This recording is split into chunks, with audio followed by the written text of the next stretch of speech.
Well, once again, ladies and gentlemen, boys and girls, we are back to the Mythic Showdown Season 2, presented to you by War Drum Games. And guess what? We are really, diving into the drafting stage here. It seems like my friend Baldudo has a very good background. I'm loving it. Like, are those rose petals, man? Is it so? Yep.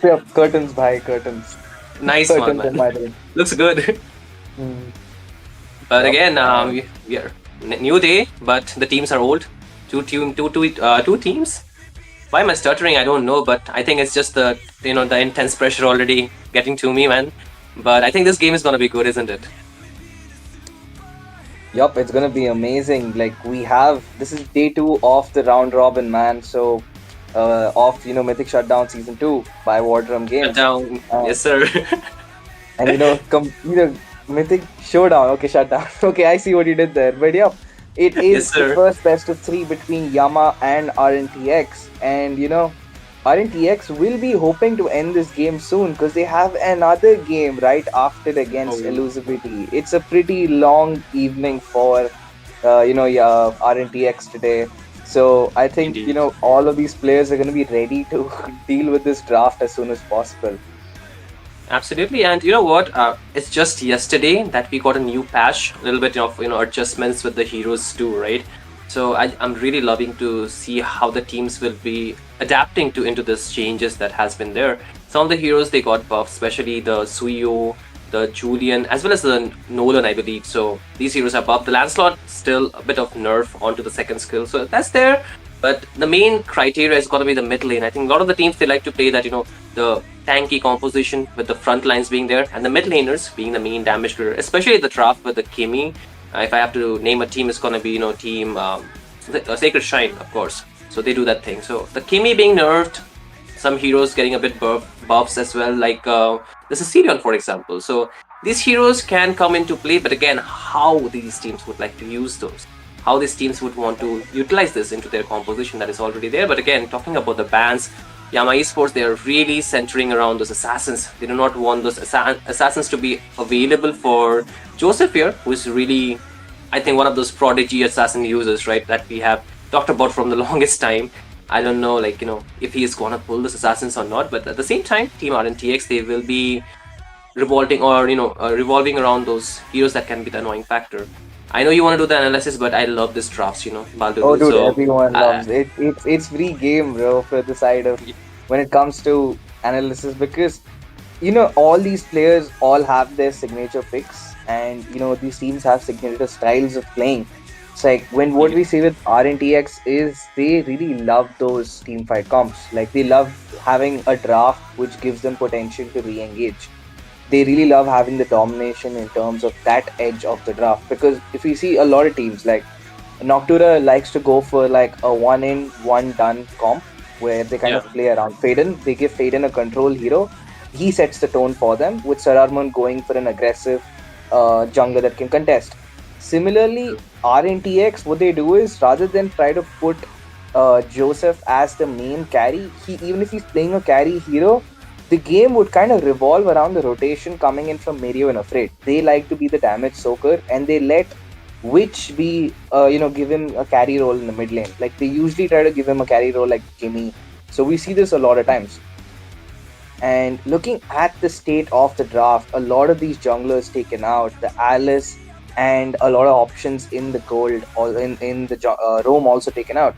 And with the side of Yama picking up that Hilda, that Gutout is still open. that is there.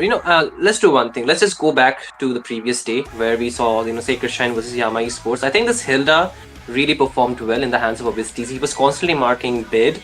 So getting this Hilda, which is again buffed from yesterday, I think it's a very good option.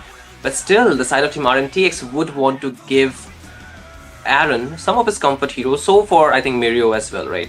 So this is like the Yep. laners already picked up. There's nothing that is going to be changing this composition that they have. Apart from this, they still need the mid trio. So that for that, I was like kind of thinking that they might go for the Isan Shin now that it is left open. But then again, there's a threat of the assassins, especially Nolan, something that I think plus TZ, aka Raran, has been playing a lot. But yesterday, this Fredrin did not work too well. I think they were not in sync with this pick. But still, Ooh, today itself they dangerous. are going for that pick, but Toby getting his comfort pick as well. So Harith versus the Grandeur matchup, the classical derby, I would say. Yup, definitely. This is the most. It's one of the most standard picks we're seeing in the current patch. The Fred with the Granger. At the same time, I think we're gonna start seeing Eve bans probably. Oh, okay, Joseph. Oh, I told That you is about a this one. very, very confident pick coming in. He sees the Hilda, he sees a Fred, and man goes in for that Fanny lock. I mean, you need to know what you're doing, and I think Joseph has a pretty good idea of that. And looking at that Yuzong pick, we know for a fact that usually RNTX likes to flex that Yuzong pick. Either Mario plays it. Sometimes we've also seen Aaron taking it into the gold lane because the Yuzong kind of works if you pick up a Kimi, because that's what I thought they would be doing. But by picking up that Harith with the Yuzong, you've kind of locked in your side lanes. So now Witch cannot Yeah, be picking up something like a Kimi, because if he does so, their early game is going to struggle a lot in terms of crowd control. You've already lost out, a lot of options for the crowd control. So you need something like the Eve. You need something like even a Kadita would actually work pretty decently if you pair it up with a Fanny. Like the Kadita can bait out escape skills, or the Fanny could do the same with the Yuzong, and then you have cleanup. Either side can pick up the cleanup role.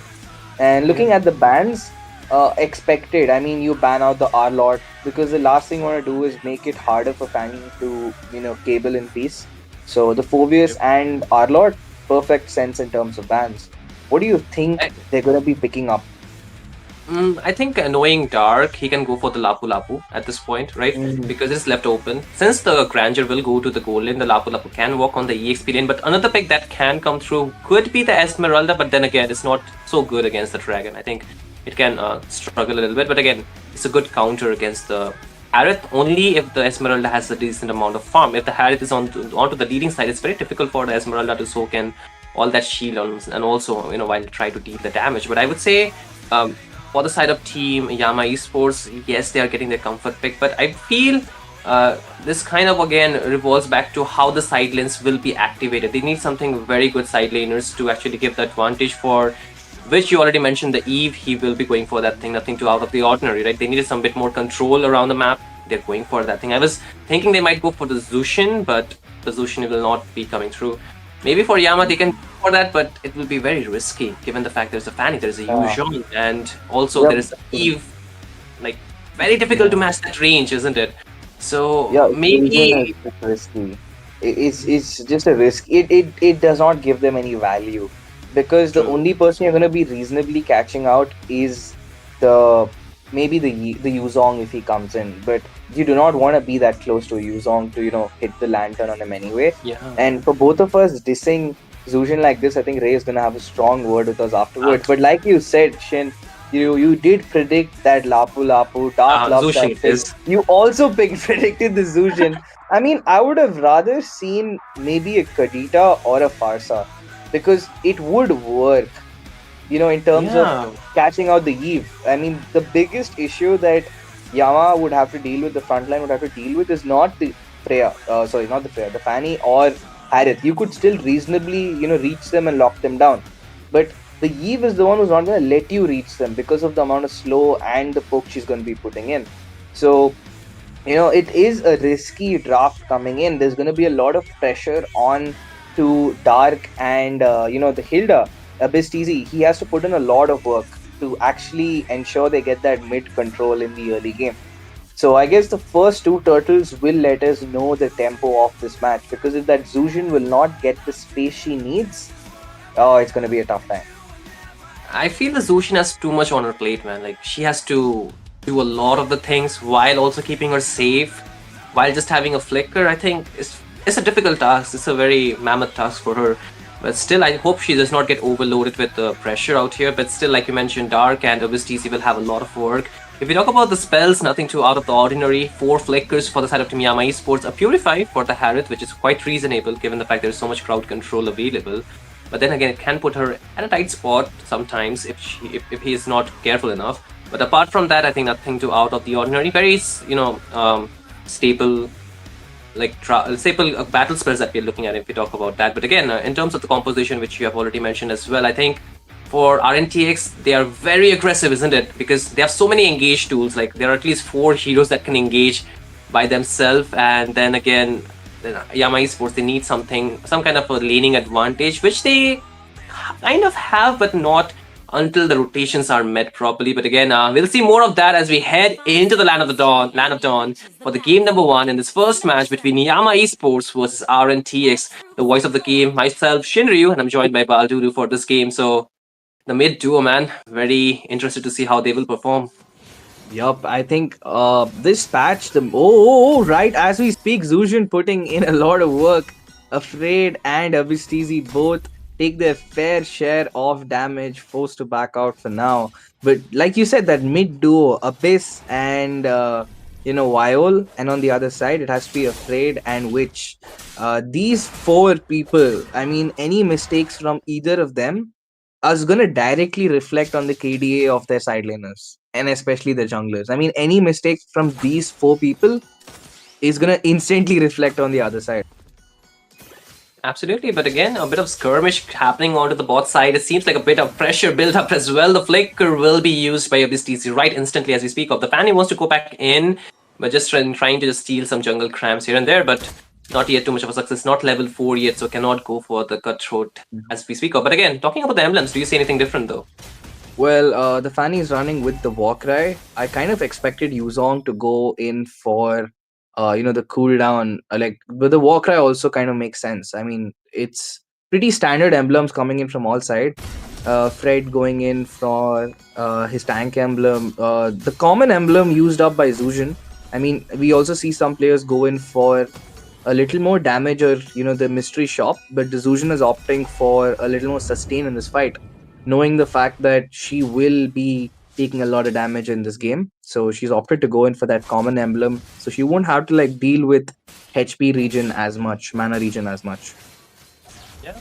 And again, right as we speak, the turtle will also be spawning. A bit of damage coming towards Afraid, but hey, he's not afraid of that engage, I believe. So he will be walking pretty easily, but with this turtle already available, I think both the teams would want to go for a good setup. Most probably like to take this one for their side. But again, Fanny's not one of those heroes that would want to start the turtle. So it's most likely going to be Yama Esports contesting it, getting it low HP. So let's see if Joseph can steal it up or not. But again, an engage bound to happen already. The Black Dragon will be waited out. The Crimson Beacon used for safety. But again, look at Dark. He's going in with the bravest fighter. And Clusteezy with a good retribution. But Dark will be falling in the hands of Aaron, who gave a good rotation, making the team fight 5v4 and giving that 1 kill. But Yama Esports getting the turtle.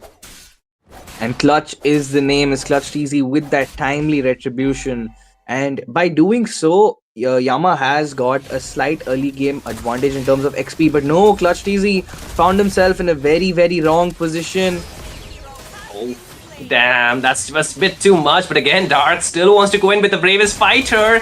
And Mirio is low on HP. That's a trade though. But again, Fanny wants to go back in. Good cable though. Can he get the kill? No, Zuzhin picks him up and done! And dusted will be the Fanny. Dark picks up a double. Good use of the Zuzhin. Damn. The Zuzhin is coming in clutch. He spent a little too much time there. Joseph has to know you do not want to give the stacks on that lantern. The Zuzhin is going to pick you up and throw you out of this fight. Looking at that replay, they'd spent too much time on to Clutch TZ. They finally got the kill with the cutthroat, but that was time for them to back off. Mirio overstaying in that fight shows how Dark gets a very clean kill up there. And there's the mistake from Joseph. He spent too long on those cables, giving Dark that double kill for himself. And that's going to make, Mirio a little more, Mirio is going to struggle a little more against that fed Lapu in the lane. Absolutely. I think the more gold the Lapu Lapu gets, the more lethal he becomes, right? Because if he gets a lead, then even the Lapu Lapu to some extent can snowball, can deal a lot of damage, especially to the squishy one. In this case, it's going to be Witch, Aaron, who needs to be a bit careful. But I was thinking, the Fanny could actually get both of the kills because we were so close. If not for the Eve, that would have been a very first kill as well for the Fanny. I mean, double kill for Fanny. But again, talking about this game, this is on a Mumbai server. So Team RNTX, most of their members are, having that boot camp in Mumbai. So they have the advantage. Yama Esports, they might be a bit too risky to do that. But again, Mirio gets engaged on Taunted. There's no way. He's getting out of that and he will fall. And one more kill picked up by Team Yama Esports. Now the scoreboard looks 3-2. A bit of advantage as well for the turtle. There's no one to zone it out. Fanny knows that, does not want to contest, so maybe a free objective going with the hands of Yama Esports. So looking good, but again up top though. Toby getting a bit of pressure by two members. Aaron taking the gold freely up top. So I think that's a W already for Team RNTX. Yup, RNTX, they did get that turret goal, but there's the engage coming in. The CC immune perfect coming in from Aaron. Oh my goodness! Joseph! What an incredible My skills! Damn, he picks up a double and now Aaron is getting engaged on by two. Does have the Zaman Force. Joseph is coming back. He wants a triple, it seems, but look at the back line. They want to go for another engaged RWM with the Petrify onto Berserker's Teasy. There is no way. He escapes that. One more victor by RNTX. And despite getting both the turtles, Yama is giving up a lot of lives up to RNTX. And you're feeding the least people you want to see. And again, Abistizi will fall to the clutches of Mirio. Despite being taken down twice, Mirio has definitely clapped back and got his lick in this fight. So, with the situation going in dark, again diving in, I feel like Yama needs to actually put their advantage, which is the team fights. They're doing better in those scattered team fights, but if you completely split up in on a 1v1 basis, any time of the day RNTX's comp is going to do better, and it's reflecting in the gold rankings. We're seeing Toby Yeah. clearly being with a 1k gold deficit in the gold lane, and this is just 6 minutes in. Oh, but again, top lane though, under the skirmish, bound to break out. You can see already, RWM will be dropped out, but can this Hylos get out? He cannot. I mean, he can, but Dark being the one falling this time around. So I feel the wave which is free hitting onto the backline might be a bit of a trouble. You can already see they are leaving the bot lane completely unattended. So a tier 1 will be easily taken down by Joseph, who is just split pushing in this map. But again, with the objective spawning very shortly onto the top lane, I think RNTX would also want to contest for that one. But again, the Petrify combo onto us while instantly flickers out and go for the safety. But again, it seems like Mirio will not be so lucky. He gets taken down though. I mean, they're not giving Mirio time to pop the Black Dragon. I mean, this sheer amount of crowd control coming in.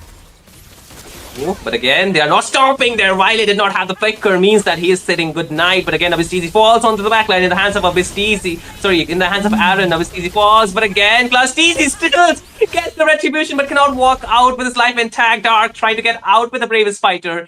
Will be able to do so, but in the process, lost 3 of his members. But was it a worth it trade for Team Yama Esports? Definitely not. Oh, definitely not. That one turtle did give them a good chunk of gold, but losing 3 members out. Oh, Joseph giving them a warning with the steel cables. An absolute menace at this point.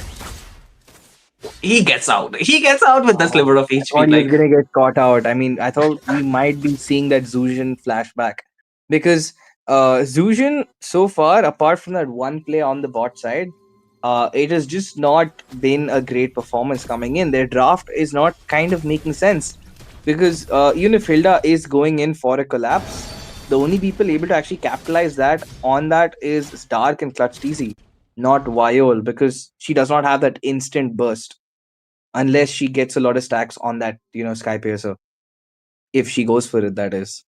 And yeah, I right mean, now, looking at the items, there is the Doma is built up for a little anti-heal reduction, because there's a lot of heals coming in from their opponents.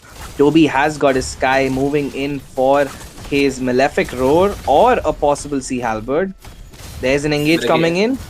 yeah, the RWM with the double slowdown from the Glorious Father, but no! Yama Esports, they want to clap back. They're trying to lock on to Afraid, and he will fall as well. A Black Dragon used too, but just for a defensive maneuver. But still, that was an engage started by RNTX. But okay, wait, Joseph, he's thinking something. I think he wants to attempt something. He goes back in with the steel cables, but he cannot pick up a kill. But look at the damage! Oh no! Oh my goodness! He's just too good. What do you do about that? Fanny takes down Wiley and just walks up like nothing happened. Man, what a shad he is. Oh my god. And it's just going to be even tougher for Yama Esports right now. The goal lead has shifted into their favor of Revenant X Park. And speaking of the itemization, Witch has also got that wishing lantern. So it's not only Zuzhan holding a lantern at this point, but Witch's lantern is going to hurt a lot more, especially when Abyss and Clutch will have to deal with the poke coming in on that RWM. I mean, I think it's kind of possible for Yama Esports to actually reach the back end, but there's nobody to actually help them to help save the front line as well. Because the Hilda, yes, it is there, but I'm not seeing too much of a value out of this Hilda. You cannot mark the Fanny while she's flying around. Yes, you can probably get a few shots, but that's about it. But apart from that, again, this Lord Pit, you can already see Team RNTX. They are the superior one out here with the gold lead that they have accumulated almost of 3k. They have the damage advantage. They have the range advantage as well. So Yama Esports, if they're going for this Lord fight, it will be a bit difficult because one, they have to protect Wile. If Wile gets taken down, it's going to be a lot of problem. But as you can see, the Lord has already started. Joseph does not really care, goes in. Can he find the kill? No, Wile survives by a slither of HP. Still holds on to the flicker. The Crimson Beacon comes in clutch for her to survive, but still, the Lord fight has not even started here, Baldu. Like, this is going to be a long one. And that's the crazy part. And looking at the gold difference, I think a lot of that gold is concentrated in those damage dealers for RNTX. Like I said, always Afraid and Mirio like to be that damage soak for them. So their gold is somewhat even. But in terms of the other stats, I think Yves is clearly out damaging Zuzhin. So is Oh, Fanny against Afraid. And oh no, Joseph! You this overstayed. time. You Yeah. overstayed and you paid the price, and that shutdown is very expensive for RNTX because they will have to give up Lord control. But RNTX not gonna do that just yet. They hold on, they have the goal lead, and they're trying to ensure that Clutch TZ does not really get to take that Lord, and they successfully hold Oh, on. Aaron, he's going all by in. Like, Dark is low on HP as well, but the turret onto the mid lane will be falling. But the RWM will lock them down, but does not matter. Dark goes in with the Raging Slash, has the immunity, but low on HP, needs to back out still. But the Black Dragon will lock down up his TZ. Dark falls as well. 2 members down. And this could not have gotten more worse for Yama Esports. Despite getting the shutdown onto his Fanny, they lost 2 of their members. Now the Lord control back into the hands of Team RNTX. And I feel like Yama just made a very crucial error over there. They got a little too happy with that shutdown on Joseph and kind of forgot that Toby and Viol need to be protected in the backline. Because it's not only Joseph who's the menace for RNTX, they also have a Harith who is, doing a really great job. This man has not been Yeah. stopped throughout this game. Not a single death on his side. He has a good goal lead. So leaving him open is just asking for trouble. Absolutely. I mean, the way they are using the slowdown with the RWM as well as the glorious pathway, you can see, right? The path to the back lane is so difficult to actually go in. You get the slowdown and then you get a double slowdown, which means that you cannot walk straight up. You need to go from behind. But the only people who can actually go for the back line would be Dark, but he has to expend each and everything that he has. And one flicker will just, make a plan flaw. But again, another RWM being used up. Joseph wanted to instigate that fight, but still they do not have the minions. But that's some resource being baited out. Yama Esports still holding on to theirs though.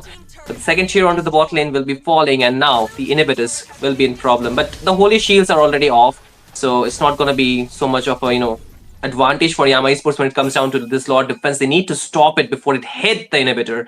And with the members already available around the area, I think they can do so. They need to let go of the second tiers though onto the mid lane. But again, Class TZ might be the target. It's already getting engaged on. And look at the skills being used by RNTX left and right. They really want to overload Yama Esports. And now the RWM2, Dark cannot find escape. Mirio takes down that kill, but the turret is yet to fall. It falls eventually, but Class TZ is low on HP, gets a stun, gets a slowdown as well. But it's actually not Lusty, it's actually Dark. Who Job Dark will it was fall in Abyss. this fight. And I think that is a decent base defense. I mean, you were going to lose that inhibitor anyway, but you managed to trade out your XP with Mirio. So I would take that fight. I mean, that's a Wait, decent result wait, for them. Oh what? no! Joseph Oh getting a my. little too greedy over there. That is not the play you want to make when Toby is supported by Abyss and Clutch. That's too many interrupts for your cables to make their way successfully to their target. And this time, the cutthroat is not enough, as it's going to be Toby who picks it up for himself. And Clutch TZ finally picking up his level 15. So these Lord contests are going to get a lot more interesting. He has caught up to Joseph. And that goal lead, while now right now 4K of a goal lead is not too bad, and it's not too great either for either side.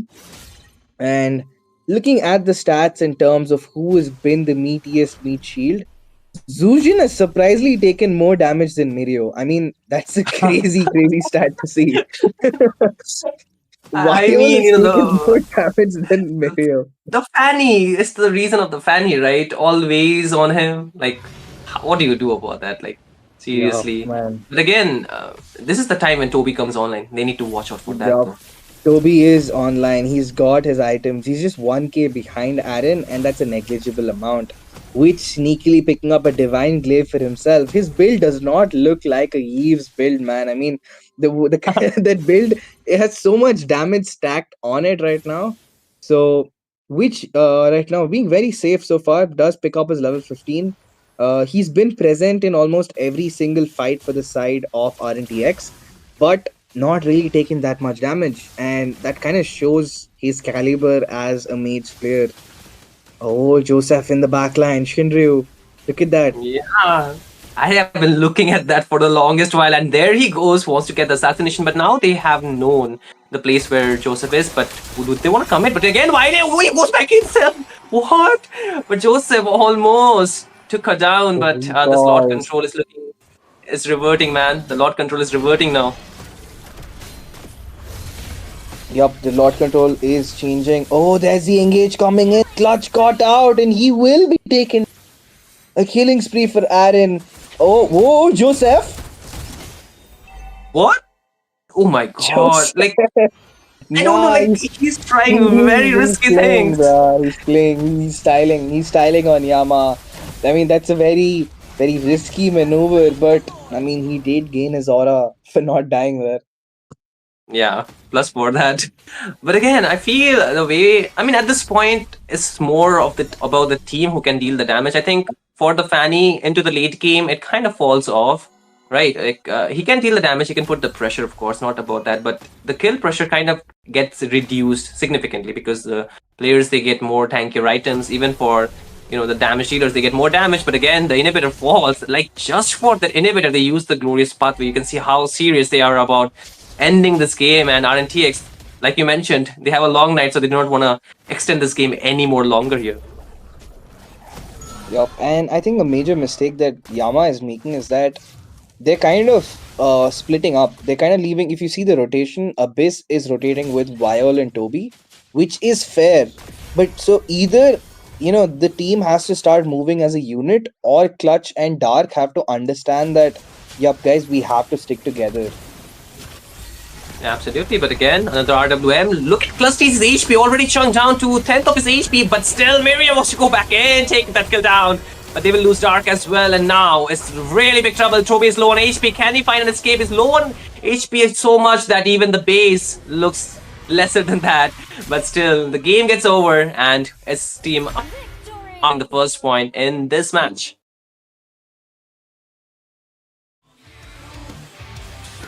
Yup. And with that, the first match, game one, has been in favor of RNTX from the start to finish.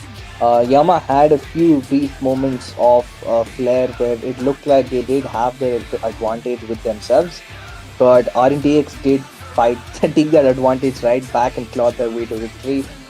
Joseph styled his way around from this beginning to end. And yup, there is the sneaky MVP in the back, always with the MVP in his pocket. It's gonna be Witch, taking almost no damage, man. I mean, that's crazy. That damage is a very negligible amount considering Dark always on Witch, and with a KD of 3, 0, and 12 untouched, a convincing victory for Witch, being the MVP from I think since yesterday. I think this man is on an MVP streak carrying RNTX. Absolutely, I think which, like you mentioned already as well, that he has a very good positioning, right, in the map. Like he's almost as if untouchable, like untouched out there. Not untouchable, that's the wrong word. Untouched around the map. So I feel this kind of gives the team so much advantage. And even for I think Aaron, like he was so good in this game as well. Like yes, Toby, not Toby. It's like Joseph was the one who was going in, styling with the fanny, but these are the silent carries who was dealing the damage as well. And Mirio always with the engage, afraid as well, the double slowdown made a lot of the work very difficult for Yama Esports to actually, do as much as it looked good on the paper. The draft was good, but when it comes down to the execution, there's a lot of the other things that matter as well. Toby did have the damage, but he was not getting the room because of the constant dive that was there by the side of team RNTX. And in a lot of those cases, you will see Abystizi and Dark, they are active, but there is nobody to actually, finish off the skills, isn't it? Because Abystizi, for one, he cannot go that in deep or in that, back line so easily just by walking, because every time he goes in, the RWM and the other skills already drops him down to 40th of his HP, and after that, like, what does he do is the question, right? Yup, and in terms of head to head, Toby did start, getting his damage, and we can see that in the late game he actually ended up out damaging Aaron, who had a comfortable game from the start. But that is not enough. It's the same mistake again and again. I feel that Yama, especially when teams are going in with these tank comps, they kind of forget the whole point is to rotate together as a team. You split up even a little, it's going to end up being two scattered fights, and the team with assassins is always going to win that numbers advantage any time of the day. That is there, but I feel more threat was on Vile. We even talked about it, isn't it? Like, if Vile gets overloaded by the engages, then he will have problem. And more so, you see the Fanny always going onto Vile and baiting out skills, like the way Joseph constantly put the pressure. Yes, there were some times when he got shut down, but still, apart from that, the pressure that matters the most, because once you are in a pressured situation, you completely forego or let go of the objectives around the map. Yes, Clutch Cheesy was able to steal the turtles, but what about the lords? What about the turrets? Like Yama Esports, they could not really touch the turrets around the map. But talking about the stats once again, you can see the rich guy is going to be Aaron, and all the stats are actually taken by Team RNTX, which is quite surprising, isn't it?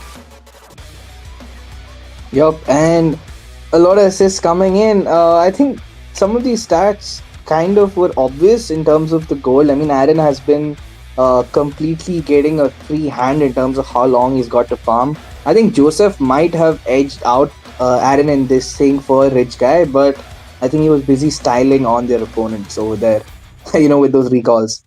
So I think the combo of the Eve and the Hylos, the slows were just too much for Clutch TC to really join those fights. Because even if he wanted to back out, the Glorious Pathway was there to restrict him along with the Eve.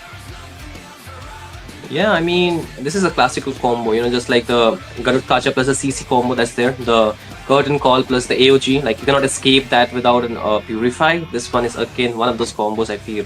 So it comes down to the point, or it just boils down to the point, how much can you actually avoid the skills, because for the RWM, it's like a locked on skill. You cannot reposition yourself even with the flicker. So in a way that you're locked in one position. So you can just, wait until that huge AoE damage skills are, the cooldowns just get hit by, the cooldowns are there, or maybe the skills are expended, after which you can go and engage. But Yama Esports, they were so fixated on fighting while the skills were active. Or maybe they were forced to fight while the skills were active, isn't it? Like the Black Dragons, those engages with the Petrify, the slowdown by the Glorious Pathway made it so difficult for the members of Yama Esports to get out of that position that they wanted them, like the side RNTX wanted them to be. So in a way, that kind of mattered. But again, talking about the draft this time around as well, you can see the bans, not too much of a difference, same bans, but the Hilda joins the banning section this time. So the Yu Zhong still will be the first pick by RNTX. You can see the amount of pressure that this Yu Zhong has created in the and they want that to exist even to this game. So they're not letting go of that hero at all. I mean, it makes perfect sense. You have to spend so many resources. You have to be so aware, and you can't dive a certain fights in the mid lane simply because you know that Yuzong is gonna pop one ult and be there within 5 seconds. So Yuzong is like puts a timer on how long you can push your luck. So it makes sense that RNTX likes to prioritize it for themselves. At the same time, it's one of the signature picks for Mirio. So yup, they love giving him that pick. So if we see this Harith again is being picked up for RNTX, they're going in for almost the same draft. Oh, even the Eve, that's 3 for 3. Oh my RNTX does god. not want to let us predict anything. They're just like, bro, we're gonna stick with what works because it worked really, really good.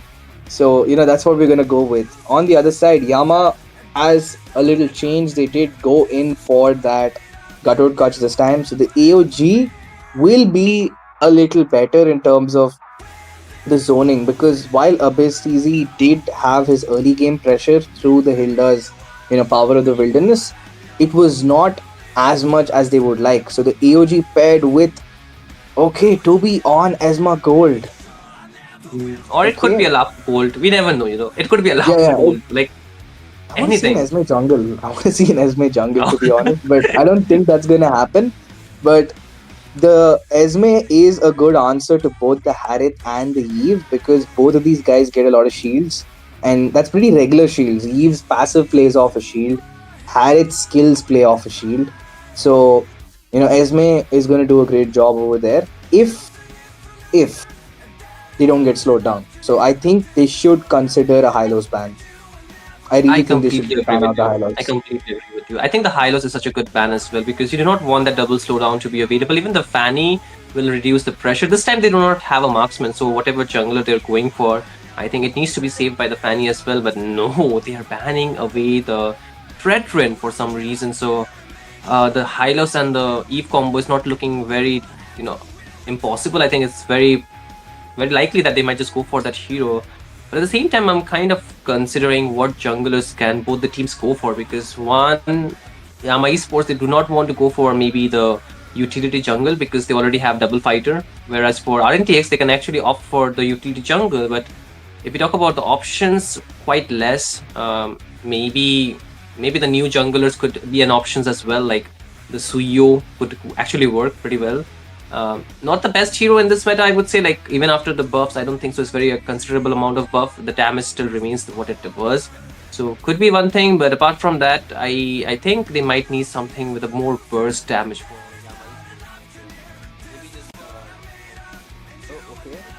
Okay, so it's a 3v3 fight. Joseph is gonna okay, Joseph yeah. and I was that like, we are having the new mode in the game as well, right? The 3v3, right? So I your mean, the it does Shadow make Clan. sense, right? It But does make sense, I right? feel that if I don't think anyone was expecting Toby to go for a utility pick. So, they could have Mm. rather picked up the Kimi first for Viol, or, Mm-hmm. a good option. So it's gonna be the Sicilian. That's what we see. The Sicilian. It's a unveiling.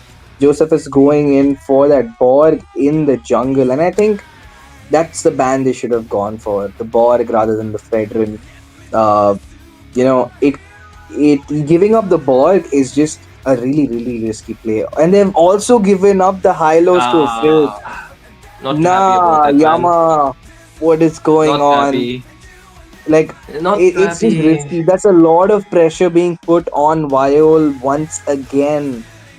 Like, unless Viol gets to stack for 20 minutes, it's gonna Wait, be very what? tough. What? Huh? Yo, Wait, what? yo, that Borg is single-handedly going to cook that entire lineup, man. Nah, Wait, this is not looking good. are they seriously going for I edit think it's an jungle? Like Esme jungle. I think it's an Esme jungle with an Edith EXP. maybe I hope. I edit really hope EXP it's and that. Edith yeah, Gold or because EXP. that actually makes sense because the edit used to be the classic counter for the Yuzhong, isn't it? So Hmm. that could be one of the options most likely. I think it's an Esme jungle as well with the Lapu Gold and the edit onto the EXP. Yup. Ooh, risky Okay, draft, I very, would very. say. Man, I would have loved to see this draft happen out live, because holy shit, that's crazy. It's actually a really crazy draft coming in. So the Yep. whole point is, when you have that much frontline and that much poke, the amount of slow the Hylos is giving is not going to help, because how many people is Hylos going to stop? Are you going to stop the Esme from jumping? Sure, you can, but either is going to be poking down from the back line. Are you going to be staying safe with your RWM? There's an AOG and a Brave Fighter walking in for you. So I think the entire game now is going to depend on how well they allow Viol to stack up, and how well they actually get a good early game. Because if you ruin your early game, it doesn't matter how good this draft is or it's not, the match is over. Yeah, man. I do consider that banning away the Xbox was the right option in this game, because if you're gonna pick the tanky junglers anyway, or this tanky composition anyway, then why not ban the Xbox? The Fredrin, yes, it can give the taunt. It has the braces threat, but is it too much of a problem that you want to let go of? But still, a bit different draft that we're looking at in this game. But wait. It actually is an edit jungle, like not a Esme jungle, man. Oh, I'm confused at this point. Like, okay, we'll see how it goes again, ladies and gentlemen, boys and girls. We are going Okay, it into the is the game number Edith two. jungle. Yeah, that's what I'm saying. It's an edit jungle. Like, ooh, hey, we have something to crack now. This draft, like, how it's gonna work. Yup, man. And with that, the game is underway. We're in the land of dawn for game two of the match one. And with the Edith jungle, there is a little drama to this game. Looking at the emblems, I really want to see what is Edith running there. A quantum charge with the standard other emblems and an attack speed with the Ooh. tank emblem. Okay, Mm. nothing too crazy. Makes sense. Makes sense. Yeah, I interesting. Like, mean, I think nothing too out of the ordinary, right, for the edit as well. Like, yeah. if we talk about the spells as well, like quite same, like what it should be in terms of the battle. I mean, in terms of the emblems, I think the only one that nothing actually sticks out for me. I think it's pretty normal for all the heroes, even for the Xbox as well. So in a way, I think Yama Esports, like I am not too happy to see the edit jungle in this economy, right? Because against the Borg, I think that's not the best pick you can go for, because you need a lot to enable your draft, and you need a lot of positioning to actually deal damage. Even if you get your full bar stacked out there and then you go for the damage, I think the heroes from the side of Team RNTX can free hit that edit, man, at the end of the day. That's how troublesome it is. Yup, and Joseph being the first one to hit level 4, and I think none of us is too surprised about that. It had to be him, looking at the stats of the damage, and with that, there is the turtle that's up. No team has made their way. Oh, Joseph going in for the steal in the bot side over there. But again, I feel they want to play it slow, right? The turtle, but again, Dark goes in here. Baldu, you want Oh, to take a fight? Mirio with the Black Dragon form being used up there is going to actually be a defensive Black Dragon, as he's just going to back Oh, off from the fight. And I think we've noticed this a lot of times with Joseph. He does not always like contesting the buff, especially if he's not in his server, playing in his server. He just prefers to go for that counter jungle rather than having to deal with going in for a contest in the first place. Because when you contest, it's always you're gonna end up losing one body or two on either side. So they just yeah. want to avoid that 50-50 altogether and just take it easy.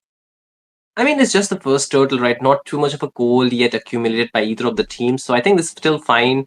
If they can get some shutdown, that can change the thing. Most likely, I think the teams would want to secure the objectives, which are going to be the structures around the map, the inhibitors, not the inhibitors, but the tier ones at this point.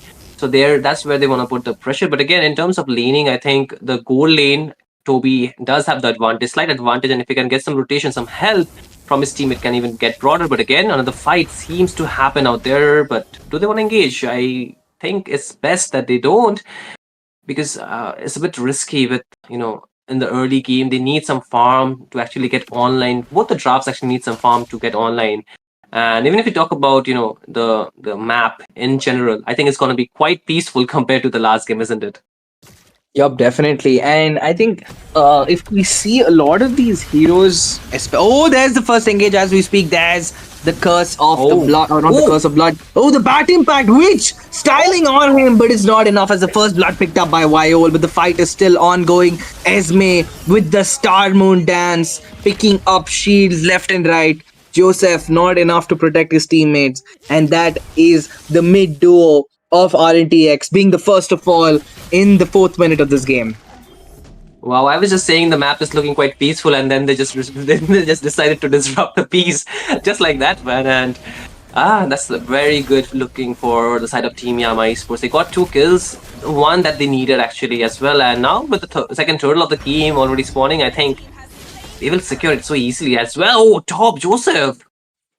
He was in a bit of risky position as well, but able to get out, so that's a good thing. But still, In terms of the game, I think Yama Esports, they're doing quite better than how I anticipated them to do here, Baldu. Yup, definitely. And that's the thing I said. Either it works and it works really well, or it won't work at all. And so far, it's been working great for them. They just have to keep Yep. up that tempo.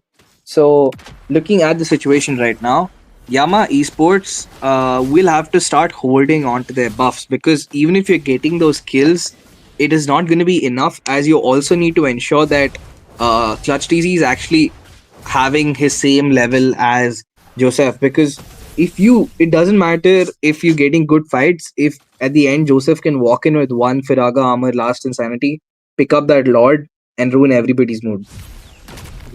And that is there. But I think practically, if you think about it, one of the things that Team Yama Esports they need to do is like mark which they were not doing in the last game so much. This time, I think they have much more ways to actually go and reach the backline, so that's a very plus point. So you can even see the last team fight, they prioritized marking Witch, and that's why they got the advantage, because he is going to be the main damage dealer, at least in the first half of the game.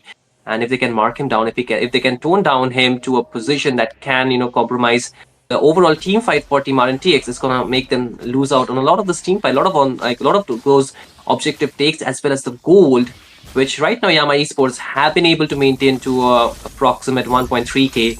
Still a good, but not that much that can create a problem. And even if you talk about the gold ranking, you can still see Aaron actually leading the pack among everyone. While second on the list, of course, but Clutch TZ is not too far. So I think at this point, Mark, Witch, and Aaron, that might be the motto for Team Yama Esports to win this game, isn't it? Yup, for sure. And Aaron going in for that Calamity side already.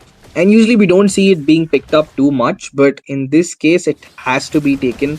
Yuich also gets his first early item, but there's the glorious pathway being used up. But the bat impact Oh, from Viol, so hot to handle.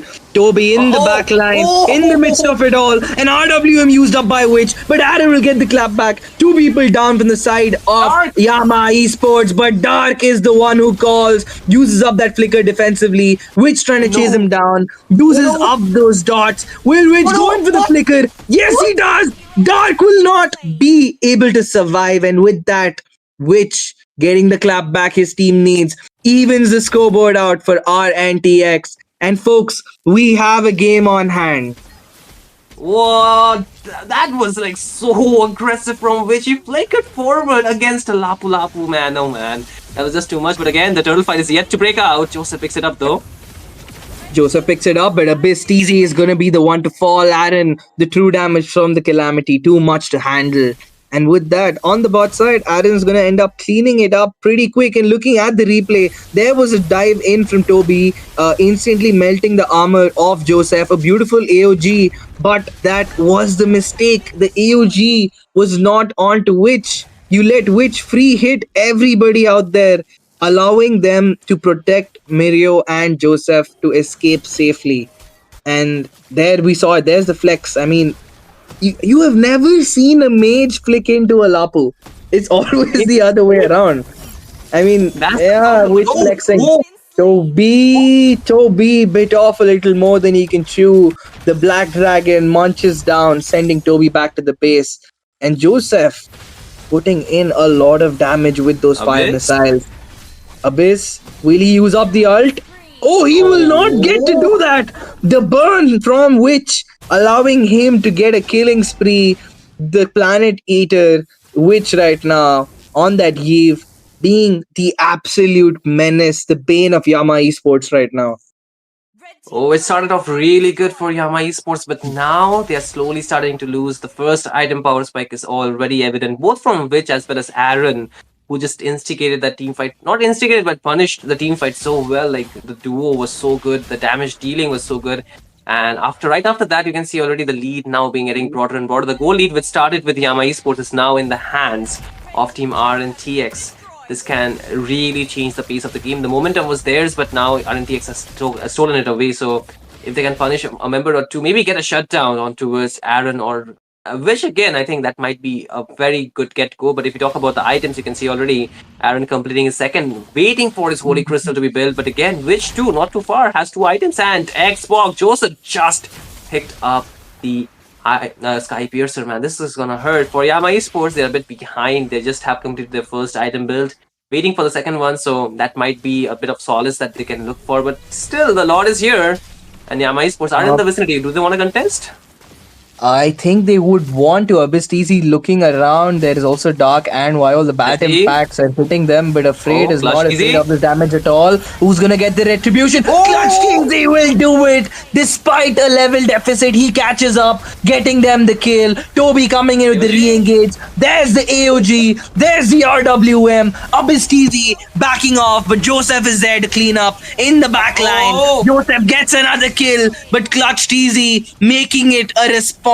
But Joseph cannot be denied. This man has a triple kill, loses out the Lord, but wins out the team fight. It's only Toby standing against the world, forced to give up the mid lane, and with that, a 3k gold lead in favor of RNTX. Wait. Oh, he's still going back in. Aaron, he might be in trouble though. Can they escape? Oh, the bat impact is perfect. The Sanguine Claws will be catching him out. Toby going in the back line, gets the kill onto Aaron, still putting the pressure onto Mirio. The Shah Residue giving Mirio the heals he needs. But with that, it's been a very, very successful Lord defense and a decent clapback coming in from Yama Esports. But on the top side, what is happening? Joseph picking off a lot of aggression. Dark trying to sustain, but the damage from the board too much to handle as the rings of punishment send Dark back to the base. Oh my god, I think those stacks now it will be hurting. 3 kills actually given free to him. I think it's more than 3, right? He just did not get the last kill. So it's still 30 stacks onto the Sky Piercer. That's gonna hurt even if you are the chunky damage taker. So yeah, my esports, they got the Lord, but at the cost of getting 4 members down. Is it really worth it? I will never say yes, because I don't think so that's a worthy trade. You lose your second tier. I mean, you lose your first tier, and now second tiers are completely exposed. The game or the map will get shorter and shorter, or less more compact for Team Yama Esports. They need to just, spread their wings out. They need more farm. They need the space to actually punish, but that punishment spacing or space is completely taken away by the side of Team RNTX. Look at the bot lane. Oh my goodness. Oh my god. Aaron dashing in with that Zaman force. The damage too hot to handle. The brave fighter forced to escape. Mirio trying to chase down Dark in the back line. But on the other end, there's the AOG connects, onto which the Purify not used up by Aaron. He's just so cocky over there. The damage too much. Abyss TZ slowed down, ground down, and sent back to the base against his will. It's now the 4 members of Yama Esports, Viol against the world. Clutch TZ taken down by the Sky Piercer of Joseph. Toby going in with the engage, bites off a little more than he can chew. The Firaga armor, too much to handle. Joseph styling on Yama Esports. 6-7 is the KDA in his favor. Man, oh man, this is the problem. But again, this time, Vile, you need to say goodbye to yourself, man. This is a winning team fight for the side of Team RNTX. You can see already them accumulating the enough gold as well as the stacks on towards Joseph. The one you should not give those free stacks to, because that's an Xborg, already deals true damage, and if you give more stacks, the true damage even skyrockets much more. This is looking very bad if you're Team Yama Esports. The tanky lineup is not really paving the way for them to actually do too much. Yes, they got a lot in the previous team fight, but this one will be solely getting taken by the side of Team RNTX, and now Yama Esports, they're in a lot of trouble. But again, you can see Joseph again getting too ahead of himself, but this time I think it's very difficult to punish him, isn't it? So he can do that. He has the pass. He's too hot to handle, quite literally. The armor is being shredded right now. He also makes it his full build, if I'm not wrong. Picked up the brute force for himself. Right now, RNTX trying to sync these waves with the Lord. They're going to sync only 2 waves and let them crash. Afraid any moment going to use up the glorious pathway. There it is, the black dragon form being used up once again while being forced away from this fight. On the top side, they're trying to hold on to those one Lord. They do manage to hold on to the top side for now, but will it be for long enough? The Lord still standing strong, half on the HP is still there. There's the AOG, which uses up the defensive flicker. Dark coming in with the brave fighter, but it is just used up to push them away from their base. hold on for a little longer. There's the staggered wave that's coming in, but the damage is not enough. A really, really good defense coming in from the side of Yama Esports with a 6k goal deficit. Oh, But oh, what's happening on the top side? Clutch TZ getting caught down. The glorious pathway being used up along with the RWM. But they're just look not at enough Joseph. minions. Joseph, what are you doing, man? There it is. The Firaga armor being used up. Last insanity. This man has truly gone insane in this fight. The fight is still ongoing. Clutch TZ forced to back off. Edith being popped down very low. Mirio with the Black Dragon form being used up defensively. Roby going in with the zone. The defense is successful. Yama Esports have held on to both their turrets despite the menace of RNTX. At this point, Toby can do, I mean, not Toby, but Joseph can do whatever he wants. Look at the damage dealt by him, like topping the chart. Like, that's illegal, man. That's illegal. But you can do that because you're against tanky members. The only beacon of hope for the side of Team Yama Esports at this point is getting Wiley farmed up, getting those stacks on towards him. I think that might be the only way for them to actually win out this game, because if Wiley gets farmed up, it would be very good for them at this point where the levels do not matter so much. The items will, the gold will, and the gold is in the control of Team RNTX. But again, oh, Toby wanted to go in, AOG in. Oh, there's the AOG. Clutch TZ will get the mid turret, but then they also get the shutdown on Witch. That's exactly what they need to get this fight. As Joseph forced to use up the Firaga armor, does not get to use up the last Infinity on the top side. Mirio duking it out against Viol. Viol will fall. There's the glorious pathway. Clutch TZ taken out. Godlike for Joseph. Can he make it too? Yes, he does. But Aaron is the one to take the kill on Dark. And it looks like Yama Esports makes the mistake. Minyo brawling against two all by himself. There is Joseph to give them the backup. Aaron will be doing the cleanup. The Zaman Force. Toby against the world once again. 10 minutes after the 6-minute turtle fight, it's once again only Toby holding on against the entire lineup of RNTX. Yama making the same mistake again and again, failing to secure the correct marking. You have to catch Witch, and you succeeded in doing that. You had to catch Aaron, and you were not able to do that. And that's all she wrote. No, man. I mean, I don't know. This is like Wiley needed to be protected, but there was no one to help him out. Like, everybody went for that engage, and Wiley was left over against that Black Dragon. Man, what you do? He survived that entire team fight and did not even have the Queen's Wings, man. Like, seriously, what the heck was that sustain? Too unreal. And at this point, you can already see, right?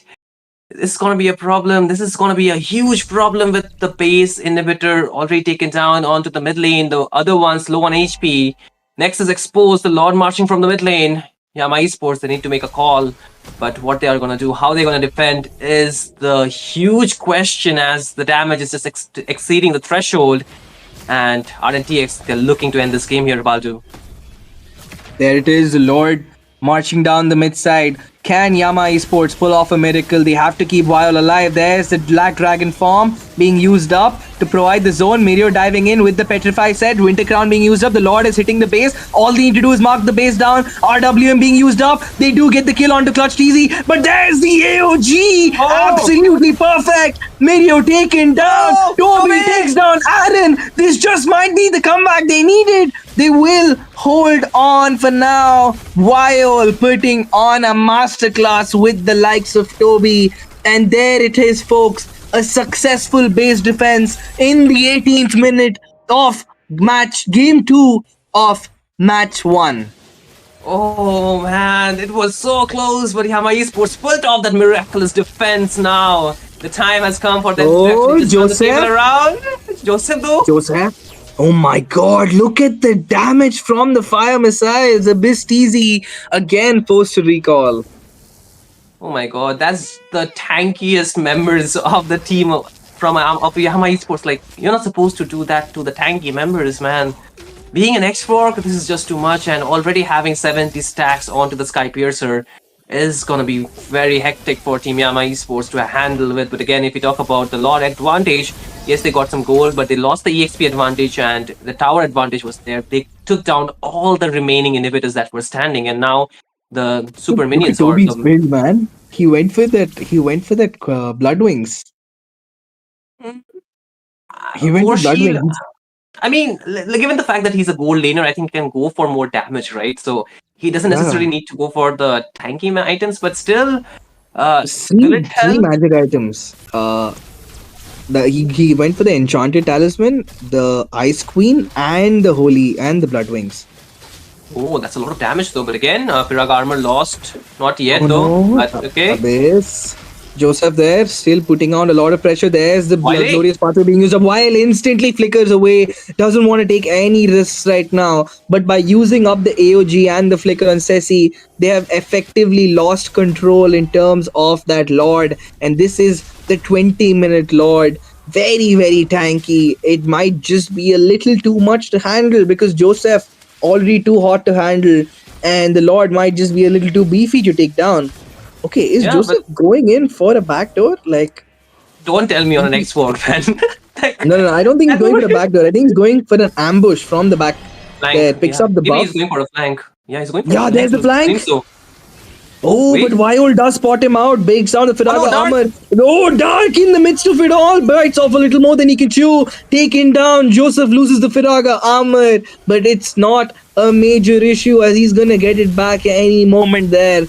And with that, the Oh. Lord is going into the hands of RNTX. Toby and Clutch making no move to really go and secure that objective. No way they can find an angle of that. You can see the minions already creating so much of a problem for the side of Team Yama Esports. But Toby might be in trouble though. They're trying to engage on towards him, but able to walk out. But aren't they trying to push this out? The bat piece will be already used up. But hey, I feel at this point the Sicilian should have enough stack, isn't it? Because they need her damage. Oh, he just picked up the Holy Crystal. So there's still a very small hope from the side of Team Yama Esports, I believe. But will it be enough here, Baldu? Is a huge question, right? Oh Look at wait, why is Joseph. Joseph going Look in at that deep? Joseph. Why is Joseph going in that deep? I mean, look at the cockiness He's coming in from this getting man. he's The getting in the bat head impact. of the Yama Esports, man. He's getting the heads of Yama Esports. He wants them to focus on him, not on the team, and that's what they should not be doing. They need to mark And which. And a big But advantage is oh, they did bait out the bloody bats already. There's the beautiful, glorious pathway, oh, zoning them out completely. Clutch TZ forced away from the fight. There oh, is the set. Aaron. Aaron popped down very low. Will they get the kill onto him? They just might. Another bat impact is all that's needed. Oh, Mario Aaron. forced to back off. Aaron is also low, but Joseph will get the kill onto up his TZ. And he goes in for the re-engage. The Sky Joseph. Piercer makes it 2. It's only Clutch against Viol. Aaron simply zoning them away from this Wait. fight. It is Ah. over. There is the wipeout as RNTX get the clean sweep against Yama Esports in day 2, match 1 of the round robin stage. Folks, we have an undisputed winner. RNTX going 2 for 2 in both their matches since yesterday. Man, they're making a statement, man. They're showing how, lethal they are, how, brutal they are in these games. But hey, that's a statement already. And 2 points secured in this round robin stage already puts them ahead of a lot of the teams into qualifying for the LAN stage. But what a game, Joseph, man. He deserves the MVP. I think he had 90 stack if the stack could, reach the threshold after the 80. But hey, he had complete stack. He had enough damage and he did miraculously, not miraculous, but he did wonderfully well with the Xbox, constantly poking, constantly being onto the face of Team Yama Esports. And you can see, right, he took a lot of damage but dealt as well. But even if we talk about the items, a 22 minutes game, 26 for 10k scoreboard. But I think at that 22 mark, the goal difference does not really matter that much. It's like you have all your items. It's like how quick you can switch up the items, how quick you can actually, make the decisions for your team. And I feel RNTX with the base already exposed from the side of Team Yama Esports had just one thing to do, just push with the Lord, with the evolved Lord into the base, take down the right members, and they did that. But I say that last play from Aaron was just too good, man. He switched up the Winter Crown to the Immortality. He survived. The Like, item too swap, good. yeah. So crazy, man. I mean that is the kind of micro play that kind of separates you to be able to deal with all of that under all that pressure because you're dealing with 4 people diving you in the backline, and you're still having the peace of mind, the calmness to take that decision. And another crazy thing I want to bring out, Shinryu, is the fact that RNTX has another game right after this, and they have Yep. not exposed anything apart from these 4 picks. Oh, Nothing yeah. else, because the Borg is a situational draft pick. So they've only shown the Eve and the Hylos and that EXP. To be honest, these 4 picks, despite playing 2 games back to back. So Most people know that Mirio wants to play the Yu Zhong, and for Aaron it's the Harriet or the Grandeur, right? So these are the picks. So yeah, it's pretty predictable, I would say, from their end. But yeah, again, they have even not the shown Esmeralda could not anything. stop. Yeah. They've not shown anything, and that's pretty crazy. And looking at the head to head, you can see every single member of Yama taking so much damage. But look at Joseph's stats over there, man. Taken close to Criminal, man. 200k, dealt 120k, and clutched easy, not even in competition there. 50k damage, man. That's just not a good look. Yeah, I do agree that they committed 2 mistakes. One, leaving the Xbox open when you want to go for those tanky heroes, and second, I don't know. Like you also made, it either makes the game or breaks the game. That edit pick right into the jungle. We were anticipating maybe the Esmeralda jungle, the edit EXP, and the gold Lapu Lapu, maybe like that. But it didn't come through, and I think Dark had a very tough time in this game because of the fact that he can dive into the back lane, but who's gonna help him after he has done the damage? Like, nobody, right? Hmm. And that was the main issue. They kind of forgot to actually help out the Sicilian. It happened quite a few times, and there it is, Afraid with 22 assists, a man on a mission, and I think a very convincing sweep coming in from RNTX from the start to finish.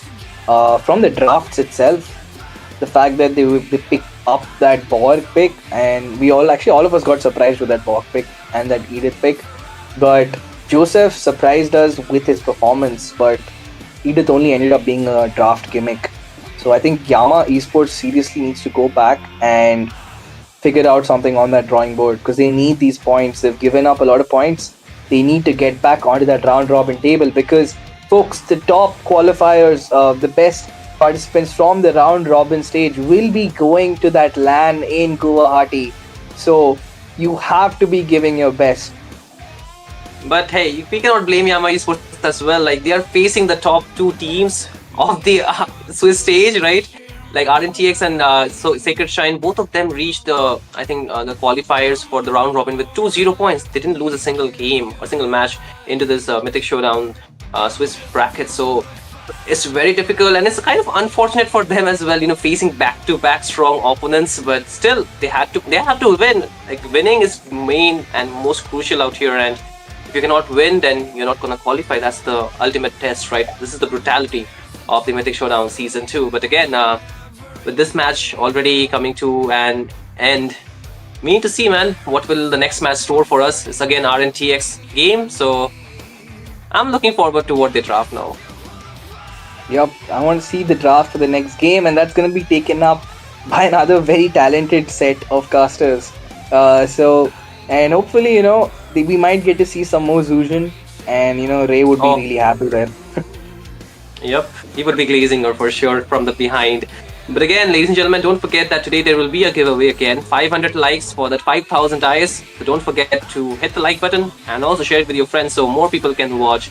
But as of now, it's me, Shinryu, joined by Baldulu. We'll take our leave for this match. The next match will be in store for us. So don't go anywhere. Be back on time. We will be back in a chippy. Keep watching Mythic Showdown Season 2.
ladies and gentlemen, and welcome to Mythic Showdown Season 2, Round Robin Stage Day 2, and this is going to be game number 2, and we are going to have with us RNTX once more, fighting against Elusivity, and this is going to be their very third game into the Round Robin phase, which means they're already going to be done with half of the enemies, and they'll only have a few teams left.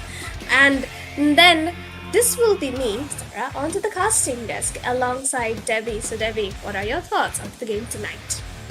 Oh wait, I'm pretty excited, Sarah, because EVT, they always have long games, you know? Always gonna be, the average game that they had was 25 seconds, and I had the opportunity, I would say, to cast for a 30 minutes game that they had played. It was amazing. But hey, RNTX is also a team that is very well dependent onto the macro, very well dependent onto the rotation to the early stage of the game. But meanwhile, for EVT, they usually focus onto the later parts so that they'll be able to get the job done. And that is where the differences of two of these teams is going to be lying, because EVT, they have a high macro on each and every of their individual players. But for RNTX2, of course, they do have their own skills, but how would I say, they are the teams that kind of unite together in a very, very big synergy that they have in 1.2. So that is also going to be the differences that we're going to be seeing here today. Like you already mentioned, this is going to be the third game for RNTX, and they have been clean sweeping here and there. So maybe EVT can be the, the curse breaker, maybe, so that they, even if they take one game on RNTX, it will be a big thing for them.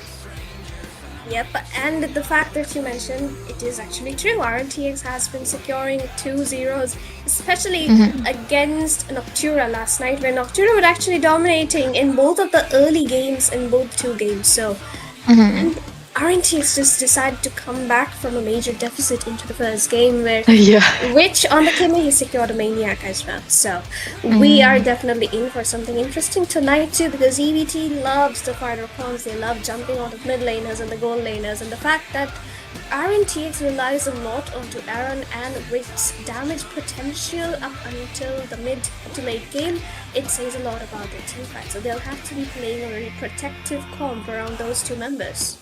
And there is also a thing, I heard from Doom, when you're against the goat, his goat is rich apparently. You're not gonna have to go for the Kimmy, right? The Kimmy always has to go. It shouldn't be open. It should be completely banned away, denied or banned. So if EVT understands this situation, I think the Kimmy also should go. And that is also one fact I know about RNTX. But there's also a fact that Mito is so amazing onto the Elise, man. Come on, that dude single-handedly ulted 3-4 members yesterday from Noctura. So we don't want anything like that to happen again for this game right now. So let's see into the drafting phase, because this apparently looks like a Bengal server. So Godspeed might eventually have his comfort hero, which is the Lancelot, right? It is possible, unless EVT themselves decide to ban it out so as to not give it to Joseph. Yeah, but the thing is, Joseph would not actually want to pick up the Lancelot, which is a very mechanic and MS dependent hero for the server disadvantage, so we'll see how that one works out. Instead, RNTX would be looking to get that Yve or the Kimmy into their first phases. They'd also like to get the Hilda, Dangerous Grass, right with us. So the Hilda, newly buffed, basic attack's going to be hitting a lot harder now. And so that is definitely going to be banned out by EVT right away. Amazingly predicted. Of course, Hilda has to go because it can apparently go into the hands of Afraid too. I like a Hilda into the room because it can jumble out any kind of jungle potential. It's kind of queer to think that Hilda has been ignored for a long while, and now that it's appearing, it's more mainly into the roam side, and Dangerous Grass is where the Hilda shines. But hey, that's amazing. This is what the hero needs: a little bit of a buff, a little bit of a tweak into this damage department, and it's always going to be out onto the top. So other than that, RNTX, they have to ban away the Basha. The only utility I've seen Godspeed on is the Basha, so that can be a homework done by RNTX. They usually don't open out the CC even though they are the first pick, because I don't think they like playing out the CC unless it's forced upon them, because they usually want to go for a little bit of a flex And there's also a fact that CC is a fighter which sole purpose is to go into the gold lane now. It cannot be a flex anymore because I hate a CC into the XP, especially into the hands of Miria. It can be working well into the hands of Aaron, but hey, you know what? Just put him onto the damage dealers. But hey, look at that. You already predicted that the Yves that can come through from AVT. They ban it away. Like, it's just the caster's curse, I believe, at this point, because whatever we say, it's getting banned out. And onto the hands of RNTX, they might want to ban out on the Juxian unless they're planning to pick it up. But then again, they prefer the Kimi over the Juxian, so that's also something to be considered. They can ban out on the God of Kacha as well, since, who's the roamer again? I forget. Magara. He loves playing that. The Grok is still open for RNTX to pick out. Oh. Okay. It is going to Juxian be after all. Sarah is not in the boot camp, guys. If you don't, they didn't hear her. Okay, RNTX did not hear her. It's just a caster's predictions. That's what you do, you know. You want to understand the team as well, and that's amazing that they banned away the Juician because RNTX. No, EVT looked like they could have a good game into the first pick for the Juician, but you also have to ban it away because it's kind of amazing that the Yves was banned, even though Senju is more of a Yves user rather than the Juician user, and he kind of carries into this kind of utility too. I don't know how he does it, but hey, that is a young mate into the mid lane side, and he's been playing so well too. So what can be a possible ban that can come through from EVT? Oh, Dragon. You know, there's one fact that's very weird about RNTX. They usually flex out this Black Dragon, this Yuzhong. It can go into the hands of Aaron or Miria. Either way, it will work out. And the fact that the Dragon was banned out actually opens a number of options. RNTX here, they have the option of getting the Kimi, the Grok, the Lancelot or the Hayabusa into their jungle. However, whatever they pick up, EVT gets the 2 more picks, and they do not want to give Godspeed the Lancelot. So Joseph might just be forced out here to pick that up unless they decide to find out a counter, and they're gonna lock in on the Grok, since of course Afraid is more comfortable playing that roam against a very, sneaky little assassin, which is the Lancelot. Exactly, completely left open. RNTX is kind of a team, where they usually go for a test out into those first game so that they will be able to counter it out to the next game, because that usually becomes a disadvantage sometimes, but most of the time it usually comes in handy too. So maybe there will be another option that they can go for here. The Grog is already a very, very big hero to go for when you want to let go of these assassins. So this Afraid is not going to be afraid of playing the Grok into the enemy's jungle, man. But Lapu Lapu, safe choice. Corey Cutie is a very, very weird experience. I'm going to be honest. He's kind of a do or die guy. He goes in and he carries, and then there's some places, some heroes that he's not really comfortable on, and that also he really don't perform onto that. But I would say that the Lapu Lapu is one of the best heroes that he could go for, so I hope it's not into the gold lane side. It can just pick it into the XP lane. But hey, we talked about the Kimi, right, for Vitz? There we go.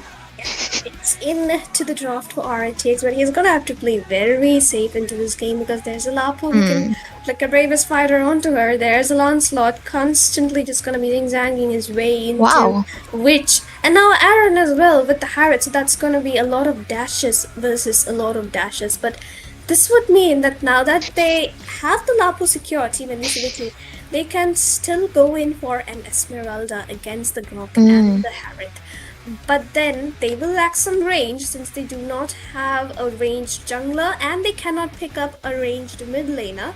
So they'll have to reconsider their gold lane choice a bit and possibly go in for the Lapu onto the EXP and something ranged onto the gold lane. I would love if Crisis plays out the marksmans here, but the only marksmans that's actually valid is the Granger and the Nathan and the recent popularity of the carry, but I don't know if the carry is going to be good against the Harriets in this situation, or even the Kimi too. Gatot's still available, so that has to be the roam position for Madara, one of his comfort choices. But you know what, Sarah? Gatot is kind of weak against this combination. He is weak against magic damage dealers, so I'm pretty sure he's gonna have to need at least one item so that he'll be able to sustain much longer. And against the Grok as well, I think the Grok has a very better time in trying to go for the sets rather than the Gatot, so it has to be very sneaky kind of Roma. So whatever the XPs that they're gonna be having, it is going to be into his hands where the stats ups or the initiations could come true. Exactly so. And with the Valentina banned out onto the side of RNTX, it would mean that Elusivity cannot really copy out any of the ultimates. Not that there isn't anything much to copy, except for the technology as of now. Maybe they are aiming for the X-Walk onto the jungle, so you want to deny that insanity into your enemy lineup. So of course, smart little ban there, but that would mean that Shenzhou can still go in for the Farsa if he wants to. What else is his options? Maybe a Lunox at best into the mid lane. Good combination with the Gatot Kaja Torch coming in. As for the bans though, we see the Fredrin ban, possibly the Expert will be up next if EVT does read into that Valentina ban. And from RNTX, maybe they ban out either of the Farsa or a Laner at best. The Farsa is a very good option for Senju here because it's also good with the range against the Kimi and the Harriet too. But the Lunox, I don't know if the Lunox is gonna be good against the Grok because the Grok kind of does well against the Lunox too, so that can also be a bit of a pressure. But you can handle that pressure if you rotate together with the Gatot, so that can actually work out. It's mostly kind of an execution part, so I feel like Senju is more comfortable on the Farsa rather than the Lunox. Wait, look at that, at least banned away from EVT. So the XPs are still available, so they knew that the Alice could be an option for Meteor. Maybe they're kind of forcing him to go for a little bit of a damage soaker rather than the setter, which is one of his comfort. Look at that, Farsa is what they wanna remove actually. It's kind of just, all the predictions are kind of just working out. I don't know why, but the fact that it is still Mirio onto the Grok instead of Afraid kind of makes things a little risky. EVT, they're gonna lock in on a Luoi. Of all the things possible, I mean, Luoi is still on the rise into the meta recently, the past few days. So that kind of does work out for the side of EVT, especially with the dive-in kind of composition that they have right now. However, RNTX is a very mobile comp too, and against an immobile mage like Luoi, they're gonna have to, it can go both ways. It's a double-edged sword at the moment. And complete the draft for the side of RNTX, Debbie. What do you think they're possible? Jungle, okay, fine. That's 3 ranged heroes. Okay, interesting. I won't be surprised if there is a Terizla from Meteor.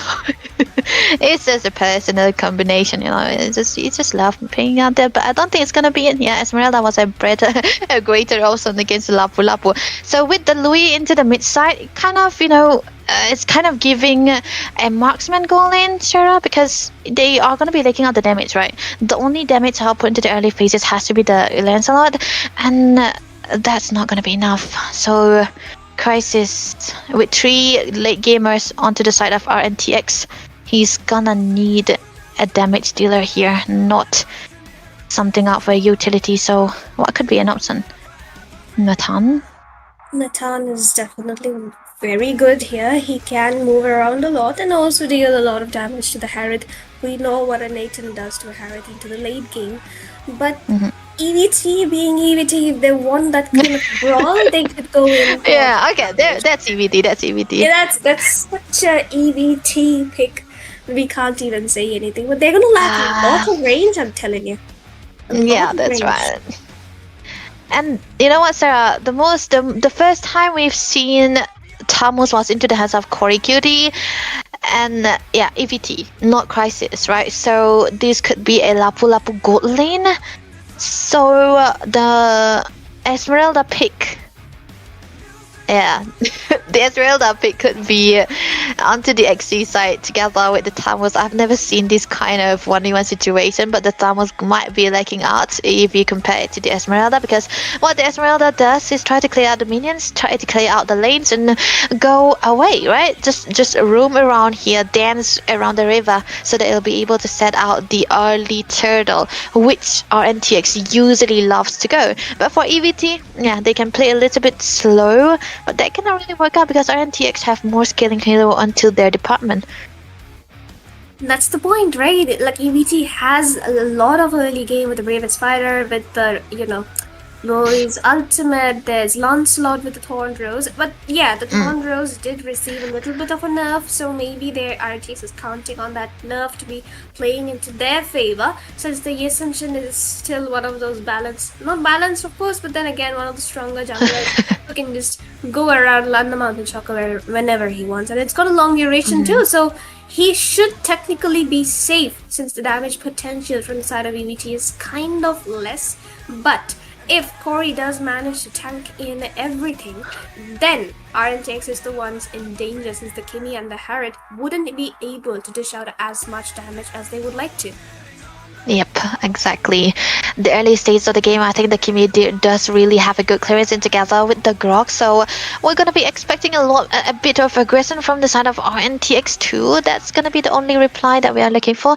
But hey, the first hurdle is what we are gonna be looking for. So, ladies and gentlemen, welcome into the Land of Dawn. This is gonna be RNTX going against EVT into the round robin, and we have them. This is gonna be a best of 3 series, and execution is what matters the most. They have their brand new draft onto their hands, so let's see how they'll be able to start this game number 1.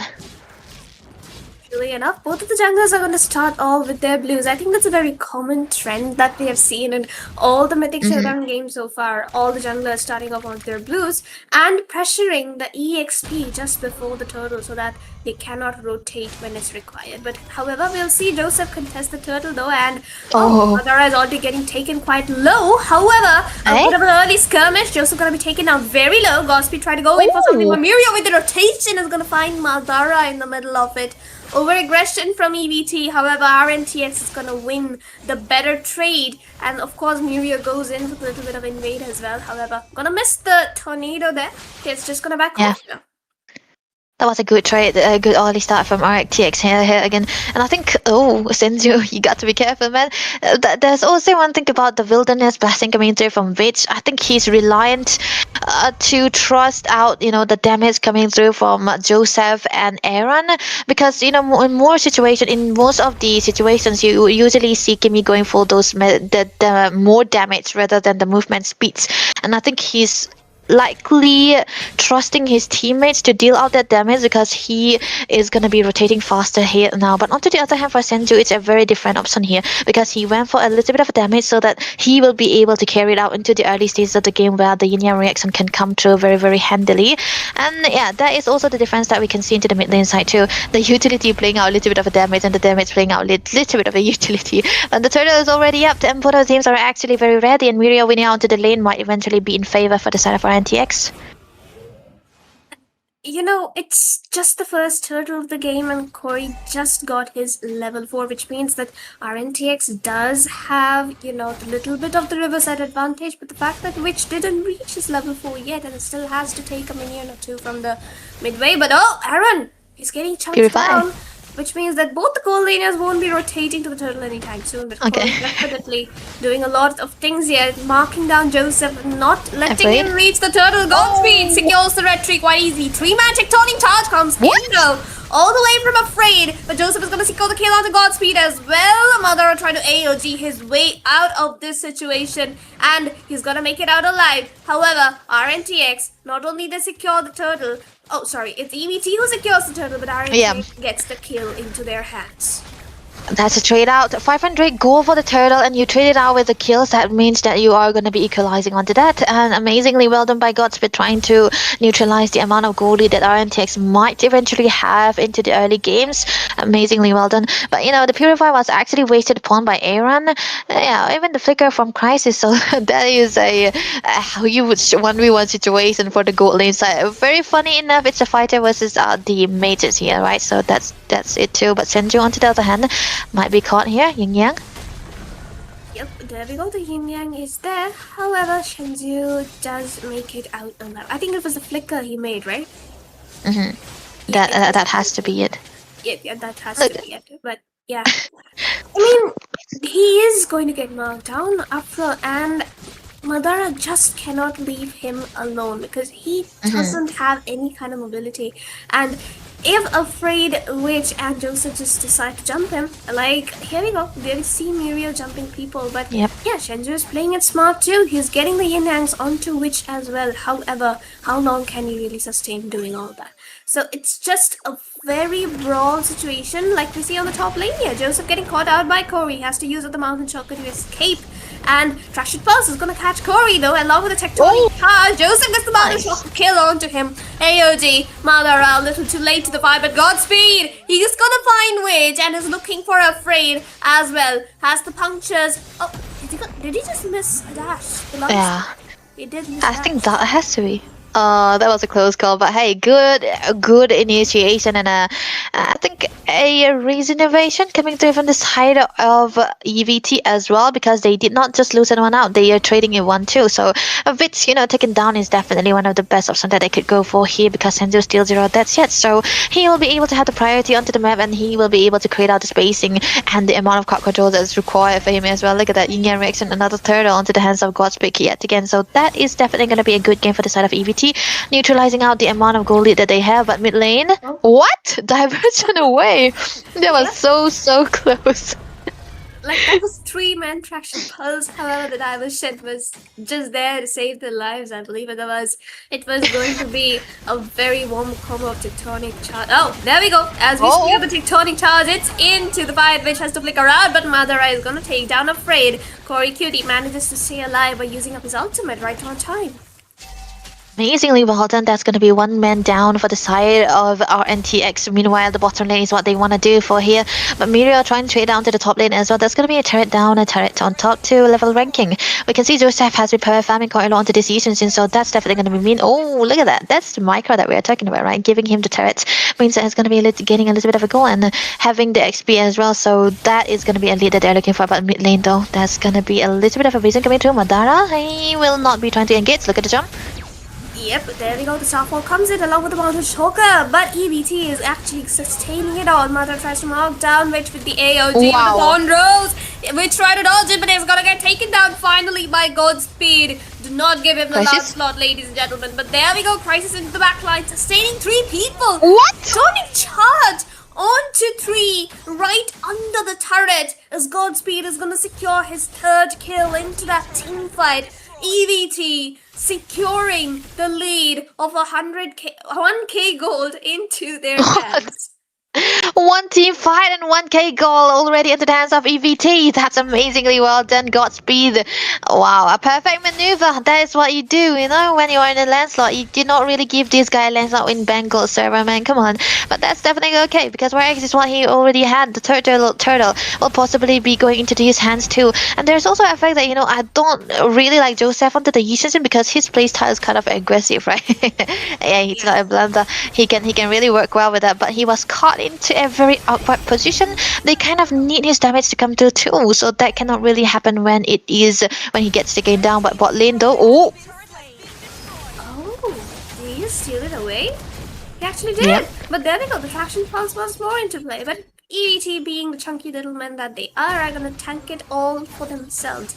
Godspeed though, kind of alone in the middle of 3 people, but has the execution to just go away and survive that fight.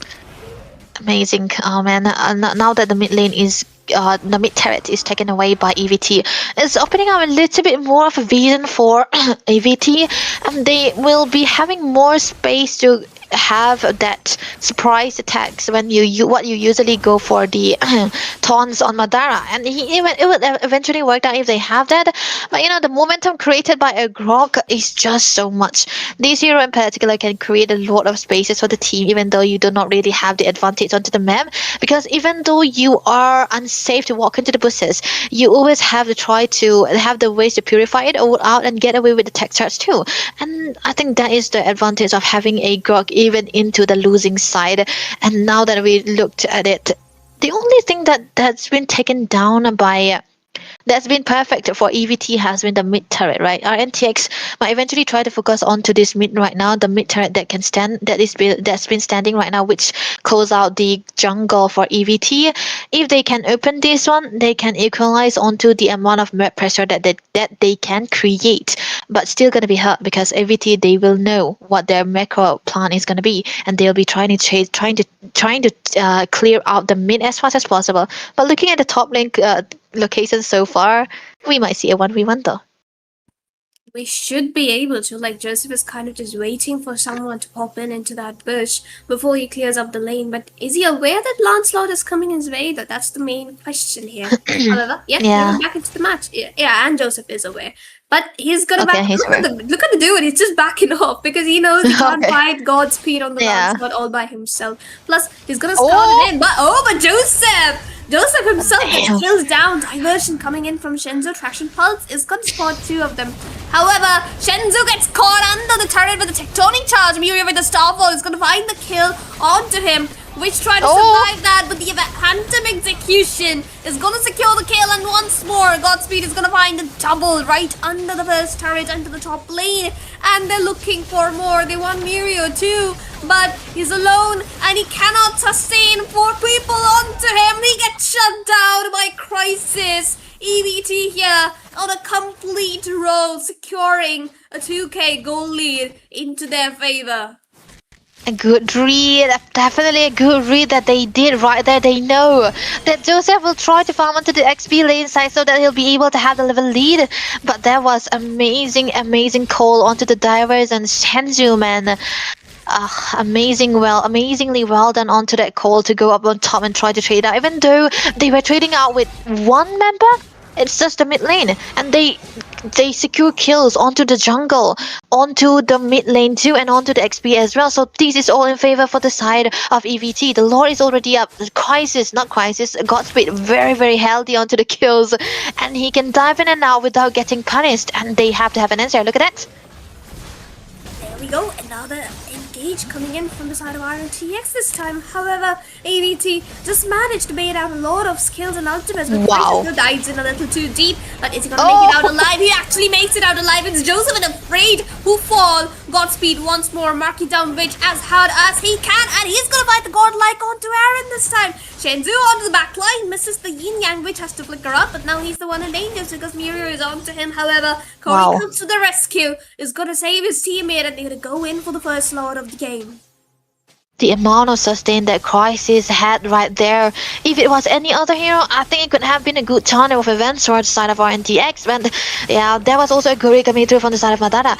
You know that Joseph did not have the Traceless, which means that he's going to be very vulnerable. And he was able to get him into the AOZ and the Yin Yang combination coming through with that. Oh, that is a Yi Xin who served on a silver platter. And that means that they will be able to get out the free lord too. Looking at the damage dealt so far, I think Grog will be up to the top here because he is always onto the front line too. Mira not far behind as well because yeah, that is an XP laner and he's been dancing around, but he hasn't been able to find out the right sustain to the right person because they are still in need of the goal. Meanwhile, EVT is already online. RNTX needs a little bit of a 3000 goal, but when will they be able to have this? Because RNTX, they're so behind and they gonna need something.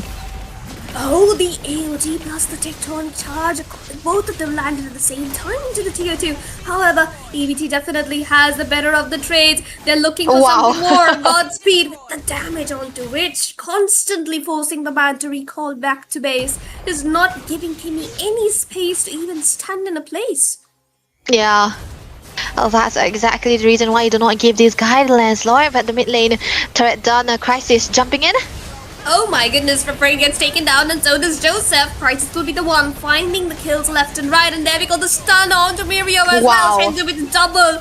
Godspeed again trying to find Kimi, gets taken down finally, but Witch is going to be the only one alive along with Aaron. There's 3 tanks in front of them. Aaron, can he survive this? No, he cannot. He gets taken down. Crisis finds the trouble. EVT, take away game number 1 into their hands. The base is fallen. EVT leads with the 1-0. Finally, one defeat for RNTX, and EVT will be rising up right there. Amazingly well done, well calculated moves coming through from this team right there. I think it should be Godspeed man who's gonna be getting the MVP. This dude was amazing onto that hero, and oh my goodness man, you did not really open out this Lancelot when you are playing the Bengal server, man. That was so good. The way he was able to get out the early stages of the game, and where he was able to get the War X very soon. Yeah, never mind, it's gonna be Madara. Ew. No man. 100% kill participation. Okay, he deserved it, I guess. Okay, I mean, he can have it. Little He can man have it. just got, 100% kill participation. Quite a lot of damage taken and dealt as well. I mean, it would of course be less as compared to Shenzhou or even, Godspeed. However, he did set it up all for the side of EVT, so he definitely deserves that MVP. Starting from protecting Shenzhou to setting it up for the rest of them, he did a lot. On the hands of RNTX though, I believe the gold lane, he couldn't perform as well as he would have wanted to. And like we mentioned, opening up the Lancelot means Kimi mid lane is going to be very, very difficult to play, and that is exactly what happened in this game. I mean, in Godspeed's mind, I feel like he have one thought. Maybe, just remove all the Kimi from the equation and try to win out the team fights, and that's exactly what he did. And the kills onto Joseph might have to be a lucky one too, because he always focused on to Witch and trying to dive into the backlines most of the time, and that makes Witch very vulnerable. And for a Kimi, you kind of need a good frontliner to try to set up for you and be there free hitting. But when can you free hit when there's always a Lancelot up to your face, and you always have to flicker away, walk away, and the amount of damages that can come to is going to be so less at that point of a time either. And there's also one fact that I hated about the Yishun pick is that because there is always the Gatot, right? He is very vulnerable to the Gatot gacha, so it's kind of a bad pick here. I don't think he have any free hitting moment there, and he always gets caught into the midst of every team fight because there's always Sanju trying to track him down, trying to burst up, bait out his trace list, and when he does this, AOZ always jumps on top of him, and that is also very big factor that RNTX did not reconsider. But look at this gold lane. The first time I've seen Aaron not having a team fight participation there. 2-1 is the score. Yeah, and Aaron did deal a lot of damage, but what's a Harith gonna do without a Holy Crystal or Divine Glaive, at least against, literally 4 tanks? Even the Lancelot can be considered the tank because he's gonna have the brute force on him. Yeah. And ironically enough, it was Shenzhou who dealt the higher damage and also had the better goal of the two mid laners. And of course, I mean, Grok just could not do enough. Even though his tectonic charges were on point, the Gatokaja with the re-engage after the tectonic charge was actually what made so much of difference. EXP as well, Corey somehow made a lot of difference into team fights, sustaining, sandbagging, everything, and then that ultimate just recovered all of his HP all at once. The countenance ones, that's the part. Rich guy here, 800 per minute, gold per minute for Godspeed onto the Lancelot. Of course, the carry, wait, Miro dealt the most damage here. Wow, amazing. That's an Esmeralda, of course. Sandbag, of course, we have seen it throughout the game. The Grok was still onto the front most of the time, afraid, just dancing around, and he's just, being the damage circle. The wingman, this guy is 100% team fight participation dude onto the Gatot. Yeah, he's got his coming for, and if he doesn't really perform this way, I mean, he deserved the MVP, of course. Godspeed really did a good job to the early stages of the game, but I think most of the set coming through was also the Gatot, also Madara. He's been so good onto that hero, so I hope he doesn't really get that hero again. Maybe Godspeed's hero has to be removed, but we cannot know because it might be this will be a Mumbai server game, right? So they can open it out, so or maybe they can get Joseph, one of his main heroes, not the Yishun. I hated the Yishun, that it was too expensive of a pick, like the Harry, the Yishun give me all together. Yeah, the Grok was put in a very peculiar position where he has to be the one doing everything, right? Yep, you can't do everything alone if your damage dealer is gonna be falling so far back behind. Like, who's gonna back you up when you set up 3 people in front of you? Nobody. Yep. So, yeah, like, as we move into the draft right away, EVT are not gonna take any chances despite having the first pick. They have banned out on the Hilda as well as the Yeep. RNTX, meanwhile, banning out the CC and the Kalia.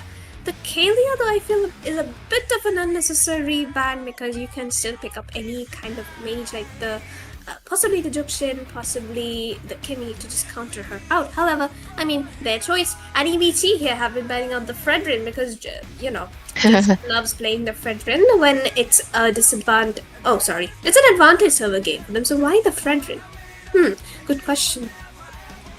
They might want to set up for the Basha too. That can be possible. I feel like RNTX just banned away the Kalaya because it's one of the most comfortable hero for Madara too. After the Gato, that is. So, which hero can be a possible ban here? There are so many options. The Landslot could go, but the fact that they are playing into another server right now can also be a factor. You know, and EVT, they don't shy away from picking out different heroes. They usually go for whatever instincts that they want. Like we can see from the Louis, we can see from the Tamus already too. They have to be the team that has picked out the most unique heroes. But RNTX are also not well behind because they are the one playing out the Ling or the Martis even. Gato ban again, so this is definitely going to be a counter for Madara. So first pick, the Basha is open. Can they go for the Basha here or is it still going to be the Jushin?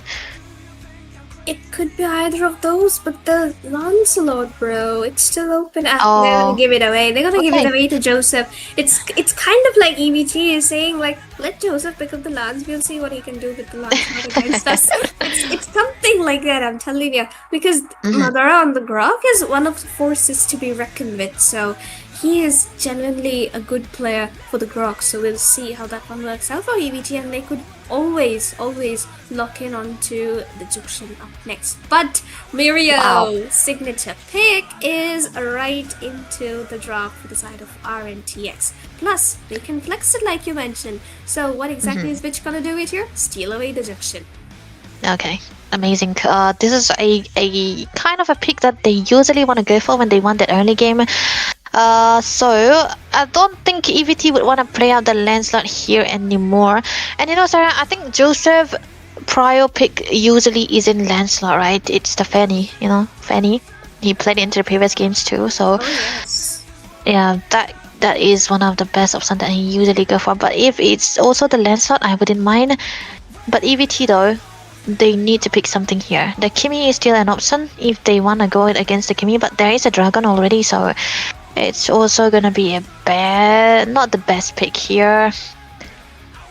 What is the safest option here? Lunox. Oh, the Lunox. Lunox. So early, right? Yeah, it is a bit early, but then again, how is it gonna work out? Yeah, I mean, Corey's is definitely something very good that he is with. However, the Lunox pick is something I am a bit skeptical about because, Madara is gonna go in for the AoE setups and Lunox can mark down only one. Unless he goes for the Ruby DD, but that's a very, very late game situation. So how is that gonna work out for EVT? I'm very curious. Actually true. I think they just want a winning lane for the experience side because they pick out the Elise already.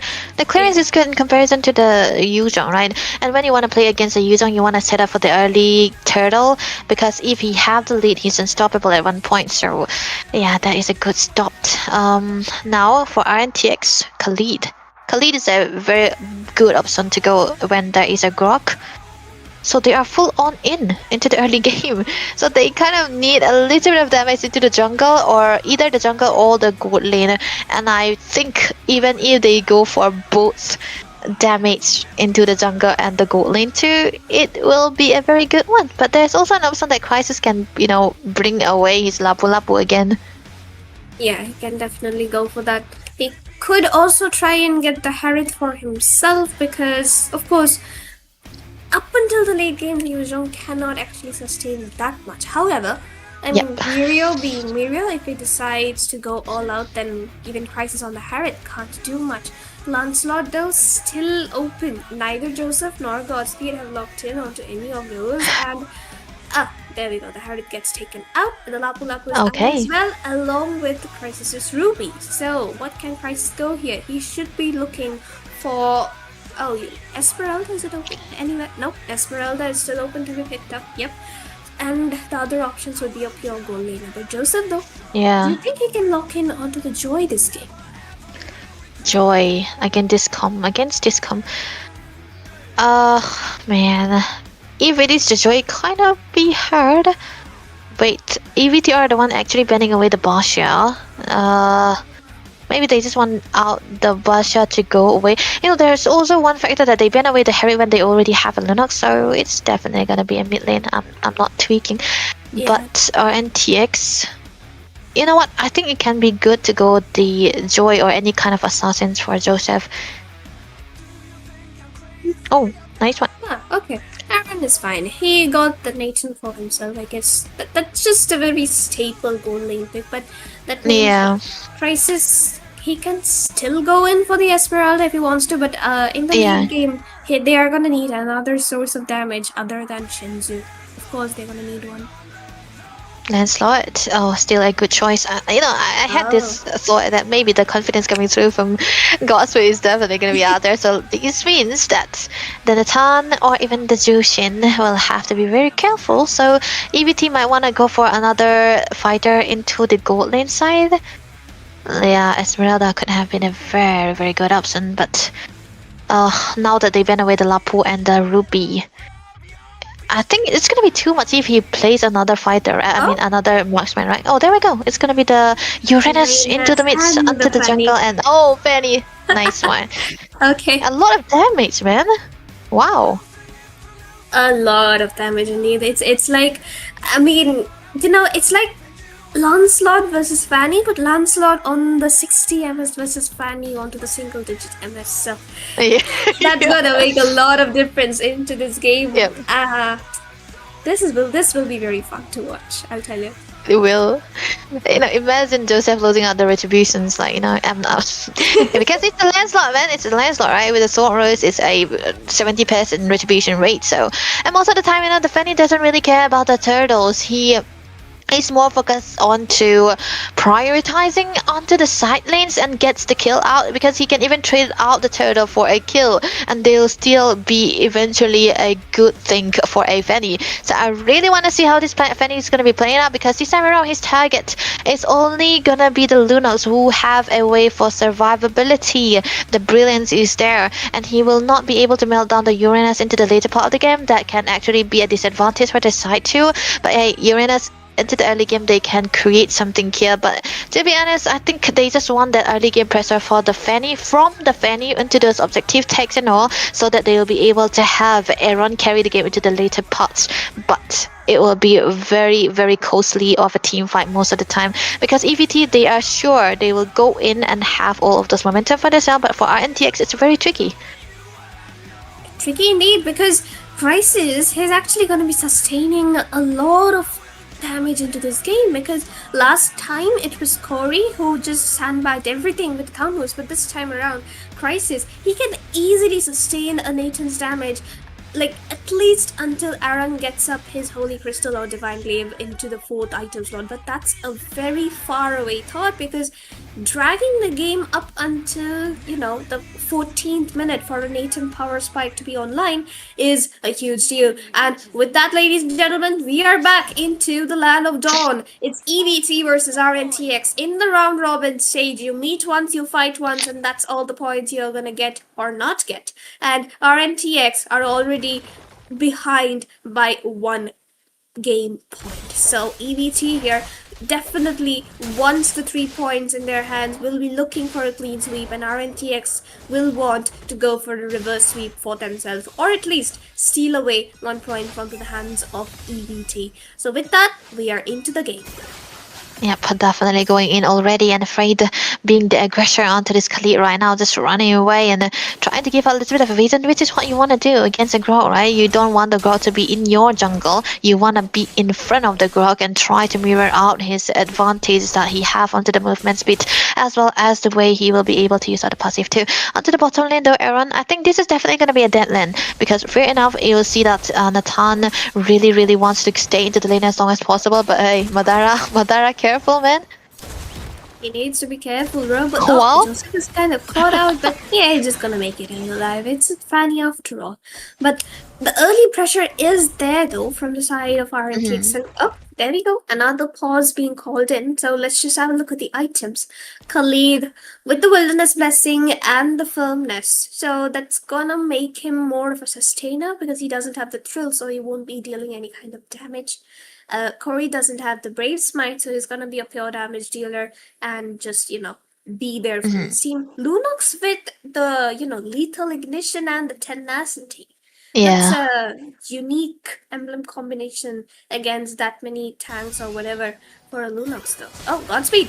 Tandem execution, as well as the Thorn Rose. He gets knocked up, but he's gonna make it out alive. Joseph trying to look for the cut through. Oh, he's gonna find Madara, the first blood, coming in from Afraid there. That was amazing starts that we have seen from the side of RNTX, but still not unreachable because it's a Roma. But hey, mid lane, I think there might be something on to Madara here. Not that a wall has been created, but the turtle is already up. They might be eventually going for the sets here. Godspeed will eventually be there on time. Level 4. They might be at engage. Madara with the vision. Look at that. Godspeed. Oh, he's actually securing the retribution. Wow. Nah, man. He actually secures it, and Mirio has to use up the Black Dragon form to just run away. He can't really fight 4 people all by himself. There's no damage dealer, which doesn't have the level 4 as a joke. Throne of Ruin onto 2 though, and Aaron gets taken down instantly. EVT wants more with the club back. They find a Tectonic Charge onto 2. Wow. Francis is gonna secure one. Joseph has the blue, but what can you do alone? He's looking for an engage. He tries to scout down a few people, but is low on energy and is not gonna find anyone. They're gonna recall in front of his face. You cannot just stand there, recall, and get saved from the Kimmy, man. Oh my goodness, sometimes this dude love to live onto the cliff, man. And he eventually survived most of the time. But level rankings are Corey Kitty at the top. That is the XP lane for the side of EVT that we are talking about onto the elite. So that means that he is able to farm out and get out the momentums very good into the early stages. And there's also a fact that they got the turtle that helped him quite a lot. What a good engage that been created. Is so value for EVT right now, because they're going to be having 1.5k gold lead, and that means that they'll be able to let go of this landslide yet again. And a kill already onto Aaron. The Nathan is already big enough. You want to let him behind, but mid lane ultimate already popped by a bit, but they still cannot go for the re-engage. They don't have enough damage. They do not. Actually, they need the Aaron to come online, and that's gonna take a long while. Honestly, at least another 10 minutes. Look at Shenzu, bro. He's flickering. He's doing everything he can, but Muriel just manages to sustain it. I think it was to dodge the fatal blades from the zone. However, he just went to the other direction because it's a circle after all. How can you dodge a circle? This is why the Yuzong is so much of a priority, right? You cannot really go against him in a 1v1 situation because he wins most of the time. All you have to do is try to neutralize it. But the turtle is already up yet again. The Black Dragon coming in, Sarah. This might be another contest. It is, but okay. Joseph isn't into the scene at all because he did not get the turtle again. Muriel is going to be called out very low. Crisis is the one chasing him down. Finds the kill, and Corey QD into the backline, marking down Witch. He's gonna chunk away Witch every single team fight, making him unable to land those knockups which RNTX so desperately needs. So this is going to be a very risky match for the side of RNTX unless they're able to, find an opening into this game, and Joseph simply isn't able to get that because of the amount of sustain which EVT has right now. Corey doesn't care, man. He doesn't care. He can just stand and get the damage coming through from the Fanny, and he will be okay. But one thing of a good compensation that we can see was Aaron able to get the that big amount of gold plating for the turret, and even taking the turret down as a Nathan. That is already big. I just really want to see how much of a gold he already have, because that could have been the only win condition. But bottom lane side, I think Senju wanted to go for a 1v1 situation. I think he doesn't really have the flicker yet, so yeah, that might be a little bit of a tease. So yeah, he's gotta wait it out. It's not the best case scenario to go against to go in a 1v1 situation, because Aaron still have the flicker though. Yep, and you know, Aaron is the only one who has been able to secure a turret so far. So Yeah. that is kind of the Oh. only ray of hope for the side of, you know, RNTX, because he has the equal gold as compared to Crisis. So late game, he might just be able to pull something off, and it's kind of showing little by little. Like once the concentrated energy is up for Aaron, he is going to be able to sustain in the team fights as well. And even Joseph's damage, if he manages to get a few pickoffs onto possibly Shenzhou or Godspeed, like God bless you, Joseph, if you get a pickoff onto Godspeed, things might change a lot mid-game onwards. Yeah. You know, the thing, there's also one thing that I would like RNTX to do is if they completely ignore the turtle and give it away and try to trade it out and play for Aaron instead, and give him a little bit of a spacing so that he'll be able to have a good goal lead. And now I think he's catch up to the goal that Crisis is already in, so that's also a big option right now. Top lane, Joseph, he might be trying to get on Senju though. He is actually, but Chenja's gonna flicker out. Oh, Chaos Assault, but he gets taken down anyway. Joseph and Afraid would be committing to that fight, but Crisis is here with a big chase up, which knocks him right back, but which has to use up the Crimson Beacon to save himself this time. Tectonic Charge, notice it with a flicker. Petrify coming in from Mirio. They find a kill onto Madara finally, and even Crisis is very low here. Can Mirio find him? No, he's gonna move away. That support emblem, I think it's a support, no, it's the common emblem, never mind. The common emblem still giving him enough movement speed to run away from all those hungry, bloodlusted people in the Throne of Ruin! Mine! Oh, Oh, that so could have been such a good. Oh my That goodness! Look at the beautiful ultimate. Oh, oh my jeez. god. What in Yeah. Look at the immobilizer. I think the Throne of Ruin landed on two of these DPS onto the backlines. Wow. Corey Cutie, man, he's just flying there. Okay, there we go. Oh, it's back. But Crisis will still find the kill onto which, though the rest of the two did manage to make it out alive. Like, wow, what was that pause? Wow. Just wow. Man, not the best one. I could have, I think they don't really have the flicker, so Aaron did have the flicker, man. Okay, could have been a good clutch for survivability. But there's gonna be one that's down the drain. That's gonna be Vitz taken down, but Joseph cannot really do anything at this point. We have talked about how much of a tanky members EVT have been, and now it's showing that Joseph cannot do anything for the Fanny. He's gonna be playing for the neutral objectives as well. But onto the top side, they might be trying to go for the engage. Look at that. Exactly, and there we go, the Tectonic Charge onto Aaron this time. Uses up the entropy, he makes it out alive. And RNTX are finally able to, just sustain it out and kind of just make it out alive, while Joseph goes for the turrets onto the opposite lanes for the mid lane tier 1. Raging Sandstorm coming in from Afraid is trying to sustain it all, but how much can you really do as a Khalid? He gets taken down by Godspeed. Corey's zoning out the back line as much as possible, along with Crisis. While Joseph, he actually finds a tier 2 onto the bottom lane, so that's one positive thing about the side of RNTX right now. Yeah, and they're going to be trading out to the top here again, so that's definitely going to be in favor of EVT too. And the lore is already up, and there's no way that RNTX will be able to go in right now, because they don't really have the right amount of resources. And even though Aaron, there's a lot of that can come to onto him, especially Godspeed, and he's going to be needing the entropy together with the flicker so that he'll be able to survive all of those onslaughts, but he won't be able to do that right now without the flicker. So let's see how they'll be able to hold the game long enough for Aaron to come come online, because at this point of a time, EVT is already so rich on gold.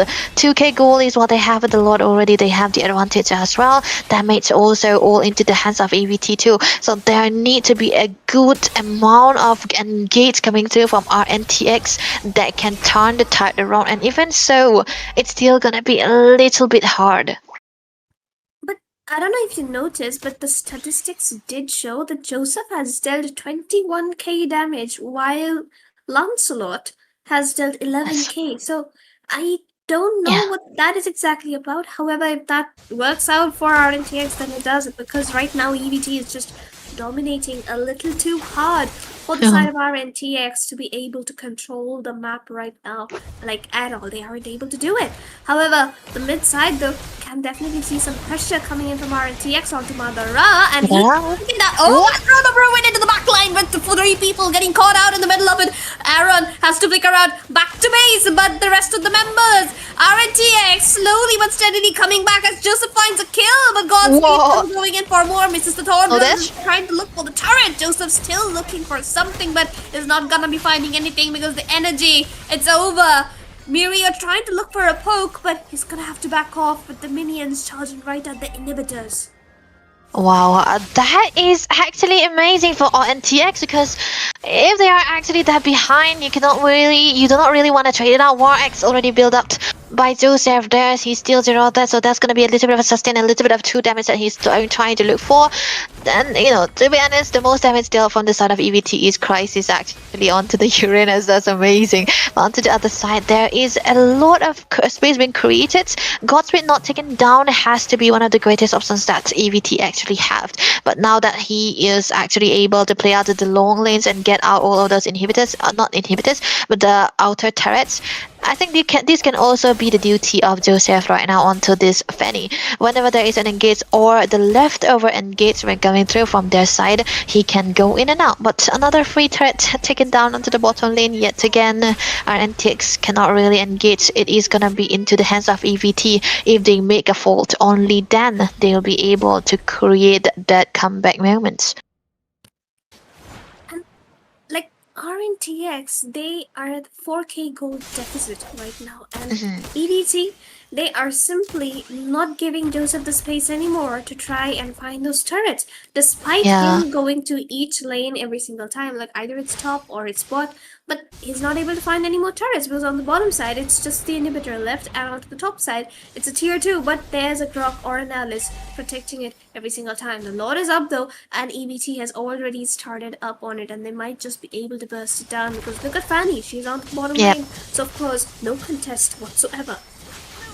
They don't really want to contest because they are putting all their trust into the hands of Aaron so that he'll be able to clear it out within a ton. And I think they can play out the long lanes with Joseph and try to zone away the Lord here too. I think it's going to be a good clearance.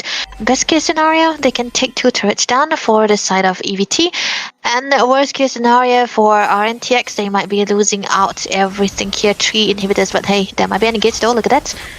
Yep, we can see the Throne of Ruin once more, onto which and exactly Aaron, the 2 damage dealers, but they are going to have...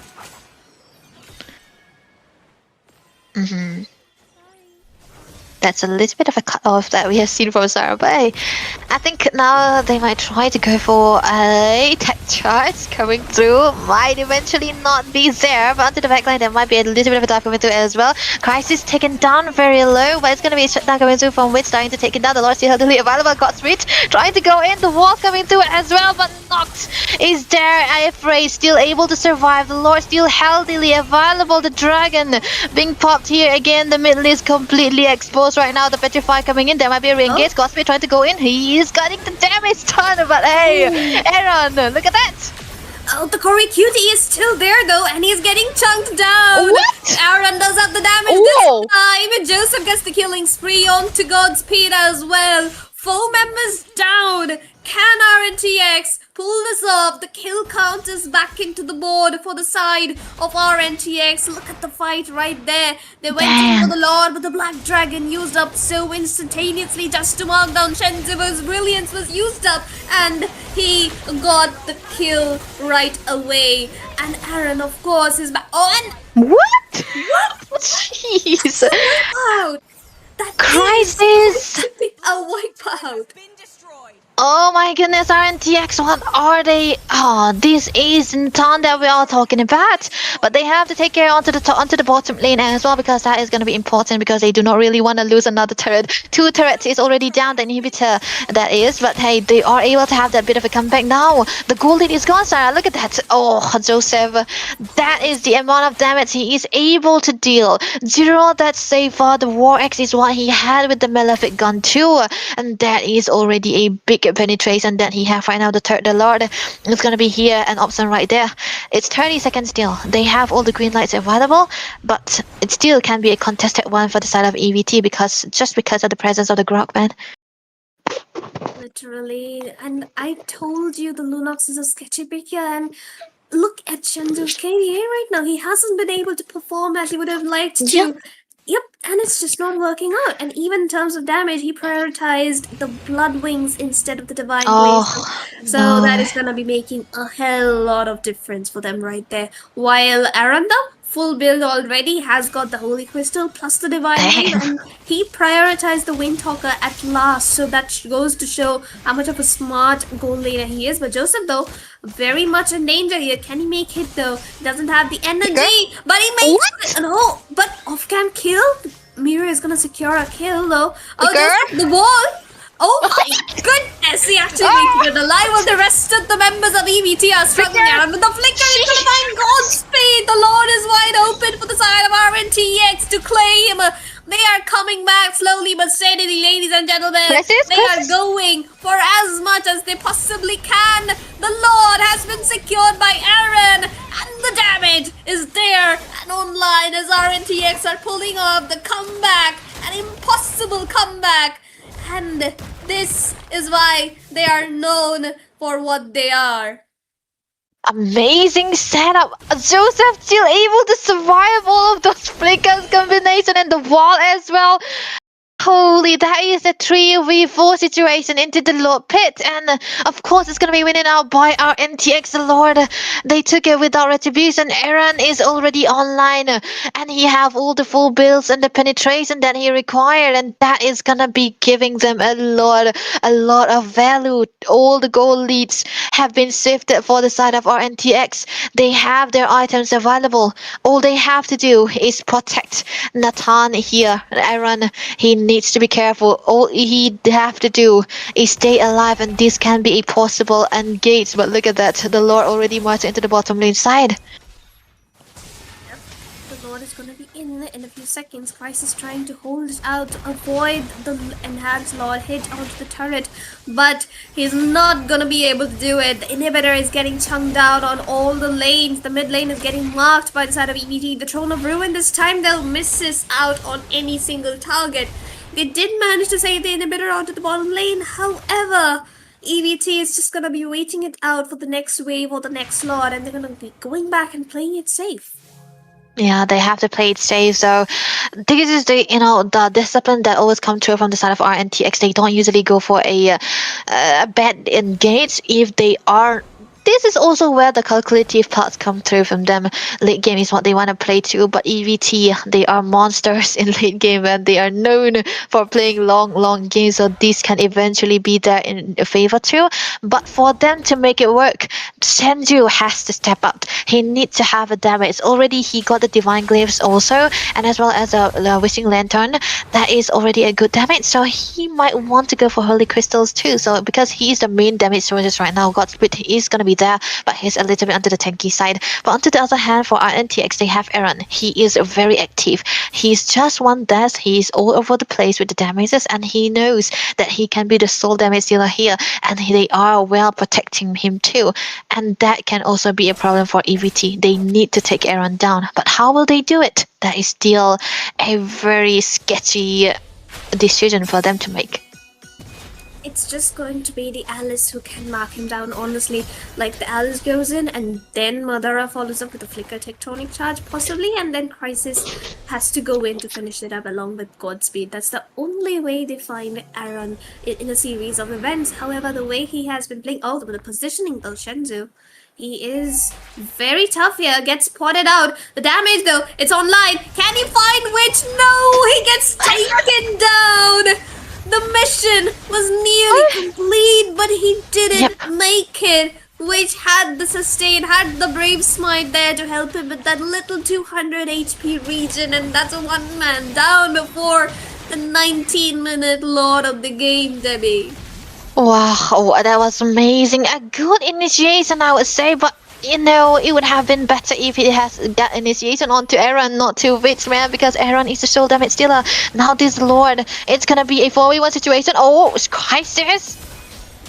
He's going in though, but he gets shaken down. It's Aaron, ladies and gentlemen. That is the young goal laner. That is the talent we have. He's online and he's going for more. Madara here, the only one in the range that RNTX can reach. But he is taking quite some damage from Witch though, but he's also, you know, he's taking a lot of damage. And he gets the tectonic charge onto two, but there's no backup. Joseph marking down the back line as well. Godspeed getting marked down by Afraid, but he finds a kill. Joseph though, in danger here, but Witch is gonna find the double onto Corey. Brilliance being used up by the Ludox. He's trying back over the Petrify from Muriel. Right on point. Should be finding this kill. Jeez. He's sustaining everything, this dragon. And even Witch uses up the wing at the right time, but Godspeed, he can find a kill. And he does. Thorn Rose comes into play. Wall spam coming in from Joseph, and the Sky Pierce. The passive should be enough for Witch to secure that kill as Aaron solos the 20-minute Lord all by himself. The Nathan's dream is to take the Lord all the time without the presence of the jungle, and they know this very, very well because the Fanny now, he doesn't really care to go for the Lord with the retribution. He's just gonna have to be using out the, you know, the amount of damage that he have, but damage dealt, I think Miro have a decent amount, and the Aram though 8 to 7k is what the damage he have, and that is definitely not comparable to the amount of damage that EVT provided, because that is not gonna be enough. Now the evolved lore is marching again onto the bottom lane, which is the weakest lane so far. Yeah, RNTX, they have to have this. They have to sing out the minions. They have to have at least 3 of the inhibitors taken down, because talk about the lore, it is already evolved. Very evolved at that. However, if RNTX do not push ahead with this one, it's going to get a little harder for them to, you know, just end this game, because they don't have a full-on dive-in hero except for Afraid trying to go in for a flicker setup, which is exactly what he will be trying to do. However, EVT are actually holding very strong, and Crisis alone is holding up the Lord onto the other lanes. However, the mid lane inhibitor has fallen, so will the bottom lane as well. Crisis cannot defend it all alone. There we go, the enhanced hit from the Lord. Hits the turret. That's 2 lanes exposed, 2 major inhibitors gone, and the third one dwindling at the very last HP it has. Talking about equalization, that is gonna be a well worked done by RNTX. Now finally they're able to equalize onto this objective. Why is only 1 inhibitor standing for them and for EVT too? But there is a change up into the fact, and now they have a lot of gold onto the lead. That means that they'll be able to trade out any amount of gold that they want. 2k is what the gold give into the advantage too, and that's amazingly well, needed for RNTX right now. This is gonna be a do or die situation. Whoever wins the team fight will be able to end the game very easily.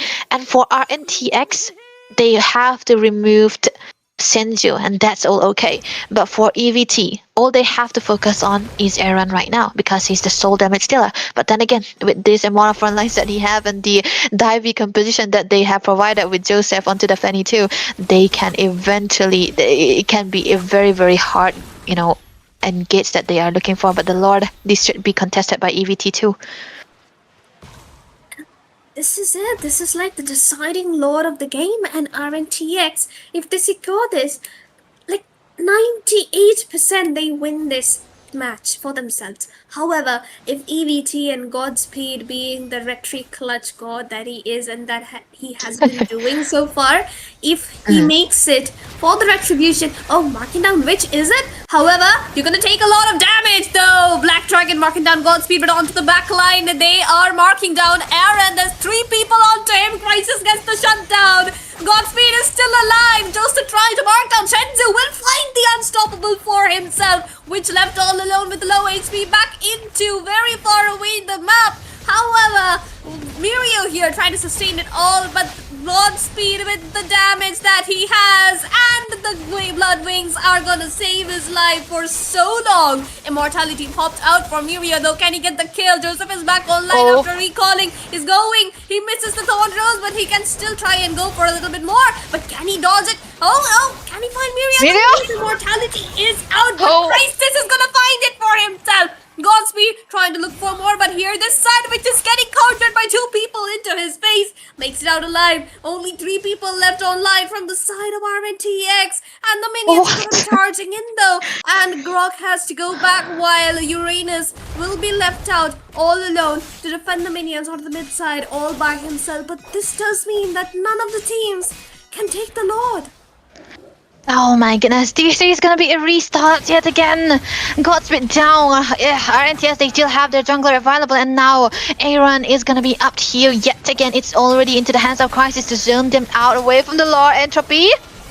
And there we go, Aaron trying to deal some damage there. Crisis is taking it as well. However, the region is a little too much, but Aaron does not have the Entropy anymore onto him. They're trying to mark down Afraid a bit, but they're just gonna back off and try and just bait out the Lord just a little bit so that RNTX takes it and comes back out. They need to take down Aaron if they want to win this EVT. However, reaching him now should be near impossible, because once they did that, this time around Madara will be very aware of the jump in onto Aaron as well as Witch.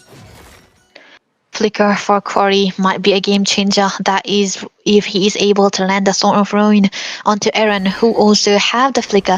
But the immortality should be on cooldown, so that can be an advantage for Corey QT, especially for EVT. But the Lord is what they want to do here. This is a decider.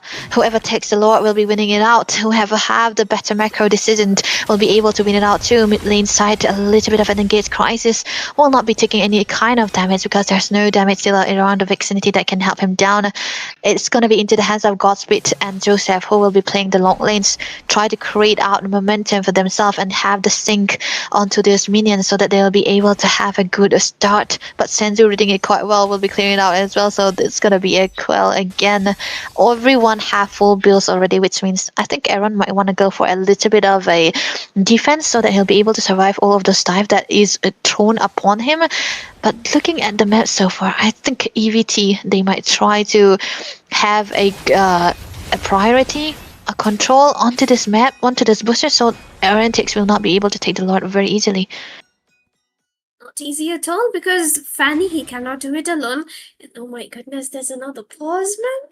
It's 27 minutes. Why would you need a pause at this point of the game? But okay, we're just gonna be on with it. And like we were saying, the Fanny, even though he's at 605, man, hasn't died even once, but he still cannot take the Lord all by himself. He's a Fanny after all, doesn't have that much of a spell vamp or lifesteal. He needs Aaron to be there with him. Meanwhile, even EVT is in the same kind of situation. Lance can't do it all by himself. He's gonna get chunked down. It's a 27-minute Lord, ladies and gentlemen. He needs Shenzu for that burst down with the Chaos Assault. So whichever team loses either of these 4 members first are going to be at a major disadvantage. So, of course, the 7k goal lead still into the hands of RNTX, so we'll have to see if they can keep it up with themselves and protect Aaron as much as they can if they want to win this. Exactly. This is exactly why you want to have this Lord here. And Aaron, he is going to be the sole damage dealer for RNTX, and they have to protect him so well. Look at the setup, man. Miro is all there alone, and he doesn't really have the immortality yet. And Madara together with Corey, it's not Corey, Crisis, they are just trying to zone away as much as possible. But there's also a fact that, RNTX can play out the long lanes because of the presence of the Fanny. He can be there. He can be playing out the long lanes and let RNTX, let EVT be very aware of their lanes and try to stop them from starting the lore. But there's also a same scenario for EVT, man. Godspeed can always play out to the bottom lane side, but looking at the lane so far, I think Joseph can just play the top lane here, force Senju to be there so that they'll be able to burst down the lot because they also have an Atan. But the Atan should be protected here, man. It's so too much of pressure, and with the pause, it's too much. Literally, God. like RNTX possibly right now they're like, dude, Aaron, just stay alive. Oh, and we are back, and this is going to be like the very decisive next 3 to 4 minutes of the game, because whoever wins or whoever loses is going to depend on who dies or makes a mistake first. And of course, Yeah. oh my goodness, the Tectonic Charge comes in, which is the one in danger. Oh my goodness, he has used up the immortality as well, but he gets taken down finally. Mirio marking down Godspeed, not letting him reach the back line. Aaron is being pushed back, way too back. But Godspeed is trying to go in for more, though. Flicker out from Aaron right there, and Joseph as well trying to look for something, but he's getting chunked down left and right. He needs to back off despite the cables being so fast. He can't make it, and afraid, trying to mark down Shenzhou, but Shenzhou has used up the Chaos Assault. He's trying to live. The Brilliance gets used up. Joseph is going to be caught out very low. He is low, and he needs to move back. Shenzhou flickers in, but he gets taken down onto the back line. The Minions! The Minions, ladies and gentlemen! RNTX wins with the Minions backdooring from then. 1-1, we are on for game number 3. Wow, man, that was what? I just vanished because it was too much. Oh man, the minions! You should focus on the minions, man. Oh my goodness, this is why you don't want to play that long of a game. The open setup coming through from Joseph onto the top lane side. Oh man, that was well done. I think this is the second time where not EVT, IZN, RNTX are able to win out with the long lane. So what? It looked like it would have been so bad for RNTX. Witch was down, but who's gonna be getting the MVP? Oh, it's gonna be the Natan, of course. He did so much, oh my goodness, and despite Joseph being at 0 deaths nearly, it is Aaron, of course, who dealt as much damage as he could with 67% kill participation too, but I'm gonna remove Aaron's picture and just put the minions right there, because of course those minions an absolute W with the way they ended the game. Yeah, man, the W minions. This is why you want to play out the objective in long games here. I think it's amazing. If I was EVT, I would be so pissed, like hella pissed, 100% pissed, because that's really not how you want to end the game, right? Senju did everything, but hey, dude is 8-6.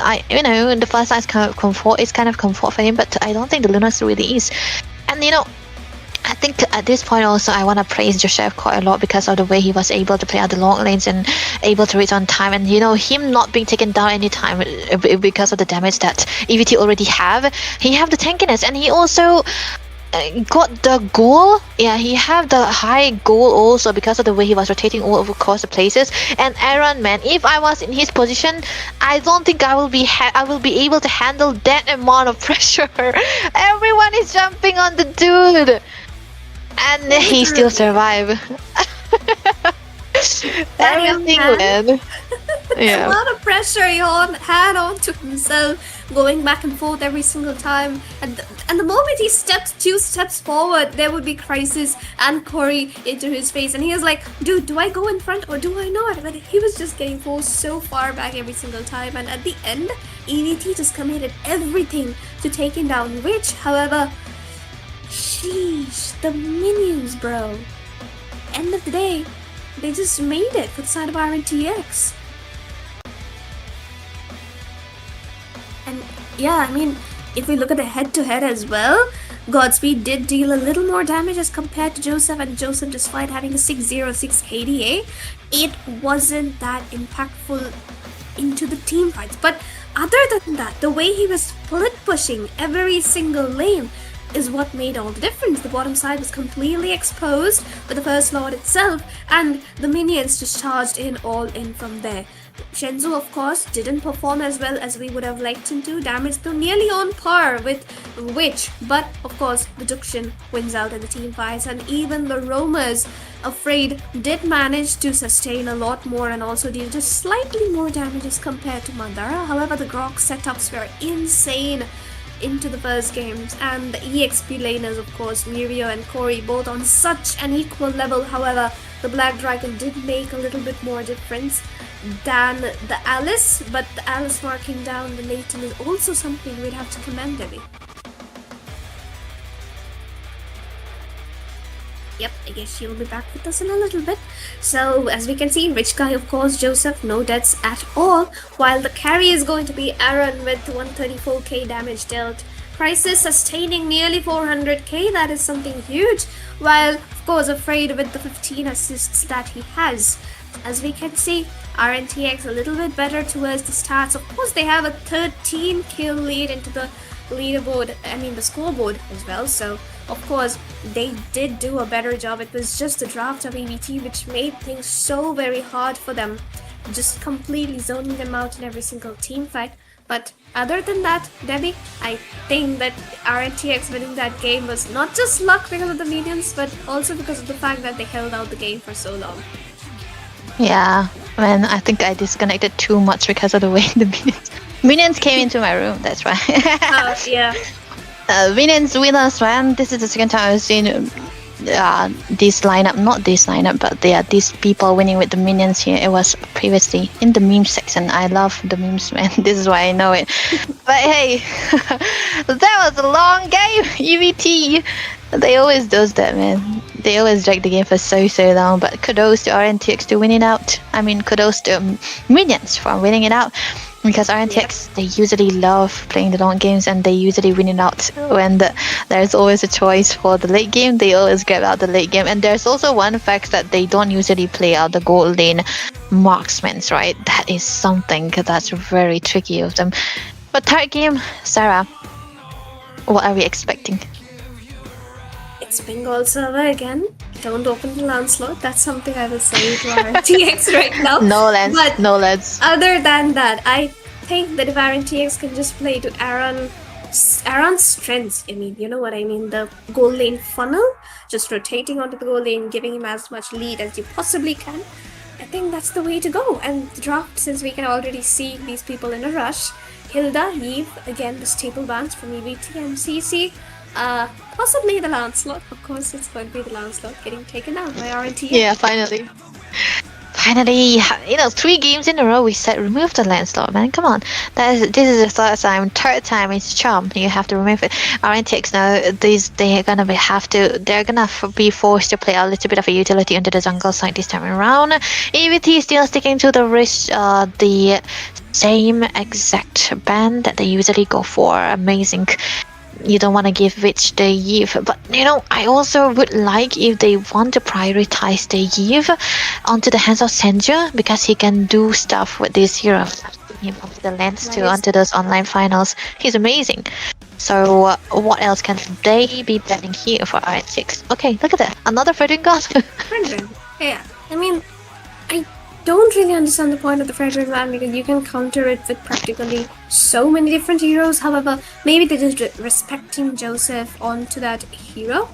But other than that, RNTX and EVT, what are the options they have right now? EVT can go in for the Grok this time around. It's a Broken Walls game, so that's a very good choice. They can also lock in onto the Hilda, but that would mean leaving the Grok open. Oh, but they don't take any of those. They just give away the Hilda and the Grok to RNTX, plus the Juxian, again open, plus the Dragon, again open, plus the Lapu, that's open as well. Oh, Yisurin again. Well, Gato. Oh man, Gato is first pick. And you wanna still go for the Yisurin. Okay, Lapu, okay, that is gonna be a bad Yisurin game. It's okay. I'll see how we'll make it work, Most of the time Aaron has to play out the carry. They need a magic damage into the mid side, into the golden side or the mid side either. So Lapu, Gato altogether a very good pick for the against the Yisurin already. What can they go for here? If they go for a Farsa, just stick to the comfort, man. I think the first is a very good option to go for against the Eastern team, but against the dragon, you have to be careful. Just bring the Purify. Yeah, just bring the Purify and fly away when things get Yeah. tough. And I mean, yeah, but Angela!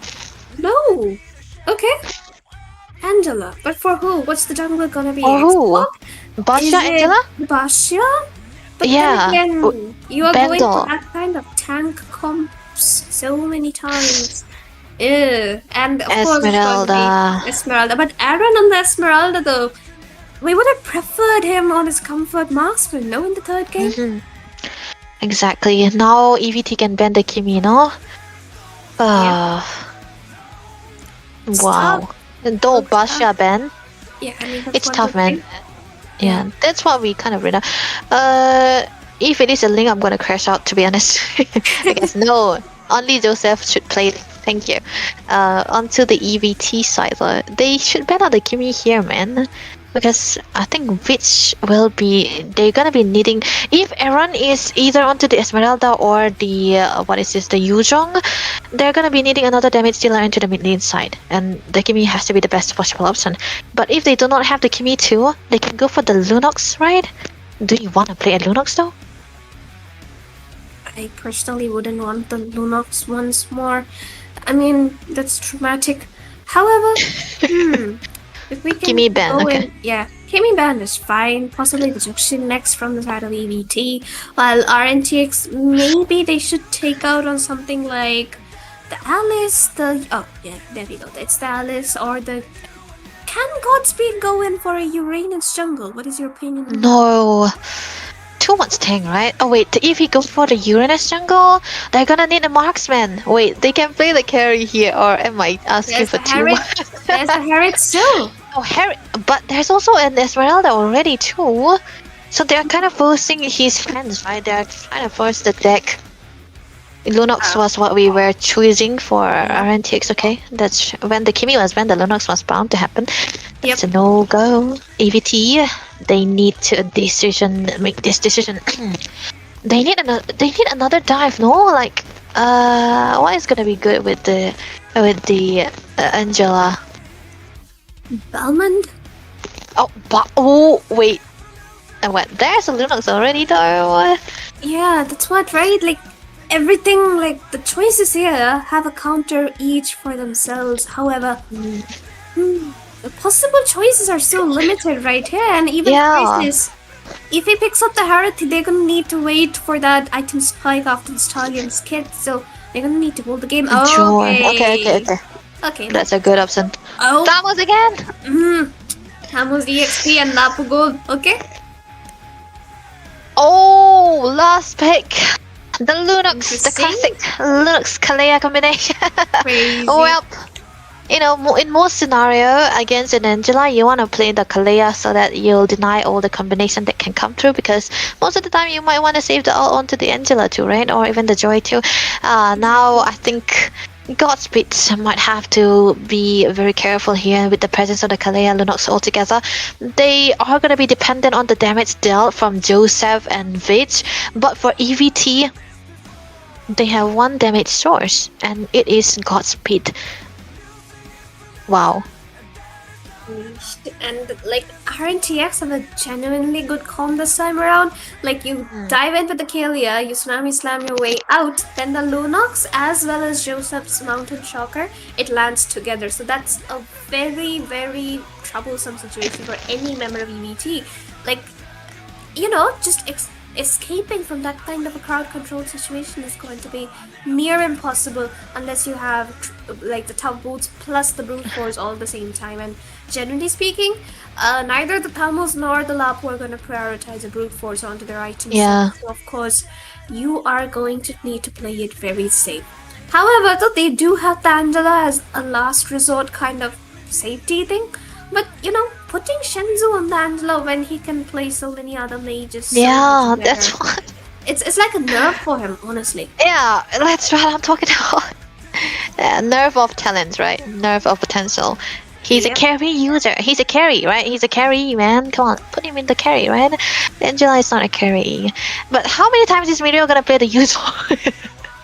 Since the start of game number 1, he's been playing out the Yuzong. One trick, yeah, the Yuzong one trick allegation, he's not gonna be beating it anytime soon. But I think this time around, Joseph is gonna be needing his redemption arc onto this Yisenshin. I don't think he have been finding good wins onto the Yisenshin. I mean, onto other assassins, he have been able to perform so good. But on the Yisenshin, there's always something, right? There's always something that's stopping him from winning.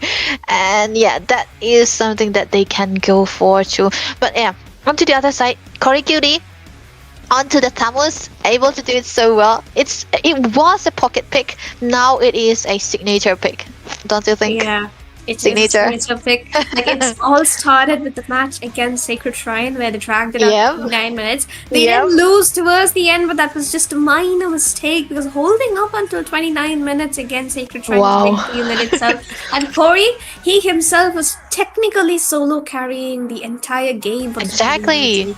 And even this time around, he has got Mirio as his lane opponent, so he's gonna be dealing out a lot of damage. And in terms of crowd control, honestly speaking, EVT wins. There's only the Kalia dealing the majority of the crowd control from side of Exactly. RNTX. But their composition is more like how do I say, do or die, right? Full dive. And there's a lot of distractions that can come through from the other side for RNTX. But hey, like you mentioned, EVT might eventually win out to the team fights if RNTX are unable to find a great initiation, because most of the time with a Kalea, you might want to be the one who instigate those team fights and go for the insta burst. And I think the main target should be the Angela, because he can become a problem because of the amount of seal that he can provide. But also it has to be Godspeed. But let's see how game number 3 will fare out. Absolutely, and with that, we are back into the land of dawn. Game number 3, the deciding tiebreaker for both of these teams, ladies and gentlemen. And as we can see, the turtle is already up, so we did time skip a little bit right into the major part of the game. Manchak are already on from Joseph, and seems like RNTX has a lot of map control, and Godspeed has to use up the electrifying beats just to save himself from the amount of crowd control coming in from the side of RNTX right now. Corey Cutie trying to sustain it all, but the hard guard comes in. Kalia with a 3-man knock-up. First blood being secured by Joseph right there onto Corey, while Aaron is gonna find Madara. Oh, Crisis though with the Lapu Lapu trying to find a little something. Joseph is going to be taken down low here. Godspeed missed the dash, but is going to find the kill with that last beat for himself. RNTX 2 kills plus the turtle onto their side. 400 goal lead under the 3-minute mark. Cooldown reduction for Senju onto this hero. And Wilderness Blessing for Vich. Oh man, you might want to go for the damage, but it's okay. He'll be able to rotate out faster than usual. 2 spellvamps that we already see. But another cooldown onto the hands of Afraid also. He is able to, he wants to go for the teamfight participation most of the time. A lot of spellvamps and brave smites that we have been seeing. We will see how the amount of constant and the sustains that these two teams has been able to provide. There's going to be a lot. But there's also one fact that EVT have in particular. They have the AOZ that can counter out every possible set that can come through from Kalea. But then the initiation always has to be done by RNTX for that combination to work out. But will it work out? That has to be the question here. But then again, they don't have the required control onto the map here. So they need to be really careful right now. Turtle, first one, already gone into the hands of Joseph, but he's still 1 deaths down, so that is not a big lead that they have. It's not big at all. Like, even 2 kills could change the way, and with the turtle coming up in another 10 seconds, I believe. There's the Tsunami Slam on the mid lane along with the Mountain Shocker, like I was telling you, but Madara does manage to survive it all. And now, Afraid is one in danger. Hard guard onto the Joy along with electrifying beats. Enough to secure that kill onto, Afraid, of course. The clapback is just insane from side of EBT, and now they can actually take the turtle. They should have free access to it. There's no tank. There's only Mirio trying to go in, but he's too low. He can't commit. Crisis though definitely has the zone potential, and even Corey is gonna like send them so far away. RNTX is just way too far to do anything, and even Witch unable to deal as much damage as we would want to on the Madara. However, Madara does get taken down. Mirio with the clapback as well, and this time around RNTX punish EVT for that overextend after the turtle. They should have just gone back. Ray tried to go in. Mountain Chocolate comes in. Chenzu doesn't have the brilliance. Gets taken down on that Angela. Crisis trying to go in for something. Tsunami Slam once more, but Crisis is gonna find afraid. He's sustaining it all, but he finally gets taken down. 2 kills right after he got the Sky Piercer for Joseph. That is amazing for AE Shinshin right now. One that's down, he doesn't care. He have 2 kills after the Sky Piercer, which means the stack is going to be up right there. And the combination is definitely going to be there. Damage taken. Madara onto the top. That is the rumor for EVT, and which means that he was out there just standing in front of there, choking out the damages. But funnily enough, it's also Crisis up to the top. That is, the gold later, by the way. But onto the other hand, the turtle yet again. They lose out the turtle for RNTX, but they win out onto those re-engagement. They wanted to trade it out the turtle with like a little bit of a compensation, and now they are able to find it most of the time. And the amount of times that they went in, because they have such a low cooldown onto their ultimates, that was amazingly on point also. And you cannot, you don't usually dive into those turrets under 5 minutes, but flicker, alt. Of course, there we go. The AOG comes in as well, but we're just gonna find Crisis very easily. What? And RNTX seem to be holding this team fight strong for themselves, but Afraid goes in for a little bit more. Why did he? He gets taken down. Corey will be the one finding the kill, but Joseph though definitely looking for the mega, but will get shut down by Joy. Mirio finds Godspeed as well. It's like 1 for 1 for 1 every single time. Again and again and again, EVT, they lose one, they get one, and that is exactly how this match is going to be dragging out. Wow, every time they take a fight, whoever instigate the fight, the one who did not usually wins out. What is this game? They always die. But hey, look at that. The builds are already set in, and the Flashes of Oasis is already built up by Sendu, which means a lot of sustain that can come through with the heal that he have right there. But also for the Kalea, for Everett, he have the Oracle, which means that he wants to go for the heal and try to absorb every amount of shield that can come through here. The Hunters are already built up, but the Turtle is taken. Not really taken. They are not taken for the turtle. Corey to Cody going in. Look at that. Corey is trying to look for an engage for himself. However, Mirio is the only one from side of RNTX who's trying to scout down the turtle, and that's a Tsunami Slam coming in onto Madara, the tanker from the side of EVT, and he's gonna AOG slam dunk his way out of that risky little situation and save his life, Debbie. Yeah, that was. Yeah, you cannot really engage onto the Gatot if you cannot have the damage. And I think Vitz kind of need a little bit of 3 items so that he'll be able to get out the damages dealt, but it's still gonna be a little bit of a time. But there was actually a good fight that can come through from RNTX, but unfortunate for them, they weren't able to find the right target though. But the turtle is yet again under the hands of EVT, and they are going to be listening out the amount of goal leads that RNTX are having right now. Godspeed into the top with the goal lead that he have, but Joseph is going to be following up. He's going to be reaching it out anytime soon, but it's not that far behind. The kills, even though it's into the hands of RNTX, I think objective-wise or goal-wise, I think it's still a 50-50 situation, but the bottom lane might be eventually taken care of by RNTX though. Just 1 hit away from falling down. That's going to be the objective that they want, but top lane also, Joseph has to focus onto that. He's going to be needing out the front, so he's going to be taking it anyway. Yep, and there we go, the hard guard engage, and the damage from the Godspeed is just way too much. He finds 2. Bitch! So like, he's going in for the third as well. Afraid had to flicker out just to save his life. But they've got AOG, and he walked in.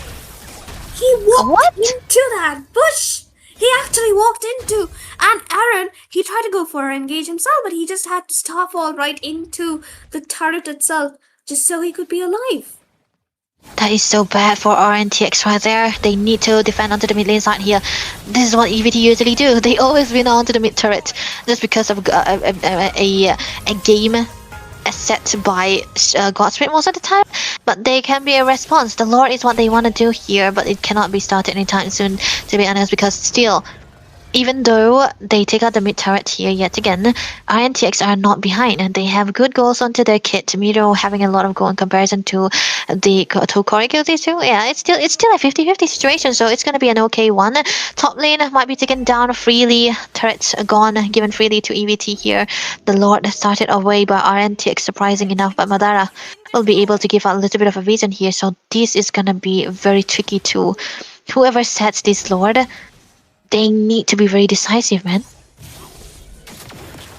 The fact that RNTX aren't able to find the space they need to actually secure those objectives says a lot about how much they're doing here. But the Tsunami Slam once more. Mirio gets chunked down, and Corey will be the one finding the kills off the back line. The double taunt and AOG coming in from, of course it is going to be Madara. And that's a 4-man wipeout for the side of RNTX while EVT. Free access to the Lord though. Shinzu makes it out alive despite Esmeralda chasing the life out of her. But there we go. Gets stunned and the immobilizer is gonna come in instantly. And of course, Godspeed is gonna be back in another 5 seconds and they can easily take the Lord for themselves. Joseph though is gonna take a while to reach the Lord. It's only Kalia who's on his way to the Lord so far, and maybe Mirio, but he doesn't have the ultimate to scout down the area. Exactly so, and that is definitely going to be a free shot that we are seeing right now. Funnily enough, taken without the presence of the Retribution user, but dive? There we go. The AOG once more comes in, gets dodged by Joseph, but they are going to try and back up, but are afraid. Dives in with the Tsunami Slam, but is going to get chunked down instantly. That's the disadvantage of having a Kalia into your draft. It's just way too squishy, ladies and gentlemen. That was actually the Joy itself who marks down the tanky 49er, the setter for the side of RNTX, and not a good scenario. He's diving in again, look at that.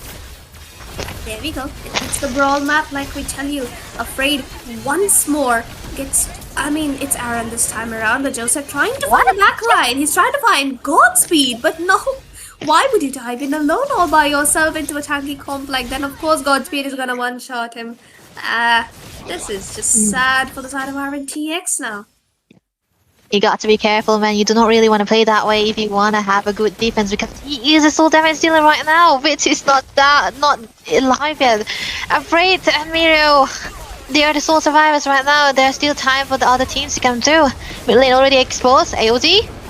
That's 2 inhibitors down under 13 minutes, and of course, there we go, the engage once more. Corey is gonna find Afraid. Joseph is still down, he needs 5 seconds to come back online. The base is wide open, only 2 defenders, which is gonna get taken down low and dead by Joy. EVT, they find the comeback into the 3rd game.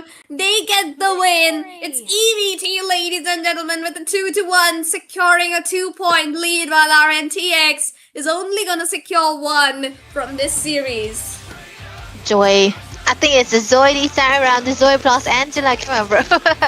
Oh my goodness, Godspeed very comfortable on a dashy hero.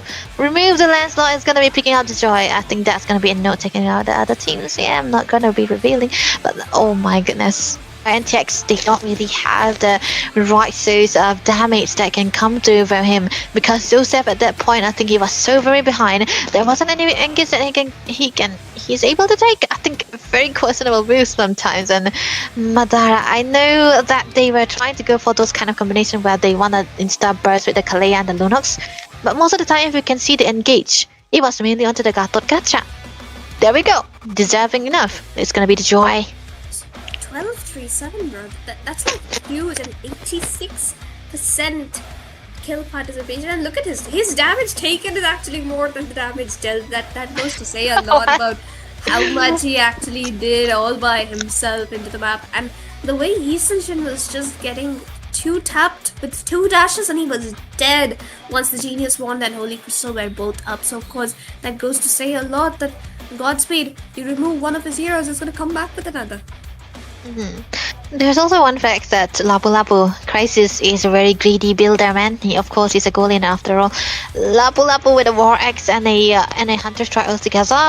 Whenever he dives into the backlines, he's able to get all the kills perfectly done. And this is a Lapu we are talking about, disgustingly buffed, and he will not be dying even if he goes in. And always the follow-up coming through from, I think it's not even a follow-up, right? It's more like Godspeed instigating the team fights, because you have the Angela ultimate, right? Senju. We were talking about how much of a carry he is. I think he's already a great support too. When you have Godspeed onto your side, amazing. The draft could really, the draft shouldn't be working this well, man. But they did make it work. EVT, perfect. They were perfect, man. I don't think afraid, that he couldn't find the right targeting, man. You do not want to ult on Madara most of the time. It's a Gatan who can survive, and I think it's 3 times he ulted onto the Godbot and they couldn't burst him down because Vitz was solo onto the damage. Yeah, not good, man. I mean, it was the Kalia pick, it was the Kalia pick, which kind of just made RNTX a little less tanky than they would have liked. Because Aaron, of course, he did so well. He has a better rating as well. He dealt more damage, he took more damage. But it was just the fact that he's an Esmeralda, and no matter how hard he tries, he cannot make a difference as the Lapu Lapu did. And plus, of course, there we go. This is the main factor, along with the Garut Kacha being the next one up next. So, of course, the Joy, he was everywhere. And despite the early little disadvantage at the turtle, he decided to come back even stronger, and it worked out so very well for him. While Shenzu, of course, could not be marked down even once. We saw yesterday as well, CRT versus DS, Peekaboo on the Angela. Today it's gonna be Shenzu, so maybe this is a new meta which we might be seeing in the future games. And this lad, Madara versus Afraid, the matchup Garut Kacha definitely won it out so well. It was greedy, to go for the Kalea when there's already... it was greedy from the start to go for the Yi Shin onto Agato, to go for the Kalea yet again. They could have made it work if the damage was there, but they couldn't.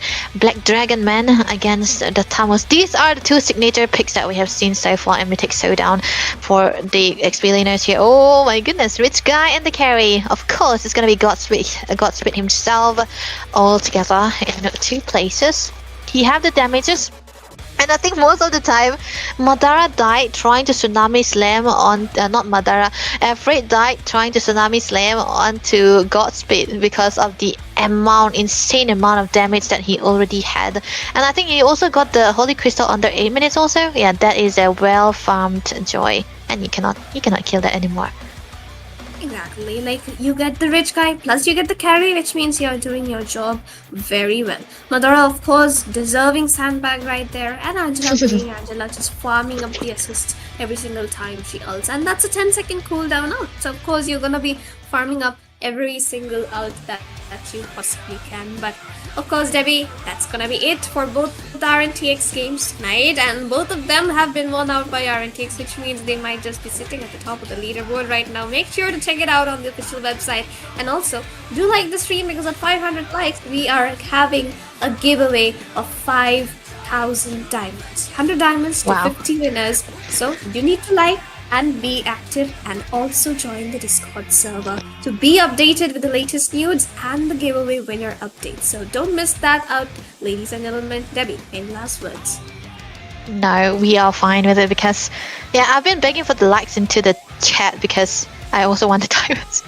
Sorry guys, just join out the Discord so that it'll be active, as like Sarah already mentioned, and I think we can reach them. Of course, there are more matches that we're going to be seeing, so I think we can get to that goal so that we will be given that giveaway. Mythic Showdown is very, very generous. So that wasn't what I was going to say, so I think we're going to have to wrap it up for today. RNTX will be, they have 1 point down, so EVT still with the lead that they had, but that's the first game that they play for today, so round robin is one of the most exciting ones, so stay tuned for another one that can come through. And before that, we will be taking a little bit of a break.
Good evening, ladies and gentlemen. Welcome back to Mythic Showdown Season 2, powered by War Drum Games. And here we are for the game number 3 of the round robin stage, day number 2. And today we have Shaker Shrine once again going against Team Noctura Esports. I mean, this match is a real big game for Shaker Shrine because after the yesterday game, it was between Yama Esports and they managed to pull it out in the reverse sweep 2-1. So today, are they going to give a clean sweep to the Noctura Esports, or is it Noctura who are going to start their journey with a win? Because last day it was not their day. They lost it out. But today, can they do it in this match? Can they defeat the undefeatable tyrant of Mythic Showdown Season 2, that is Shaker Shrine, is right now in a win streak, not defeated by anybody, not even touched by anybody. So is there any chance that Noctura will break the pattern, break the code, and will accumulate some points in the table? It's me, your boy Ashtizi in the casting desk, and with me is none other than my brother Baldudu joining me here. Hello Baldudu, how are you? Dinner complete or not? Yup, it's finally good to be back again after game 1. I got a break for dinner and I'm back in here and looking really dapper there, Ashtizi, looking really good. But like you said, in the previous game, Noctura, did fall against their opponents of RNTX yesterday. So Noctura really needs these wins right now. They need to put in that effort and get that win, because right now the tempo is firmly in favor of Sacred Shrine. Sacred Shrine, like you said, did get a reverse sweep yesterday and get another point. So they have 2 points compared to Noctura's. So a loss for Noctura is basically asking for an elimination at this stage. So they have to get that win. So they're going to be fighting really hard. Every single game is going to be a do or die for them. They need these 3 points. Indeed, they need these 3 points for them, or if 2 points as well, because you are yet to start your game. Yesterday you got a loss. Today it's another time for you all. I mean, it was against RNTX and now it is against Shaker Shrine. And if you're losing out all these matches from the very beginning, your confidence will get lower and lower, and you might not gonna compete for the LAN, because like the top 4 teams will only get the slot to go hearty, to punch their ticket into it and to come and play the LAN, the finals, the double elimination rounds. But before that, you have to do something in the round robin stage. The Tyrants are doing so well so far in this Mythic Showdown Season 2, but Noctura Esports, who are currently rebranded to that name, but before this name was LCF and they were the reigning defending champions, Baldudu. So they need to be there in the land. The defending champions of Mythic Showdown Season 1 are right now in the verge of elimination. Does it sound good? Never. So guys, and with this, I'm going to tell you another thing, Baldudu. There is a giveaway going on, 5,000 diamonds giveaway. 50 lucky winners can grab up that 5,000 diamonds, 100 each. And for that, you need to stay alert in the chat section, stay connected with the chats. And not only that, you need to follow us in our social handles, that is the Discord server. And with this, we are entering into the draft phase. Any suggestion, new patches there? Baldudu, have you gone through it? Yup, I've gone through the new patch. We're seeing some of these heroes fall down and some heroes having a better time. Like now we're seeing how Cecilian is going to have an easier time leveling up due to the mana consumption being taken down. But looking at the draft, there's not been too much change in the tempo. The bans are still pretty much standard. We're seeing a lot more bans in the Hilda because of how well she's performing in this tournament, especially in this round robin. There has been not a single best of 3 where the Hilda has not been picked or banned. It's always been picked or banned. So that's kind of showing. And this was not the case in the league stage. In the league stage, the Hilda was kind of forgotten. No one really picked it up. It was like maybe contested once throughout the entire wildcard stage. But we're seeing a very different situation in the leagues, in the round robins. Every single person wants to fight for that Hilda over there. And the Fred, they're all hot commodities right now once again. So looking at the situation right now, the Esmeralda has also been taken out by Noctura. The Sacred Shrine, having the first pick, will be opting out for the Lapu Lapu. The banning phase is over. They went for the Lapu Lapu team SSH. They always love to show the comfort with the Lapu Lapu. It's more like Fate onto the Lapu, and Fate is so good with the Esmeralda today in another tournament. But after Lapu Lapu into the hand, they might go for that Gatot Kacha, but it is kind of into the banning section. But Kimi ban in this recent patch, does it a good idea? Well, because it is into the nerf list.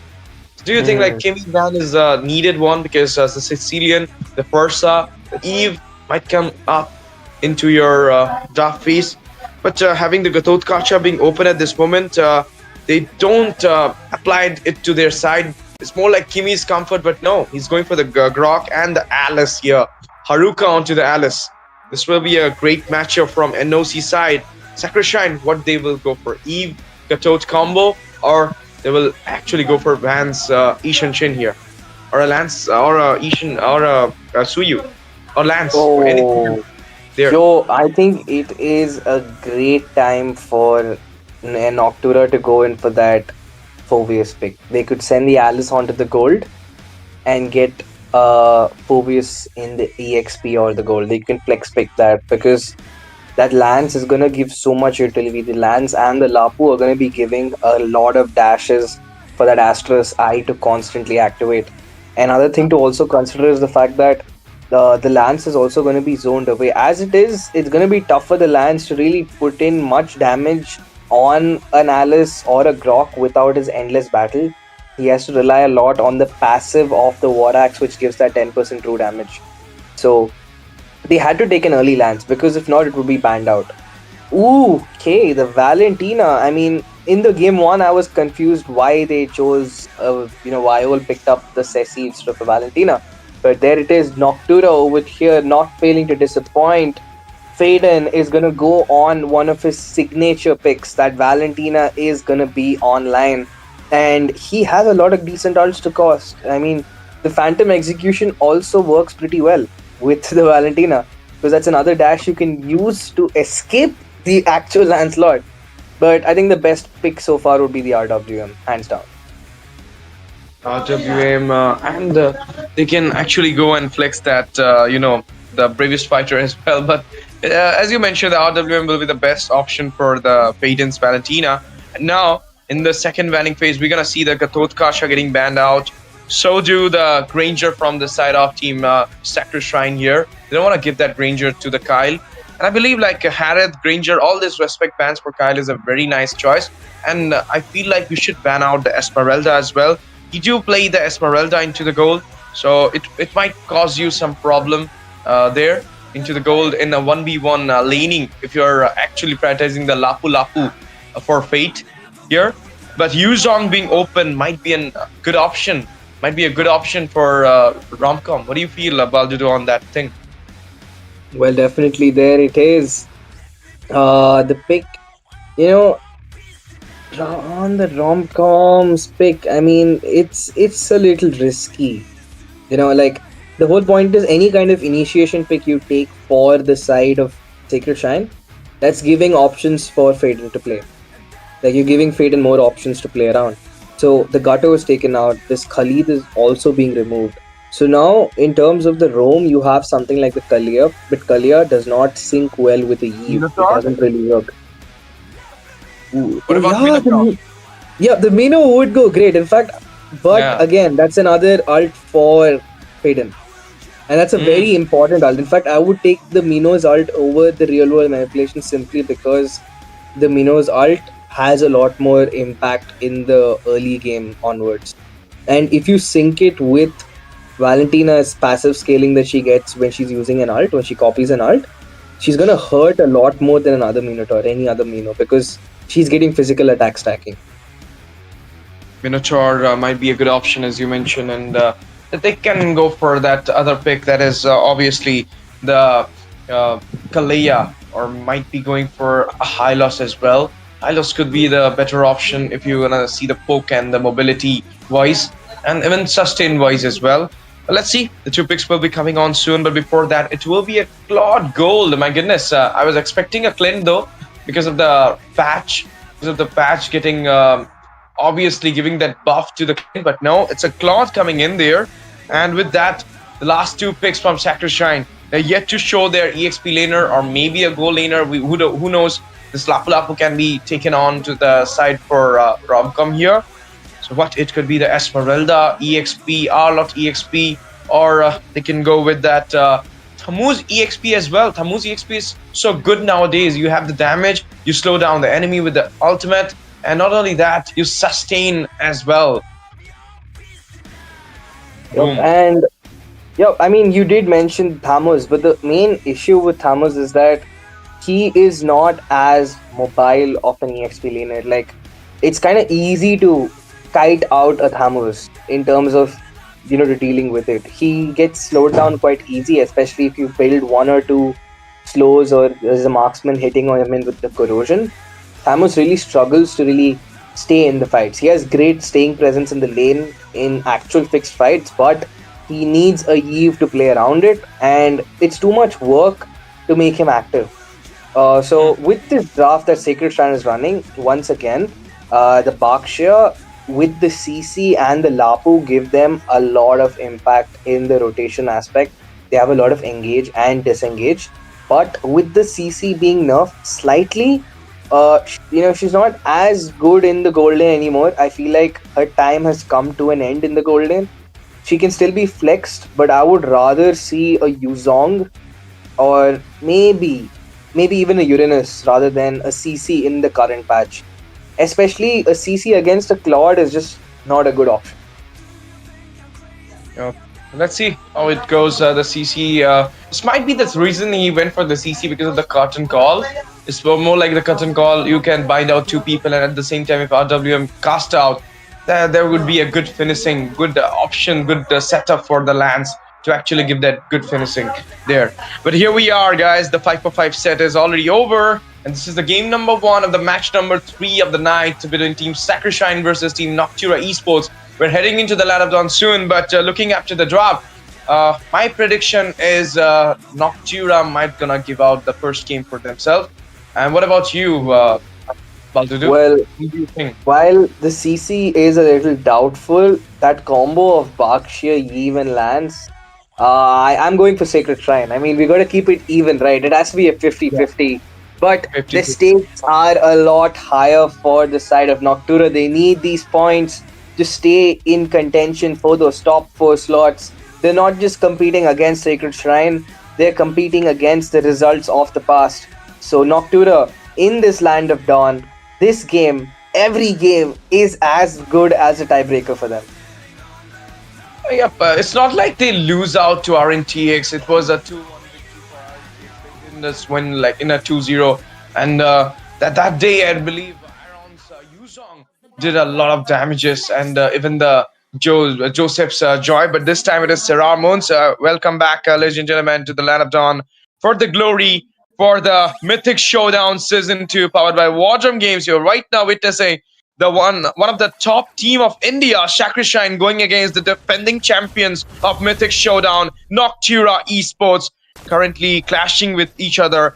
Yeah, there is a line of change happened for Noctura Esports. It's just Serrar Moon from that defending champion lineup, but still, can he give that lose that point to his team and lose onto the Sacrishine, because he was there. Before in the Sacrishine lineup as well. He knows the game style, the play style of Sacrishine as well.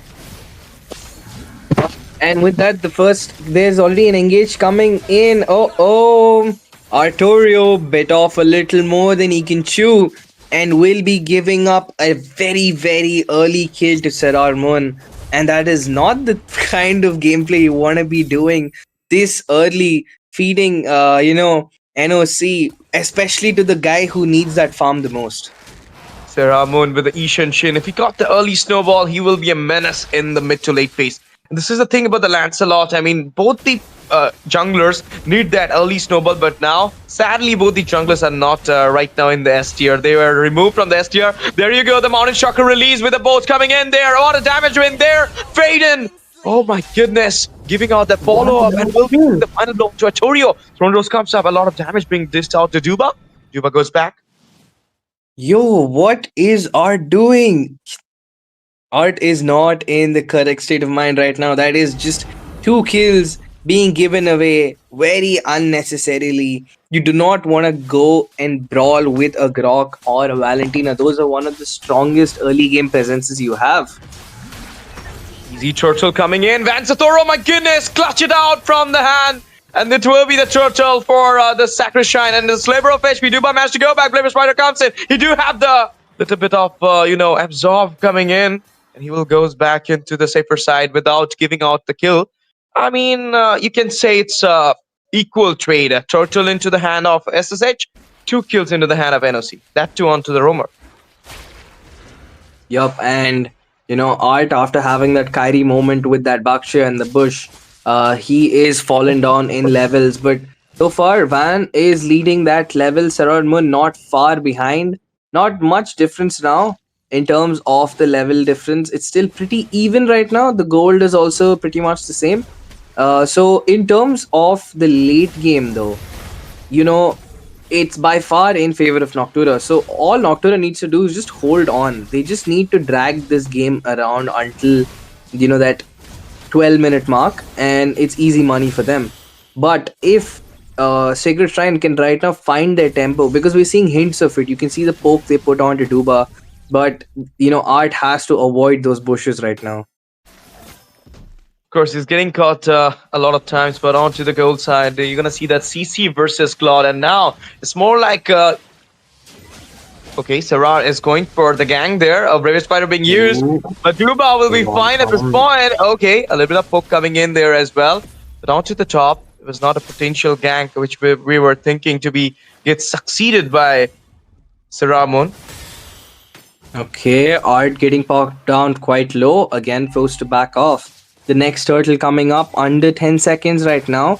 Romcom on the bot side putting some poke onto Haruka. And if you look at the rotation right now, you have 3 members of Sacred Shrine near this turtle. And, both sides are going in for a recall, the 4th member. Where, we might be seeing a delayed turtle unless Van has different plans. I think he's going to melt this turtle before there's even a change. It might just be an uncontested turtle. And yes, that is the case.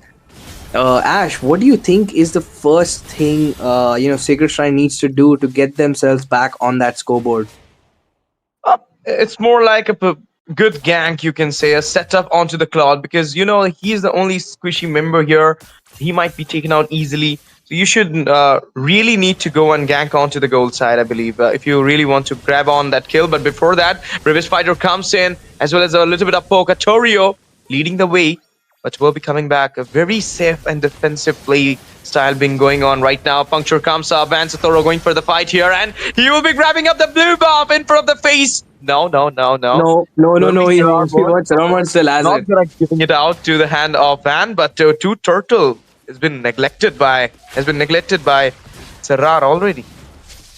And I think that's impressive. I mean, the fact that Serrar was managing to get his buff against Van despite a level gap. I mean, there was a full level gap that back then it was 7 and 8, and now he's level 9 and 8 to his opponent. So far, Romcom been having a pretty stellar game so far. He's been able to play really aggressively and not been punished for it. But Haruka there picking up the cursed helmet. So she's going to be a lot more annoying to deal with, a lot more poke coming in from that passive of the cursed helmet. The more HP she makes, the more annoying she gets and more damage she deals. And I have a feeling that, do you think that the ally... Oh! Van with a solo kill in the mid lane. Instant one as well. Puncture, Phantom Execution, Throne Rose, everything thrown onto that Faden's Valentina. Now Monachaka release. Red buff is in danger, but there you go. Bid onto Duba, slaying him up there, slaughtering him down, and now the Blazing Duel come up with the mirror play as well. The BMI will be taking out Bid onto the way. The instant redemption comes up there with that. Kyle falls down. Vance Toro goes in with the puncture, and now Haruka will be cornered, but he will be fine with the help of the blood. Oh, and then before that, the Brave Spider comes in there. It is, of course, a beautiful fight being done by Faden by just stealing away that Brave Spider from the hand of Fate. But there you go. Easy turtle, third one. Turtle Slayer, Vance Toro. Yup, Sacred Shrine definitely found themselves back in this fight, stealing away the advantage all the way right from under NOC's nose. And the problem is NOC can't even keep on to hold on to their gold simply because that their draft is not built for that early game. Whereas Sacred Shrine is completely optimized for that. As we see Hey. one more kill, Van is right now just farming the jungle. Serrar Moon, despite having a YSS, is struggling to farm under his own jungle because of the sheer amount of pressure that Sacred Shrine is bringing onto the table. Kyle? Kyle has just got a hand onto that macro, but now is getting trapped down the BMI with the blazing to it come up, and look at the penetration melting down Kyle there with one shot. My goodness, bid. Oh my god, not looking good at all. Fate right now using up the curtain call, gets one more kill for himself. Faden sent back to the base for the second time this game. And Van on that level ranking, a mile away from everyone else, all the way at level 2. This man is searching for that level 3, level 13 at this point. While on the other end, his opposing jungler, Serrar Moon, is still at level 10. I mean, 6-3. The score was 2-0 if you don't remember, Baldudu. But right now it is 6-3, 3 onto a lead into the micro. And not only that, it's a almost 5k economical lead as well. So structure-wise, also they're having the lead. Everything settled for SSH right now. He goes in with a puncture. Right now, the Throne Rose comes up before he can actually go for the tech charge. The Monosugar release. Sliver of HP, RWM popping up there. Bid finds a kill. And in the meantime, Haruka goes in. Romcom falls down as well. The BMI with the blazing to it comes up. A double secured by Bid, as well as the Yo-Yo Bliss coming in there. Slain happened. Triple being secured by Bid. What a game comes up. And with this, not an official wipeout though, but 4-man got down. There's just Serrar Moon standing out there alone. And this is the time for the Lord Steel for the side of SSH. They literally played so well in the mid to late scaling. And looking at the situation right now, the gold lead 7k, 7.5k. Ooh, there's a re-engage coming in, but Bid is too hot to handle. Serrar Moon forced to back off.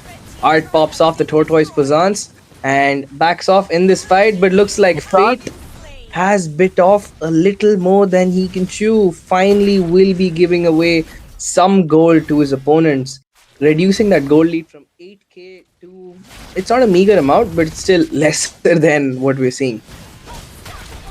The Holy Blessing goes off, not right now, but Unstoppable will be secured by Bid. Look at the Slaver of HP moment for Art, but it will be Duba falling down. Puncture comes up, Phantom Execution with this double secured by Bansatoro. He will be surviving as well with the help of the Throne Rose, but no, he doesn't find his way back to the safer zone because Serrar Moon will be shutting him down there with the bow. No, man, that was not fun. I mean, Van did run out of dashes, did not have the puncture or the phantom execution to escape. And, that just sucks. It's not a fun situation to be in, especially when you're getting chunked out by the turret and lack of cooldown. But that's a position he willingly put himself into. So, Wade right now, I mean, of all the players on their side, apart from Van, we've been putting a lot of attention onto him. But let's look at Artorio. I mean, he died those first 2 times, and then since then, this man has been an 06 performance. Okay, this time the red buff will be get invaded, but at the cost of the Lord, though. And they finds the tier 1 onto the bot side, but tier 2 will be still standing strong. I thought might be going for the split push, but no, that was not the idea from the side of Noctura Esports. They were just recalling back. They're just going back into the base so that they can actually go for that defend onto the base. But Faden is looking so happy. No reason, though. Okay. There it is. Bid will be picking up that hope, the Blood Wings. Yep, the Blood Wings too, along with the Wishing and Glowing. So right now, this man is ready to melt down any person from their opponent's side. In fact, I feel the Wishing Lantern is absolutely overkill, but they are prepared for Haruka and Duba, the only 2 people who have a hope to sustain. There's the Lord crashing in. Even though the wall was there, the Lord crashed in and slammed up the inhibitors. But the Holy Blessings was the one shield which will be taking out the Lord there. The puncture comes in. It will be Romcom going in, but getting a lot of damage from the tier. And Tick Charge comes up. Sararmo finds a kill, and now the immune comes up. He might go for a double, but Kyle goes in there, finds a kill onto Fate with a BMI combo with Blazing Druid, and a shutdown happened to Bait as well. A little bit overextensive move will be costing out the whole Sacred Shrine at this moment. Oh my goodness. So inch of HP, Mountain Shocker release, zone comes up, the wall popped up as well, but it will be the puncture. No, the Throne Rose will not be helping out, and we're not getting spared. Wipe out for SSH once again. SSH doing everything for the settlement, but then going out in the mid to late phase is now a new thing for SSH for real. And oh my god, that wipeout completely tilting the cards. It's not in anyone's favor at this point. This game has become very, very even just now because the inhibitors on both sides standing strong. The mid turrets have been completely exposed. Ooh, Haruka over there. I think he's bit off a little more than he can chew. It's much, much more than he can chew. And he is sent back to the base. That was just like the move from SSH into that Lord Rush. I believe that was same kind of move from Haruka. Doesn't need it. I mean, the zone was needed, but he could have come back. You shouldn't have went for the fight there. He got trapped down by the 4 members. Now the set is complete though, but it will be a little minimum economical wise lead. Just not even 1k. So it's more like they managed to recuperate it. But the inhibitor standing strong, and from the side of SSH is just the top lane, which is secured right now, but the bot already been falling down. So let's see, like if there is a chance for comeback or not. Romcom is getting a lot of damage. RWM comes up as well, goes with the BMI plus phasing to it, but he will be getting a stall there, and Romcom with the one, finishing the job onto Kyle. Faden finds a way for the bid. 1-for-1 the trade is right now, but there you go. The Tossage Poison's being used, and now a knockout being happened as well. Look at that, the previous pressure being used. Shutdown happened with the slash coming onto Sarah Armon by Romcom. Killing Spring occurred, and now Juba is getting targeted. He's getting cornered there. He's going back at this point. Faden goes back. So do Haruka there, but into the mid, a minion flow is coming in. It's a chance to take out the mid inhibitor and open the nexus for yourself. But no, they will be able to clear it down. And Sacred Shrine again, every time you think they're down, they get back into action. And with that, Romcom has hit his 11-15, and that's going to make it 3 members from the side of Sacred Shrine who've hit their 11-15. Whereas on the other end, it's only Sararmun and Kyle who've got the privilege. And looks like there's another engage coming in, Ash TZ. Of course, another fight comes up there. The Phantom Execution they used. There is a bunch of there. Falls down and it comes back.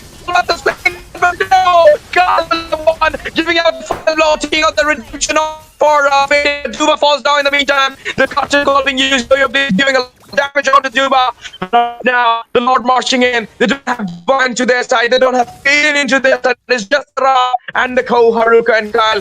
Let's see if they can actually pull it out, the defense. Let's see what will be happening. The inhibitor from both the sides, mid and bot, will be cleared out as possible, as soon as possible. And now the minions waves will be entering into the base. The Nemesis open totally for the side of SSH. They just need to lock it down. Let's see what will happen. But they are actually going for the kill onto Haruka. Haruka goes in with a blood rain. He's sustaining out. Blood comes up. He's deflecting the wave for SSH. Right now, the Mountain Shocker released as well. Haruka falls down. In the meantime, it will be Fate giving out the final blow. And now they managed somehow to defend out of their base, and in the cost of Haruka's life.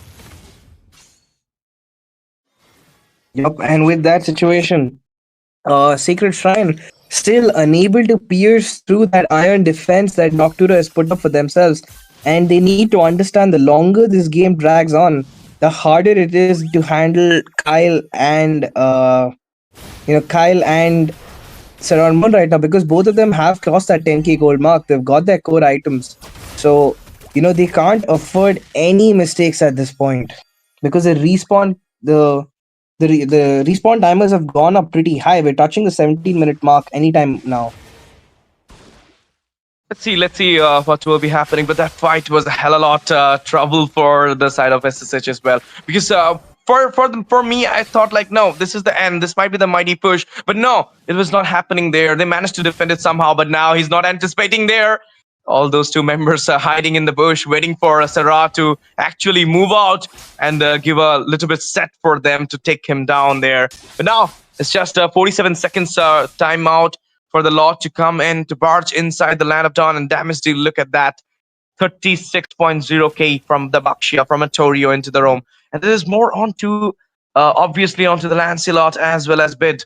So the Van Toro and Bid has already done a lot of damages towards NOC at this moment. So do you believe at this moment, having a 3k goal lead in just in 17 minutes of the game, the late phase is already here? Do you think there is a comeback? Okay, puncture happened. Phantom Execution comes in as well, but there you go. Trapped down, faded into the way. Three members managed to chunk him down, slaughter him down there. But now the Mono Chakra released. Kyle falls down in the hand of Torio. Another fight still going on. The skirm is happening there. Haruka goes in, finds a kill onto Van Satoro with a blood in, but now he's getting cornered out there as well. It will be Van Satoro taking down there, and as well as Sararmun into the hand of fate. Jungler for the jungler, and now there's two members standing out there. Can they able to defend it out? Let's see what will be happening. Look at the damage from Bid though. The minions waves coming in. They have these two members. They need to lock it down, and they're doing it so as well. But look at that. The wall popped up, and now they managed to hold the minion waves here, and there is a chance. But look at that onto the bot side. Another waves approaching towards the base. Romcom goes in there. With that, we're gonna see the yo-yo please being used, and with this, the Nexus will be popped up, and the crown goes to Sacrishine. They started their way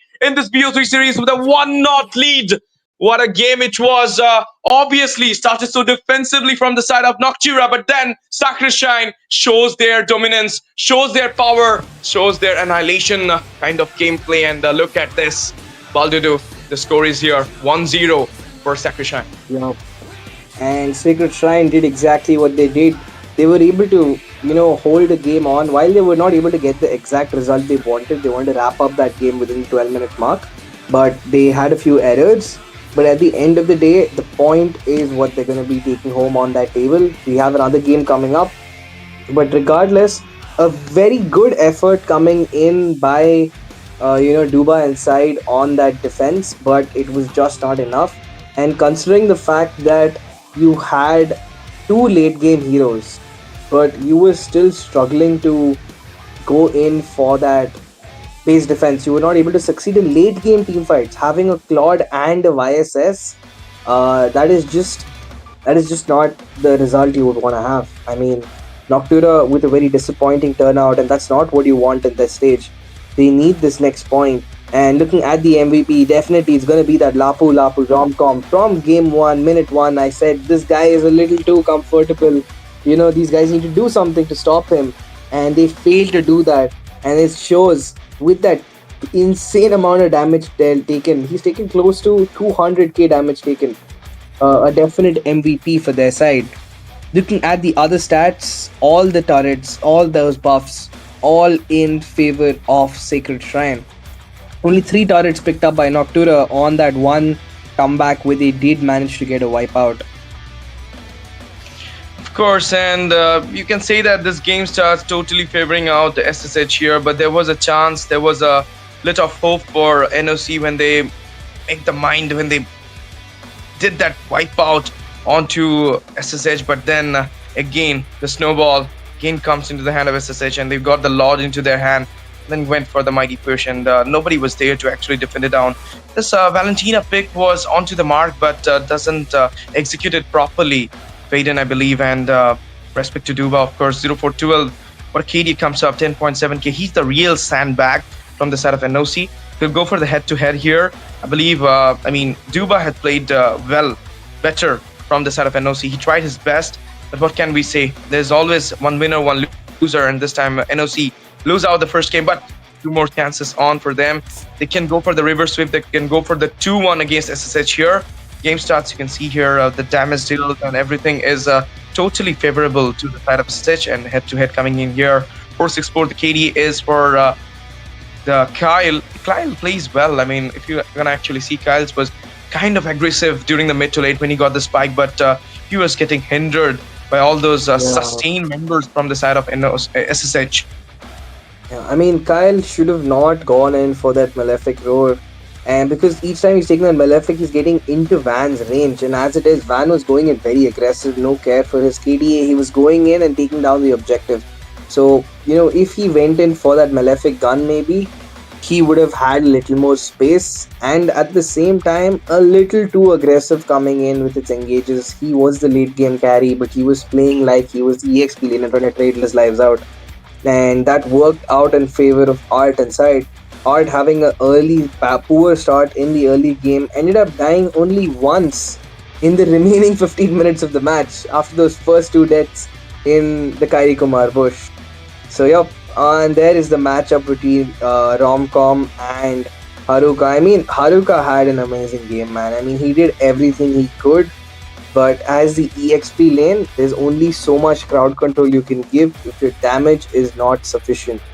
And there you have it, folks. The sandbag, Haruka, the most assists with Duba on the Grok, and the carry being bid with the most amount of damage dealt, and Claude with. So you have three members of the side of Noctura, but they still failed to secure the win.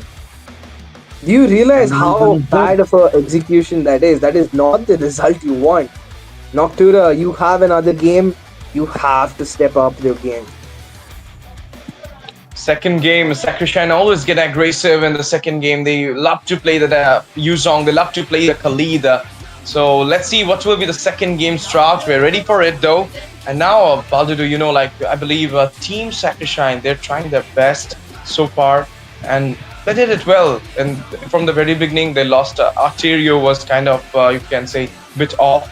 And he was getting caught 2 times. 2-0 the score was. Then they managed to defend the score. They was playing so defensively, and then the total, the objectives, that's what I'm going to say about.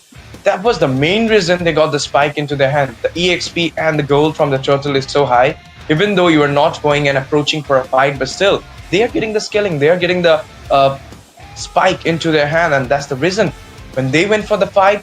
I mean, when Van got the 3 turtles into the hand, he went for the straight away fight, solo kill onto Faden with a beautiful outplay, you can say, into the mid side, inside the tier also. And then we saw the proper rotation comes out by Romcom with the Lapu Lapu, Soju from the Fate as well. But what can I say? It is 100% execution part coming out from the side of SSH for their win in this game number 1 at this BO3 series at round robin stage, day number 2 at War Drum Games for Mythic Showdown Season 2. Let's see if Noctura can actually make their comeback in this second game and can give us a reverse sweep to get some points into the round robin stage, or is it Sakrishine once again going unbeatable in Mythic Showdown Season 2? Yep, and we're going to be getting into the draft in just a few more moments.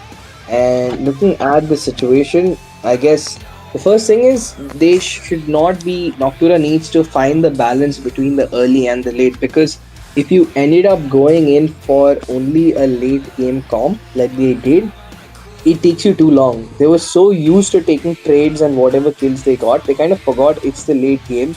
And your Claude and YSS should not be trading lives. They should be at least taking down 1 to 3 people with them, But that did not happen. So Noctura needs to focus on their execution. Duba had a great early game start, but I think while playing too passive, they kind of forgot that the point of that Grok is to give a counter engage. So that is another point we need to note down. So this is that decider game for Noctura. They need these wins right now. It is definitely a do or die. I think I can't stress it enough that Noctura definitely is one of those teams with some of the most highly gifted technical players in terms of their micro ability. But when it's coming to the drafts, as we've seen in the Mythic Showdown Season 2, something keeps falling short and they're not getting to fulfill their potential as players. We'll be back soon into the draft section for the second game, but before that, once again, I need to remind you all that the giveaway is still going on at War Drum Games, so you just have to get yourself injected into the chat. And also, you need to follow us, our social handles like Discord, Instagram, and WhatsApp community channel as well. and then you'll get the result there. 5,000 diamonds giveaway, and each of the members will have the chance to grab up 100 diamonds each. So 50 lucky members from the chat will get the chance. So what you're waiting for, join us and do the follow things, and you'll have the chance to grab up your diamonds, and maybe you'll get the Starlight of Pedrin. It is so good. I mean, obviously, I'm not gonna, miss it out. I'm obviously gonna take out 100 diamonds if I'll be you. But let's see whoever winning the giveaway or not. But Baldudu, what do you think? Is there any chance Noctura can make their mind in this second game? Can come up with some new strategy? Because the Faden's Valentina and I believe the Kyle's Claude is kind of squishy. I mean, when you're having an Ishan Shin, is there any need to go for another goal laner? A second yeah, that was the same doubt I had. I mean, you've already got the, the YSS, and the YSS got 2 kills at the start. He got 2 kill contributions at the start. Why would you need to go in for another Claude? Because you already have enough heroes to reach the backline. By picking up the Claude, that too against the comp that Sacred Shrine was running, you're taking the Claude directly into a Baksha, who's obviously going to go in for a Chastise Pauldron, a Tom Ice, Blade Armor. I don't think Art really got to make that entire trio, but simply just one of those items is going to ruin that Claude altogether. Maybe instead of the Claude, if they went in for something like a Lunox in the mid lane, and then they could go in for another tanky fighter in the sides, even an Arlord, especially since it is broken walls, an Arlord would have been amazing in this lineup. Even if you went in for an EXP, because you could send Harith into the gold, you could pick up a Harith instead, who scales in a little earlier. And speaking of the bans, the Harith is taken out over there. Sacred Shrine, they're drafting really quick, Ash. We're back into the game very quick. The game and it's very quick one.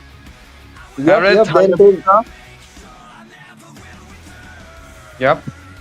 Yeah, there it is. So the NOC with their first 3 bans, it's going to be the CC, the Lapu, and the Kimi. Pretty standard bans coming in. And on the other side, we're seeing the Haya, Fred, and the Harith. Now, NOC has opened up their draft with the first pick onto that Hilda. And one crazy thing is that every time a Hilda has been picked up, that team is dominating the early game, but they lose out the match. I mean, that's a stat. I mean, these are every single game I've casted in a Mythic Showdown. When a Hilda is picked up in a series of BO3 or whatever kind of series it is, that guy, the Hilda, will have the best performance of their lives with the team throws. So I really hope that's not the case for NOC. But yep, that is the beginning of the draft. And on the other side, it is Ray's favorite, the Zujin, picked up along with the Black Dragon, Yu Zong. I told you, in the second game, Team SSH loves to play it in an aggressive mood. They loves to show up their Yuzong. They loves to show their Khalid into the roam. And my goodness, what I'm going to see, the mobility queen into the action is the Fanny. Even though the new patch doesn't talk anything about this hero, but still, who cares about a patch when you are a Fanny user? Who cares about a patch when you are a Joy user? Yeah. I mean, these heroes are evergreen in each and every patches. Yup, I mean, you can nerf the Fanny all you like, but people who have put in that much effort to learn the hero are still gonna figure out a way to make it happen. And we've already seen a brilliance from Joseph on the Fanny in Game 2 and Game 1. So now in Match 3, it's going to be Van Satoru bringing in that Fanny with all the heat and the steel cables into the Land of Dawn. Of course, and let's see, guys, what will be happening in this game so far. The first picking phase is already over, and it is currently showing that Team SSH are more into that aggressive mindset. But banning out the Ruby here for the goal lane chance, and now might gonna ban out the Granger as well if they are really going to respect Kyle out there.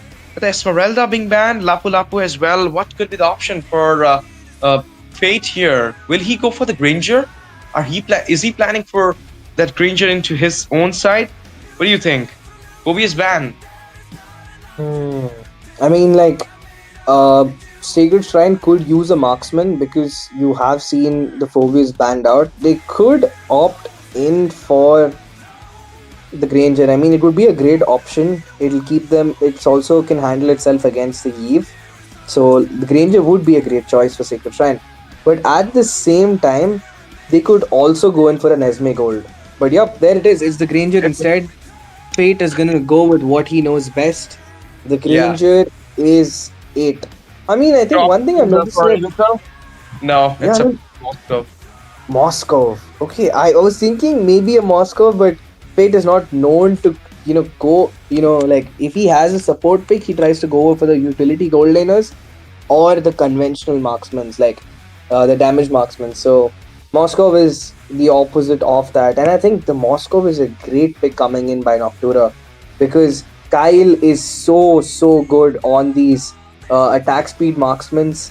Like we've seen him on the Granger, but I think any one of us who've casted for his games for when he's on 1-1 or Claude or the what is that? The Moskov. I think he has been Moscow. spectacular. Hmm. So and also the Moscov's dash, the Spear of Destiny is going to be great in joining fights, and at the same time he can interrupt Van on. That's an additional crowd control against the Fanny. Yeah. But like for me, I love to see Fate with a Moscow, Kyle with a Harith, Stark TZ with a Irithel, and obviously Granger onto the hand of Aaron the Creator. These four people on these heroes are fab to watch. But doesn't matter this time. The Hilda coming in, the Kalea as well. Hilda EXP though. And there's the Kalea for the Rome, and Moscow into the goal against Granger. The early phase, it will obviously 1-for-1 laning phase, it will be the Granger, but into the late game, you're gonna see the spike into the Moscow. And the main thing about the Moscow is the same time you're taking out the tiers, you can join into the team fight by using your SOD. So this is the best thing about the Moscow players.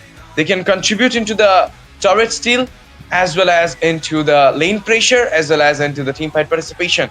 So let's see how it goes for NOC this time. It's a do-or-die game for them. If they don't win this game, it will be a 2-0 win for SSH, and they will just grab up some points into the table, and NOC will still stays undefeated. I mean, not undefeated, will still stays without any win in this round. Man, no, actually should. No, you can't do that, man. That's not fair for them. But yep, looking at the draft, I do like the draft that NOC has cooked with right now. It has a pretty good balance of frontline, re-engage and disengage coming in. You have that Hilda who's going to be putting in so much pressure that on the other side, I mean, that Van is like a big, flex pick. I mean, if that works, it's going to work amazing. And when a Fanny plays well, he kind of scares everyone else on the opponent from rotating. And that allows, the entire side of Sacred Shrine to actually shine. So let's see if Van could be the X factor for SSH to give them that clean sweep. Or will Kyle and Sarah Moon on those interesting off meta picks give us a game 3? Maybe a game 3. Maybe this is the last game. Who knows? Ladies and gentlemen, welcome back to the Land of Dawn. This is Mythic Showdown Season 2. You're right now witnessing, powered by War Drum Games, and you're right now watching SSH Sacrishine, the top team of India, going against the defending champions of Mythic Showdown. That is NOC, Noctura Esports. The score is 1-0 from Sacrishine, and it is the match point for them, and a do-or-die set for NOC. They need to take it out if they really wants to go for the third game decider, for the tiebreaker for the Heaven's Gone. And there it is, with the game starting, each team finding their respective matchups. We have to really pay attention closely in the mid lane what's going to happen, because Van is going to be very hungry for possible invades. He's already got his level 2. So, ooh, on the top side, Haruk. Oh, there's the first blood as we spoke. Fanny, with a quick display of cables, will be picking up that first blood for herself. Faden will be sent back to the base against his wishes. Quick one, my boy, and then on to the top. Quick rotation comes up from the side of SSS. Just after picking out the mid laner, they went on to the EXP lane to give some skirmishes, some problems, some hindrance to the Hilda there. And now they're coming back. A clear rotation, you can say. We can talk about in the Prayer Emblem Okay, this just got off. I was about to say on it, but let's see. Currently, the Fanny is getting the snowball, and it's not a good case. But another fight. Oh, bait getting popped down very low. There's the lantern bringing him back. Duba has to watch out. The Fanny is always lurking nearby. An absolute predator in the jungle. And especially considering the fact that, if I'm not wrong, this is your Clouds, if I'm not wrong. Oh, Fan with another kill. Uses up the cutthroat and slits Haruka back to base. The power of the wilderness is not enough to keep Haruka alive as she is sent back all the way to respawn. There it is, the Black Dragon lurking in the back line, putting in the Dragon Tail. He's just holding on for it. There's a Dragon Tail with a beautiful amount of damage, baits out the Firaga armor, and with that, Sacred Shrine have control over the jungle, over the river, and they also bait out Duba's Flicker. Look at the rotation from Fate. He was about to take down there onto Duba, but then another one. It's a solo kill though. Killing spree comes over Fanny. Invasion. Another invade coming in. Sarar Moon having to deal against 3. The Firaga armor is not going to hold on for long, and the second it does, he's in a lot of trouble. But there it is. The blue buff stolen away. The Azure Golem lost in the hands of the Van Satoru, as Sarar Moon will find himself in a level deficit. Not a good case, not a good sign, not a good start in a do-or-die set for the team. Skalea with the Tsunami Slam goes in there. There is the dive. Oh, they nearly get Art out. The last Insanity used up. A beautiful wall. Okay, it's not gonna be enough. Kyle caught in the midst of it all. Uses up the Purify. Zujin with the lanterns. Will she get the kill? Yes, she does. Duba will fall. 4-0 in favor of Sacred Shrine. And this is not looking good for Noctura. Kyle managed to survive that attack as Sodi connected, and now it is the time for Art also being there as well. Look at that 1v1 going in. Flicker popped up. Oh, Flicker used up. Fate will survive. I mean, it is not his day. There's the engage coming in. The tectonic charge. Fate gets another kill on Haruka. This is the second time the Hilda has fallen in this match. And the goal lead, 4,000 under 5 minutes, is not looking good at all. I mean, that Sonata with the Sky Piercer, 5-0 the score is. Yet to start their notebook. 4 minutes of the game, as you mentioned. A 4K goal lead in just 4 minutes of the game is too high. A mammoth one for now. And there you go, a 1v1 going in. Sarar Moon just got out of his Firaga armor. And another time, his blue buff will get invaded out. So do the turtle. And right now, Sacred Shrine completely dictating the tempo of this match from start to finish. Van Satoru being the catalyst for their side. Oh, on the bot side, Kyle going in for an engage, takes some hits from the Death Sonata. Art over there lurking, ready to provide his gold laner support as and when they need it. And it looks like it's going to be another turtle being picked up for Van without any contest. On the bot side, 4 members of of Noctura there against the 2 of Sacred Shrine, but they've given up that mid turret for free. They're Faden rotating a little too late, and that is another very important neutral objective. But there's the tectonic charge with the cables, the cutthroat being held on to for now. The Firaga armor being used up. Van goes in for the re-engage, uses up the cutthroat as Romcom will get the kill on Sir Armon, making the scoreboard 0-8 with a 7k goal deficit for Noctura. They have to do something, and they need to do it fast. Otherwise, this game is all but over. This game is all but over, and you can say that because it is SSH with us almost 8k and 7k goal lead, and not only that, they find some structures as well along there with them, and the fights, the combos, the rotation is so quick, so good that not even giving the time for NOC to flinch even, and not a single blue buff has been taken away by Sir Armon at this moment. So bad. This is so, dominative way from SSH. I told you, like in the second game, they love to play it aggressive, and right now they're doing so as well. And Noctura with the draft cannot break it out.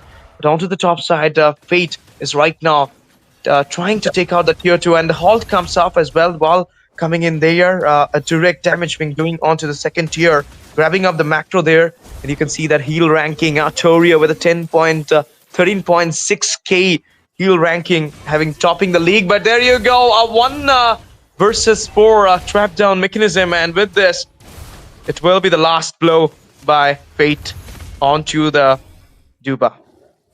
No, And Haruka. this does not look like a slow death. I mean, it looks like Sacred Shrine right now is absolutely cooking with the way they're working right now. Not a single death from their end.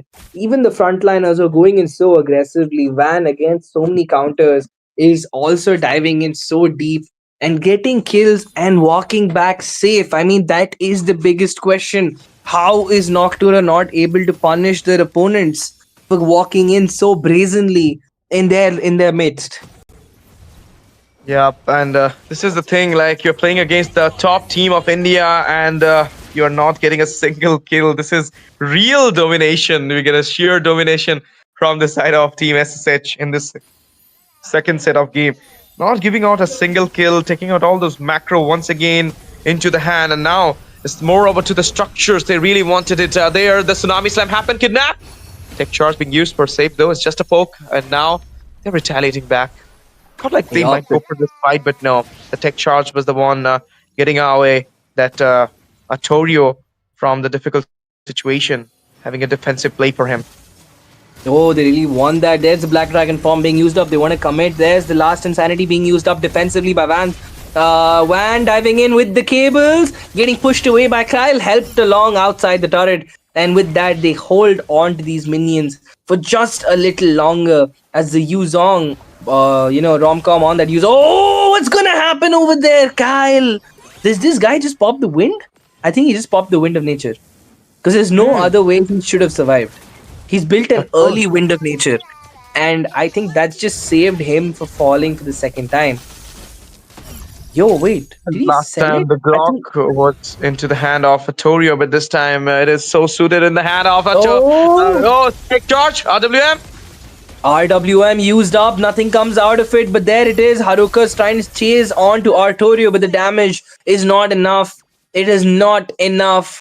It will not be enough with 11k gold lead in the side of Sacred Shrine with level kills on their side. Every turret collapse, 6 turrets taken down in their favor, 3 turtles taken, and now a lord that's gonna spawn in the next 10 seconds. Sacred Shrine doing utter domination, collapsing the Holy Shield on the bot side. Sararmon put down to extremely low levels of health, and with that, Sacred Shrine showing their message, sending a clear threat, will advance towards the first slot of the game. Holy Blessings popped up into the mid, and this is more vulnerable for the side of NOC to actually defend this lot out. It might be a game of 10 minutes, 30 seconds, because there is a almost 12k economical lead from the side of SSH at this moment, and not a single kill has been given to anybody of NOC. Unkillable, the whole SSH squad at this point. If they will go for the mighty push, they can actually claim the win there. Look at this. The 5 members of SSH are right now in a level ahead of 10.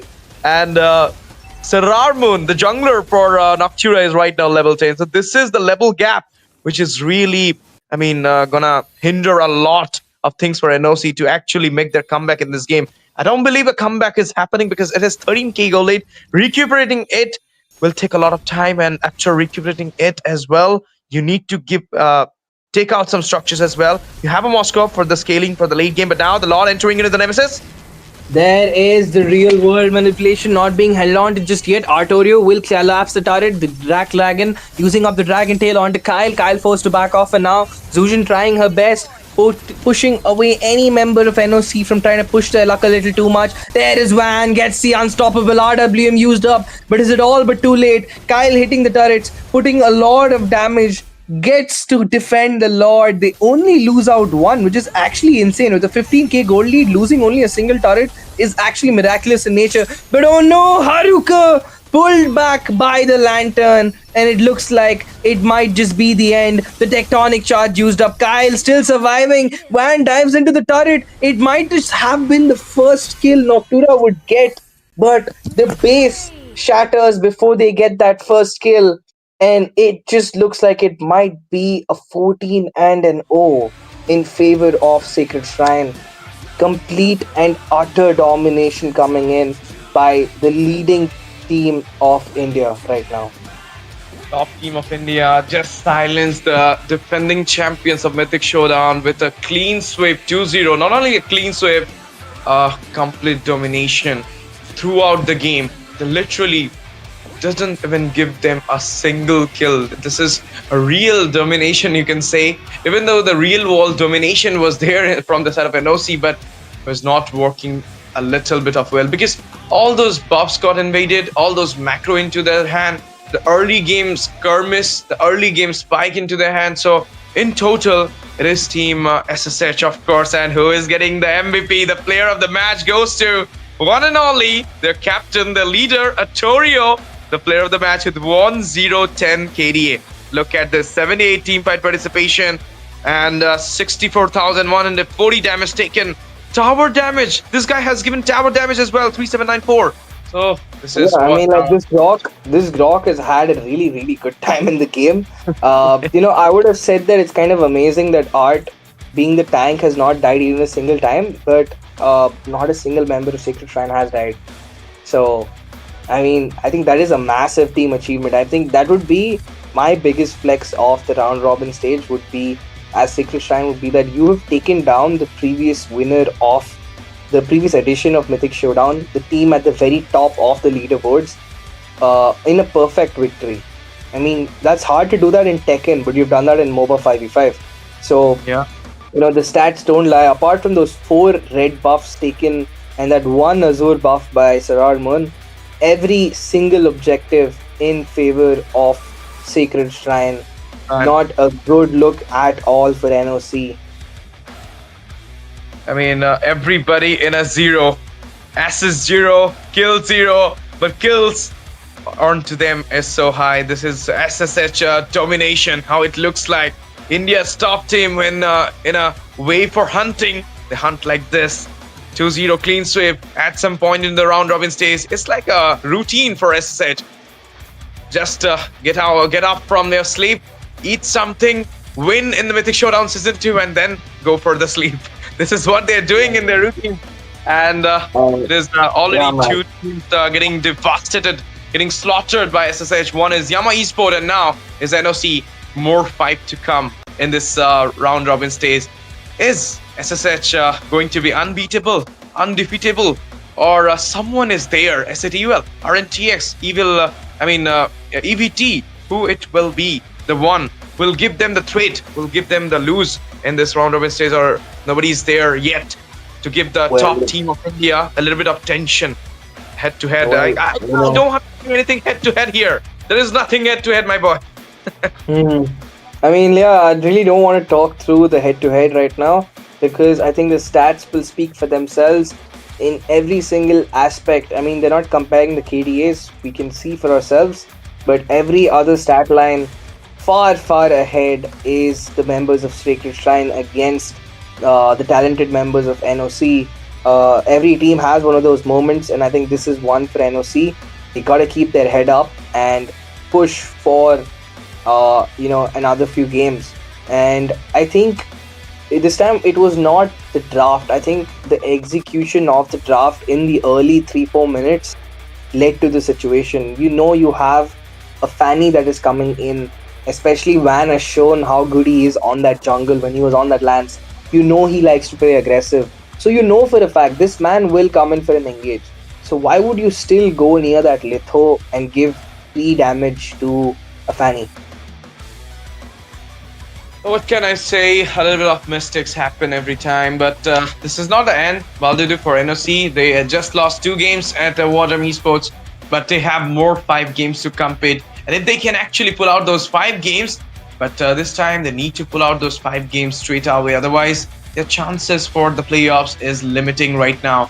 Each and every lose is just giving that minus mark for to reach Guwahati to play out the LAN in Mythic Showdown Season 2, one of the best tournament of India, currently being hosted by War Drum Esports.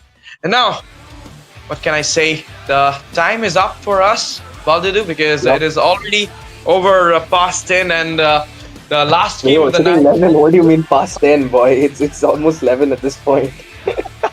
Okay, it's almost 11. So it's up for us, and the last game was beautiful. Today, a lot of teams played, a lot of teams won, a lot of teams lose, but doesn't matter. They will come back sooner and stronger, and will give that defeat and will chase it to a win for sure. And we will be seeing you all tomorrow at the same time, 6 o'clock. We'll be waiting for you at War Drum Games. Be there, stay tuned with us, and do follow us in our social handles. Subscribe our channel. Don't forget to like the stream, share the stream to your friends, and commenting in the stream about your favorite team, about whom you're supporting and all, because your interaction will give you a chance to win the giveaway. 5,000 giveaway every day, 100 lucky winners, 50 lucky winners, 100 diamonds each. So who doesn't want this giveaway for them? With this, me, STZ, and with me, my co-caster, my friend Baldudu, will be signing off from Mythic Showdown Season 2 at War Drum Games. We'll be seeing you tomorrow. Good night, everyone. Thank you for joining. Thank you for watching. Love you all. Sub bucket. Good night, guys.